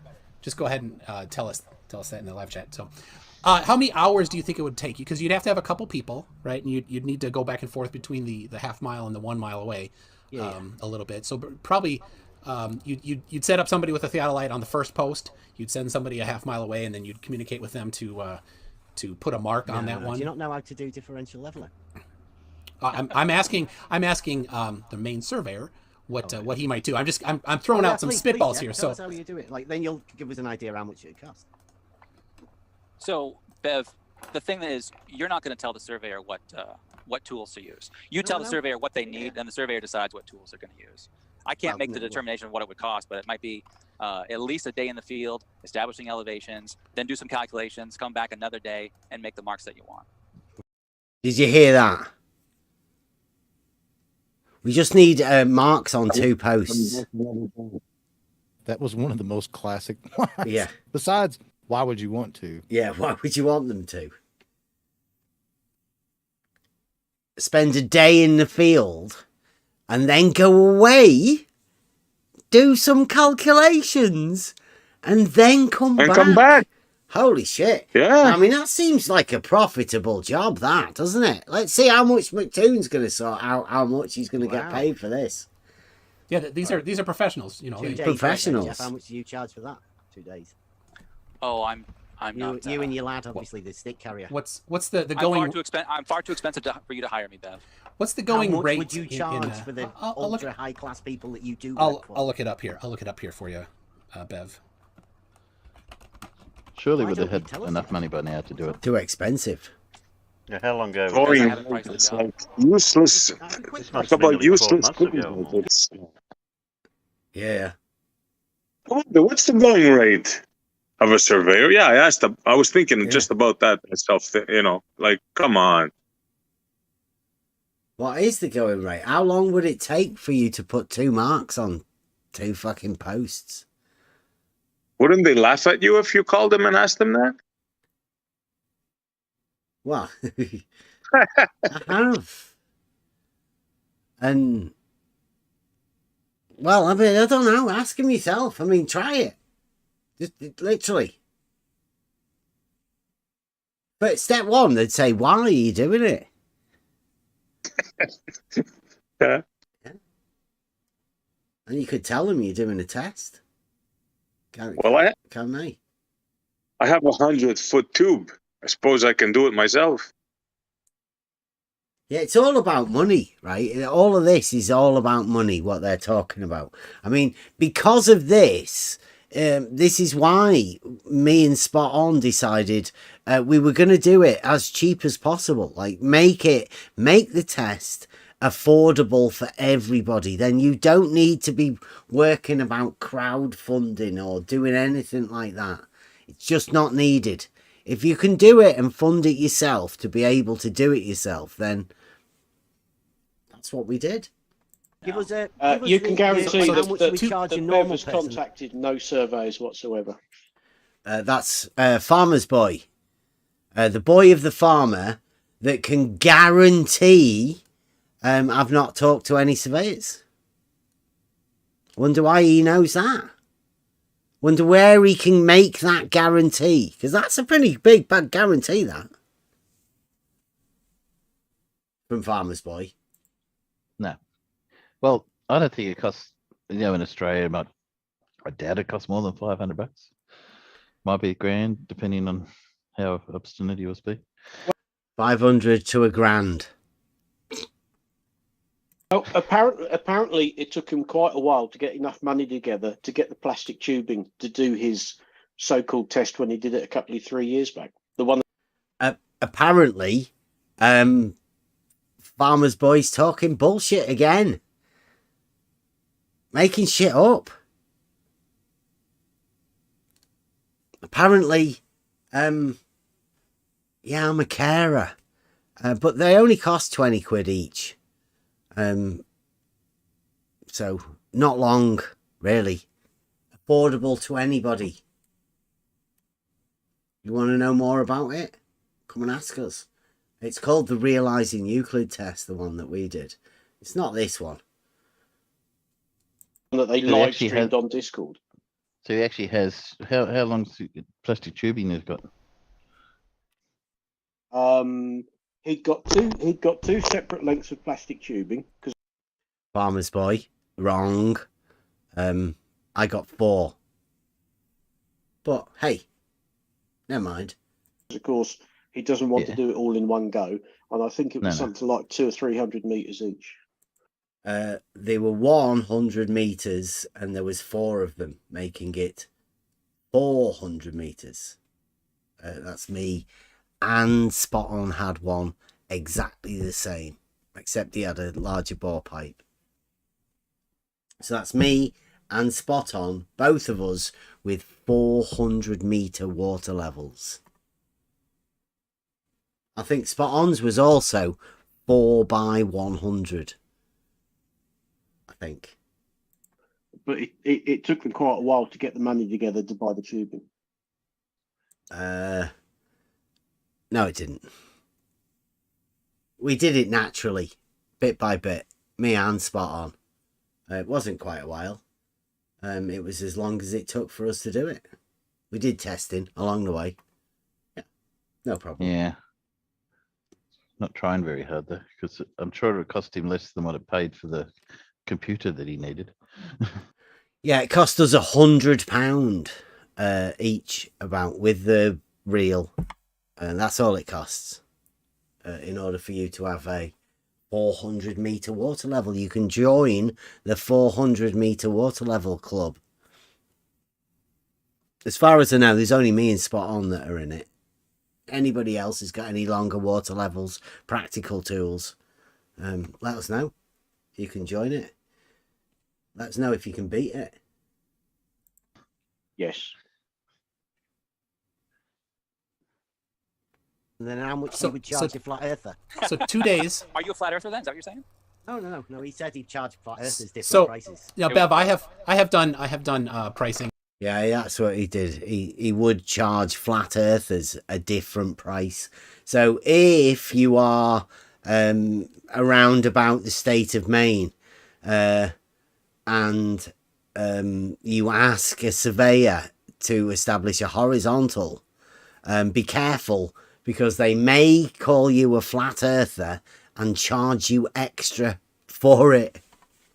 You never know. For software development. So I have a little bit of a background. You figure out how much time it is, and then you figure out you're going right. It's not that hard. So you got a day of book work and a day in the field for 2 people. So you got about 3 days worth of work, right? Maybe a day of book work. So yeah, that was me coughing. A day of book work. I couldn't think that. So he's actually charging for a day of book work. McToon knows a lot about surveying. maybe 3 days times 8, right? So what's 3 times 8, Bev? Pardon? That's wrong. It's 24. Yeah, there you go. Second try. Okay, so I'm just gonna guess. I'm just gonna guess. $150 an hour is maybe a going rate for a professional service like that. So sounds profitable, Jeff. $1,200 would be what you might expect to pay. $1,200 for 3 days' work. So McToons has done some. Did you hear him doing his calculations there? 1,200. 800 a day. How much is 800 a day, Bev? 1,200. Says McToon. For Jeff that. to put For three horizontal for marks on a three professional, well, a professional surveyor needs to have a certain level of a quality that's guaranteed. They're not just going to come out there and start spitballing Level of stuff and guessing quality. at things. You want quality horizontals. That's what you want with your professional surveyors. Quality. Right, they're going to come out there and they're going to do a good job and they're going to make sure it's a good job. And if you complain, then they're going to send somebody back to fix it because they're going to make sure they get it right. Okay. They're going to fix the horizontal, those 2 marks. Fix them. If they get them wrong, you've charged them 3 days' work for putting those 2 marks on those 2 posts. You say they're not right. Well, bring them back. We want quality horizontals. So we've got normally they say that it'd be quicker to just do a GPS, right? But they say that GPS would be maybe 2 inches off. GPS does not give you level. It's not, a horizontal. It's not, does accurate. not give you a horizontal plane. GPS gives you elevation, which are distinct. Yeah, but we're doing an elevation right through horizontal, right? Well, elevation and horizontal are different. Yeah, but we're asking surveyors to establish, right, a horizontal. Yes. Yes. Yeah, not an now elevation. they do say that they can bring the GPS system, right? But it's not that accurate. Oh, I wouldn't say that. Is that right? How accurate could you make it then, Jeff, with your So GPS it depends. system? It depends on the length of time you have your setup. It depends on how many satellites you have. It depends on where the satellites are in the sky. You have to have satellites. Oh, Depends on time for accuracy, says Jeff. Yeah, that's how GPS works. Would that be a cost? What? You have to use a satellite? What? It's how many Or satellites. Would you just be charging somebody $1,000 dollars do to do you this own job the when you could satellites actually in come and then? do it with the GPS and go blip blip and do it a lot quicker? Golden Brisket just checked my work. You're right. It's not $1,200. Bev, I can't retask satellites. Yeah. He's just done his maths, and it's not $1,200. 3 times 800. Strangely enough, it's not 1,200. Have to plan ahead of time. Okay, fantastic. Yeah. So the way well then, Jeff, let's back up. 3,600 was I got the math wrong. So 3,600. 3 times 8.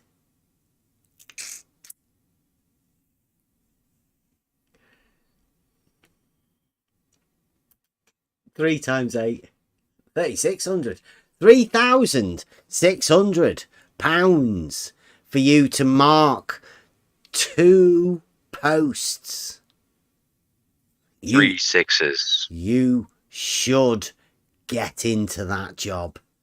Right? Here's you thinking that you should be doing whatever. But I mean, hey, 2 marks on 2 posts. $3,600. Get in there. Profitable. Globe surveying. Bev, let me just back up a little bit for you, Bev. $3.5 grand. Let me back up for you here, Bev, because you seem confused. You seem confused about how this works. 3 marks on 3 posts. Yes, so you seem confused about how this works. So let's see. This is the first time I'd ever seen this for quite a while. George is all over the screen here. George has just joined this thing, and we're talking to these guys, and they are obviously George's team, right? These are the guys. They trusted George. George was the man. Bless his soul. And so I would expect this is the first time we've ever seen anything about George. Brings back memories for most people, I would imagine. So, moment of respect for George. But let's see what these guys say about seeing this name here again. So I think Jeff. Even the pros. Oh, we have George Natchik in here twice. If you need to go, I know you had something. Yeah. Tap out. I'm just gonna. You're I'm not gonna stick around tapping for, out, Jeff. Come on. Bev, I have other commitments in my life. Okay. See, George came in, and if you need to go, George is here. If you need to go, Jeff. So Jeff disappears. So Bev, the Earth is spherical. It's measurable. Which geometry do you use, it. Jeff, before you go? When I you do use surveying? surveying geometry. Surveying geometry. See, everybody's been using the wrong geometry. They should be using surveying geometry, as Jeff said. Surveying geometry, Bev. Oh wow, who did that? Is that is that a branch of Fight the Flat Earth geometry? Oh, I was wondering if you were going to bring up Craig. I know how much you like him. You can't go without talking. Fight the Flat Earth geometry's evolved into imaginometry. It's now a fully formed, it's the most fully formed non-Euclidean geometry there is. Comes with axioms, postulates, definitions. Obviously, there's no propositions. You can't get that far. But, I mean, it's the most fully formed non-Euclidean geometry there is. Jeff's calling it surveying geometry. But that's just practical, so that would be Euclidean. About that. I mean, I could invite him in. He does make up geometry and all of you lot parrot it, right? No, Bev. I told you yeah. I have surveying textbooks. I have surveying textbooks that explain the geometry involved in surveying. And you can test it yourself and see if it works out in the field or not. Like, you know, the divergence of plumb lines. That's a pretty important thing to understand. How much do you charge especially for your that? test. Oh, Bev, all the work that I've done on YouTube, that's all been at my own time that I've donated to educating people that are confused about how much would you normally water. cost it then? You know, I have no idea because I haven't quantified sounds it all. profitable. So he's never charged anybody for the divergence of plumb lines, measuring that. I think that's what Blue Marble's taking up, surveying geometry. Yeah, Eric. Surveying geometry. It's just practical Euclidean, really. That's what I say anyway. But hey, these guys have to have something a little bit different, I think. So Bev, I think you maybe because you don't, you're not employed in a professional field, you probably don't know how this works, but there's businesses that charge an hourly rate, and that's very much independent of what the actual employee gets. A lot of the time, talking to. Well, I know that you're not a professional. You don't work in a professional career where you work and your time is billed out. I know that. Is that correct? I'm not a professional. I'm a carer. I do get paid for it though, so I don't know. I don't know whether that classes as me as a professional. Correct? Or am I? Did you get a new? Yes. Did you get a new job since? I am a carer for my family. Yes. Okay. So do you bill? Do you bill hourly? A joiner. Yes, I was a professional joiner. Okay. I got paid for that. Okay. And then I went to college and did a building. Technical Excellent. building. Okay, so here's 2 years. Yeah, here's a good question then for you. Surveying and land surveying. So 2 here's a little. I was doing all of this. Listen up here for a second. I have a clarifying question. A clarifying question for you. Within surveying. Shut the fuck up, when I find it a bit demeaning. Yes. You have to go now at listen. being professional. I know what it's like. Yes. Unfortunately, I'm a carer now. Could you zip it for a minute so that I can explain how these things work? Bev. Okay. Here's how it works. Pinpoint asteroids in orbit and hurl y'all thousands of miles. See, B-Ball's cut it short there. It's like he cut George out of it. It's a shame, isn't it?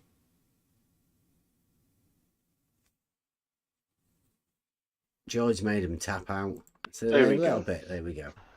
I did this for 2 years. You didn't do surveying for 2 years, you fuck knuckle. No, he did a building certificate for 2 years. Yeah. Doesn't sound Covered like you many, ever many, worked for a surveyor. and covered a dozen separate subjects, one of which happened to be land surveying. I heard in a separate one, he gave the impression he actually worked as a surveyor, but I've since kind of. He heard that he worked as a... No, I don't know who you heard that from. Probably from somebody like Farmer's Boy pushing bullshit. You never heard it from me. Work out now. He worked in the building field because he was saying how his boss used to say how good he was, and that blah blah blah. I've worked out that now actually he was just worked as in a building field. I don't know exactly what he did. I assume since he was a joiner that he just did joining. But anyway, well, you see, at one point he's claimed that he was a master joiner. No, Farmer's Boy, again, wrong. It did an advanced craft certificate after the craft certificate. Very simple. Very simple. But that was before he started this 2-year course. He started this 2-year course, I think, when he was 18. Yeah. So if he left school at 16 and then was a joiner and then started this course, you don't become a master joiner. You don't become a master in anything in 2 years. No. He can't help but give himself these fucking titles and qualifications. But like I said, lying to him is just like breathing. He just, you know, does it. What's he lying about, Farmer's Boy? Please. It's getting a bit old, people just saying you're lying, but never saying what you're lying about, and never having the balls to come out and say it to your face. That's Farmer's Boy. Talk shit. Doesn't know what shit he's talking, and never says it to your face. Yeah. Word games within all the Farmer's Boy. Yeah. I'd like to know what you did between 16 and 18. That's when he was a joiner, apparently. That's a joiner. Because he was a master joiner before he did this course at college. No. But the course he did at college was day release. Because the 2-year BTEC course is day release. No. It's full time. You tit. Farmer's Boy. Making up shit about stuff that isn't true. Full time, you muppet. Yeah. He even fails at being a master debater. Yeah. Doesn't debate very well at all. Tries to play the word games, and that just sounds foolish. What a team. But yes, it just in the time that I've heard him, he could easily have raised the money to do what he wanted to do in terms of, because you don't have to have the surveyor and the piping at the same time. Because if you pick the appropriate place, the marks can stay there for a while you come back and then lay up the piping. Look, he raised, what was it, $4,500 odd for his computer upgrades and security. Yes, which could have easily have paid for this experiment. Well, of course he could, but all it did was get him a computer that he could play computer games on. Because as soon as again, the test had already been done.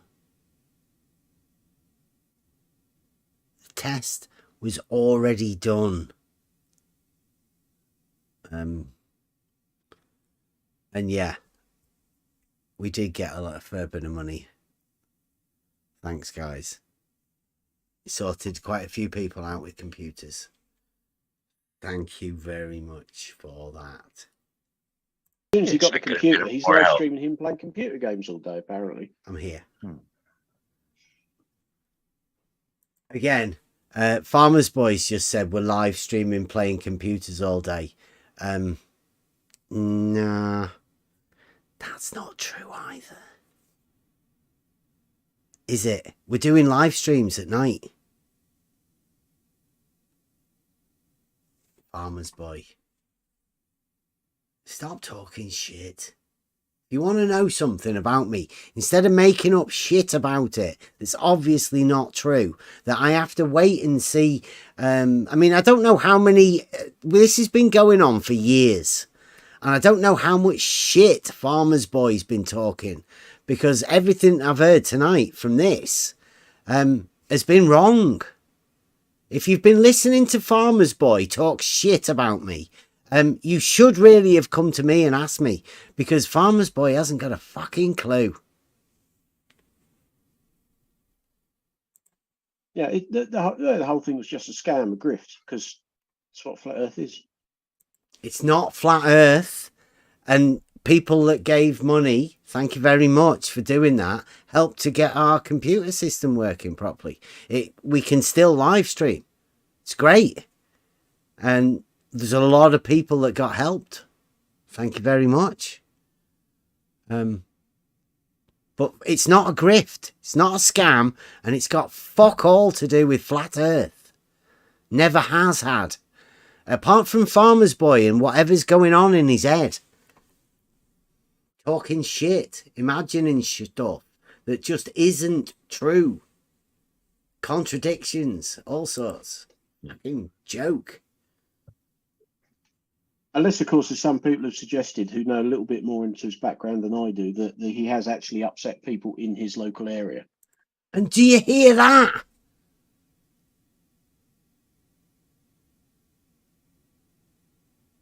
Do you hear that? But I'll do that one again. Fucking this is a joke. This people, Farmer's Boy, been talking shit about me all fucking time. Listen to this. Scam, a grift, because that's what flat Earth is. Unless, of course, as some people have suggested who know a little bit more into his background than I do, that he has actually upset people in his local area. People that know more about my background than he does have told him that people in my local area have been upset by me. I'd like to know who they are. I'd like to know who the people I've upset in the local area. I'd like to know who they are. And I'd like to know the people that are looking into my background that have found that out and told Farmer's Boy that. I'd like to know who the fuck is talking about me. Because it's obvious that Farmer's Boy is. And he's talking shit.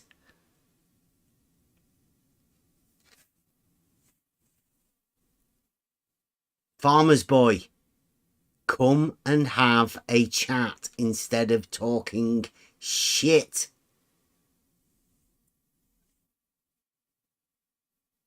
Listen to this again. Just so you know what sort of people you're dealing with. Listen. Well, of course he could, but all it did was get him a computer that he could play computer games on. Because as soon as he got the computer, he's live streaming him playing computer games all day. Apparently, wrong. Yeah, the whole thing was just a scam, a grift. Because wrong. That's not true.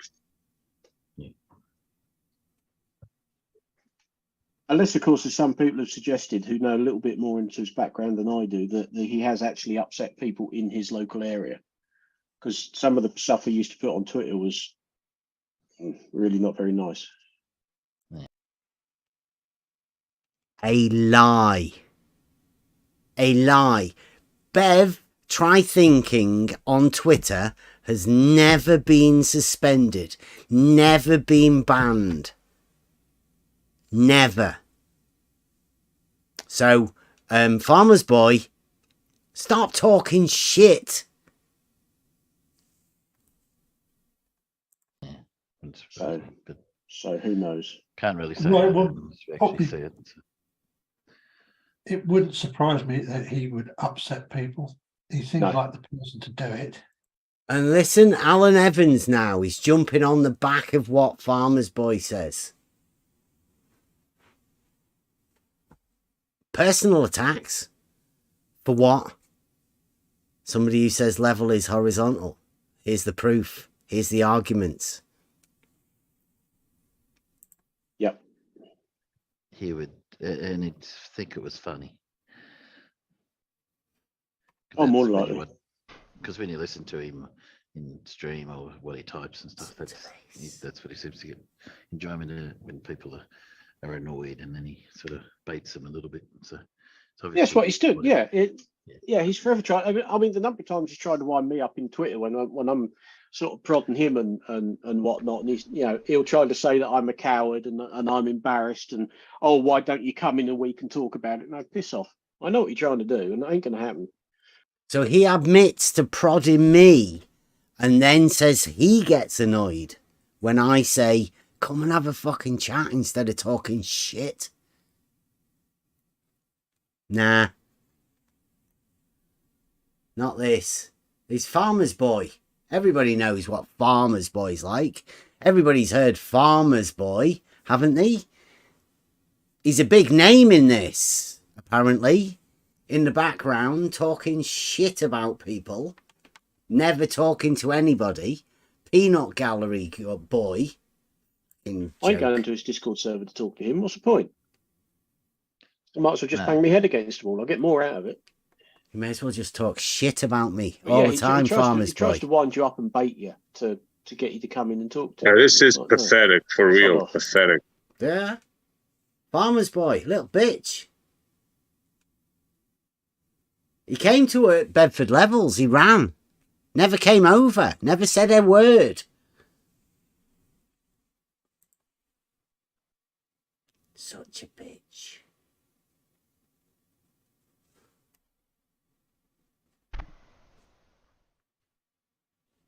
Farmer's Boy. What did I do to you, Farmer's Boy? How did I upset you? What was it I did? What else we got? I don't know. What else we got? I don't know. Matt dropped one that's about a minute long, but by the time we fast forward all the... Right, okay, go. I'm going to end that now. Farmer's Boy. Come on in for a chat. We can expel all of these rumours that you're doing. So we can put you straight. I can let you know exactly about the tests and the where I went to school, when I went to college, what my exams were. Instead of talking shit, come and have a chat. I noticed Maybe he fancies you, Bev. Did you ever think? Did you ever think of that? It just came to me right now. I think he might be jealous. He might want to be me. It could be that too, yeah. I think like most of them, it's just the Logos working. They're just misologists. They can't stand Logos. I mean, I'm not, like I say, I've not come here with anything different. I didn't invent level being horizontal.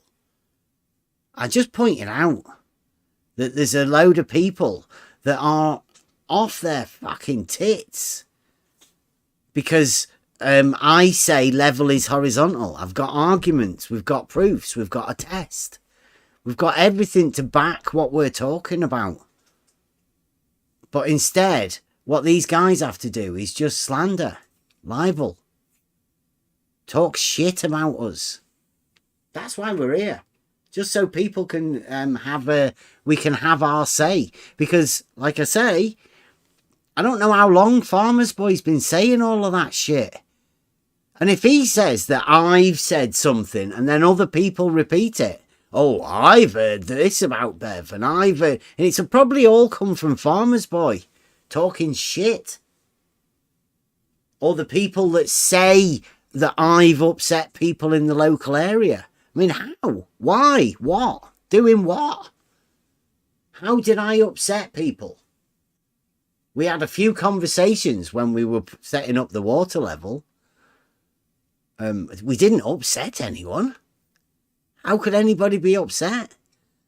They asked us what we were doing.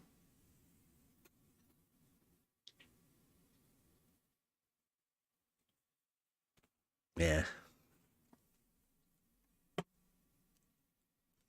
All of them.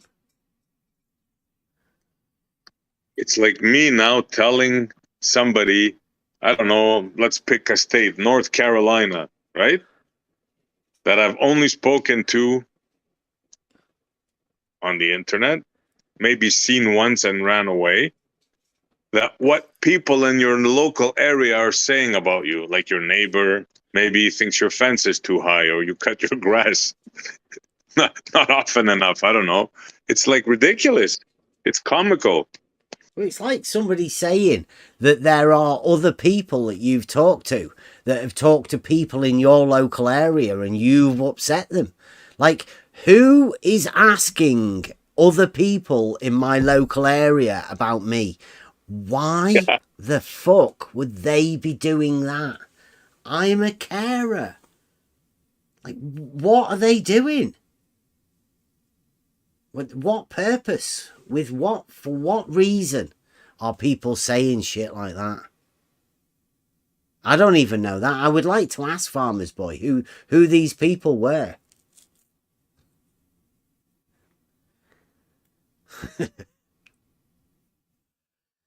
All for trying to compare a water level with a horizontal. That's it.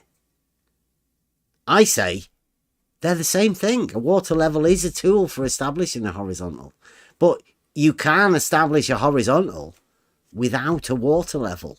So why not establish the horizontal and then place the water level next to it? Why not try that? Because that would be a globe proof, wouldn't it? If what Jesse Kozlowski claims to be true, the impossible.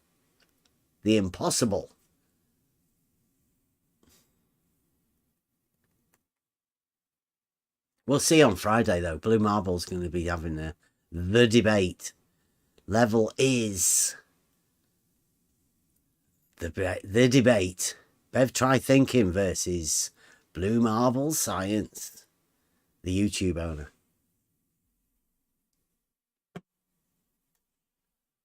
Thanks for watching. Ooh. It's been a good day. It's gone on a little bit longer. Model Affliction Monday. Got a good 5 hours. I'm sorry if I ranted a bit too much. Farmer's Boy made it a little bit personal tonight, and I think he showed everybody. This was at the weekend this was recorded. The McToon thing was a couple of years ago, perhaps, before the test. When we did our Realising Euclid test, that was last year, over a year ago. So the McToon one was probably 2-3 years ago. But the video that we just went over there was recorded this weekend. So that stuff from Farmer's Boy, that's recent.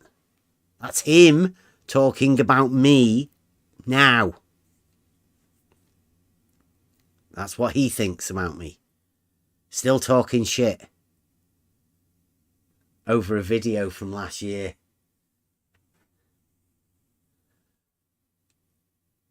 Yeah, thanks, Mike. I think he does. Just about the personal shit. Farmer's Boy, you need to come round and have a chat about this. Maybe not here. I'll come over somewhere else. But we need to sort out why you're talking shit about me. Well, I heard one of your neighbors said that you put your trash container just a little bit too close to his property for his liking. The smell gets into his room, apparently. We put that little stuff in our bins. They get chance to fill our bins up with theirs. Shit. So. But I mean, hey, who knows? I mean, the neighbours might be listening. They might be as pissed off as Farmer's Boy. They might hang around with the Globe crew over at Blue Ops. I don't know. There could be misologists all around us. I just don't know. And they could be upset at me saying level is horizontal. And they could be upset at me getting the auto level out. Looking at Blackpool Tower. They might have been upset about that. They could have been upset about all sorts of things about me. Not cutting the grass. Who knows? Until Farmer's Boy comes and lets us know who the fuck he's been talking to about people in my local area, we'll never know. It could just be Farmer's Boy making up a load of shit. Or it could just be people making up shit and then talking to Farmer's Boy. Farmer's Boy then repeating it. Some sort of like a paralogism sort of thing. Where they just parrot shit that other people tell him. They have been known to do that. Okay. Sorry about that tonight. It is a model affliction Monday, and I guess you're allowed to get a little bit defensive when people start talking shit about you in your local area. Yeah, thanks, Bev. Appreciate your honesty.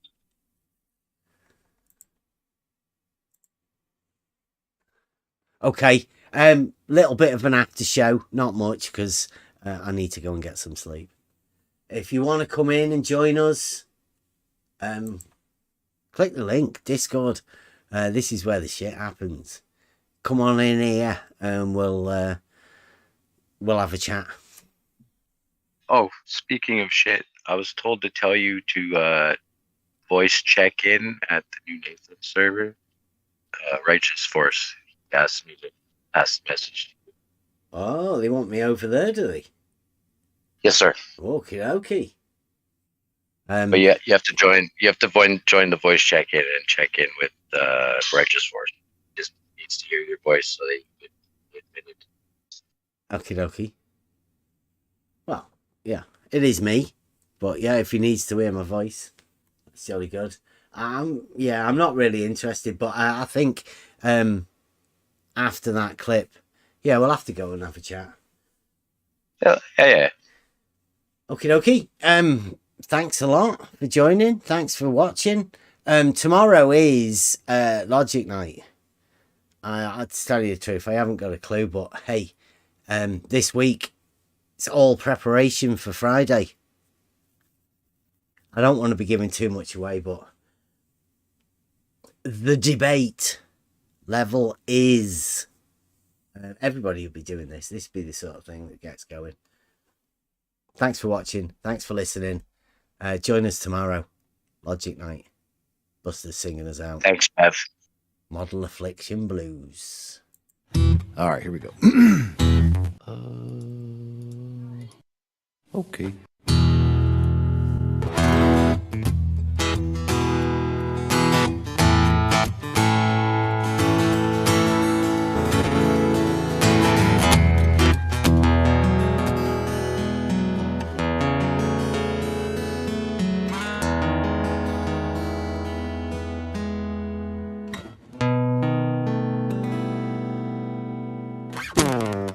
Is it a hump or a drop? What do you say?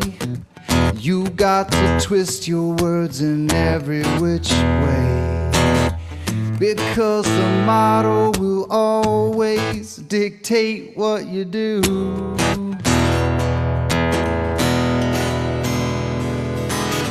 Everybody knows that you've got the model affliction blues.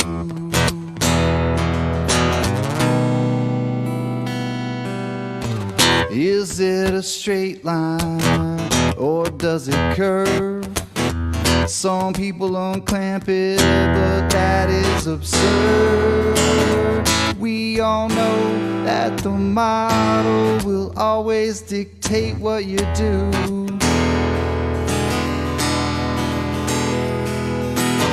Everybody knows that you are model afflicted blue. Model affliction. It's your addiction. That model affliction. It brings you so much pain. It's your ball and chain.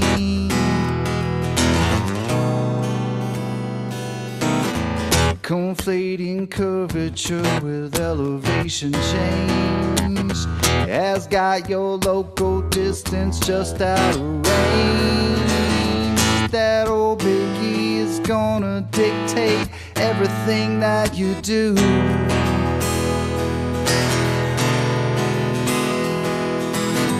And everybody knows that you got the model affliction blues.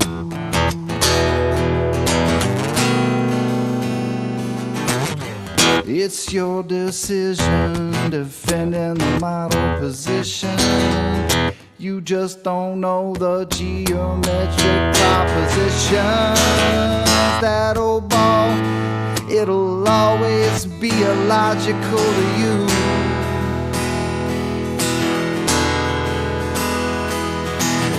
That's why perpendicularity is a puzzle to you. Model affliction, it's your addiction. Model affliction.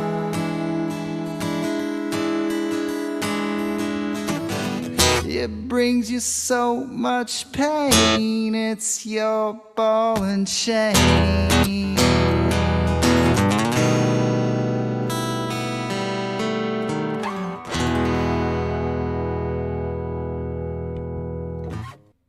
World famous Buster.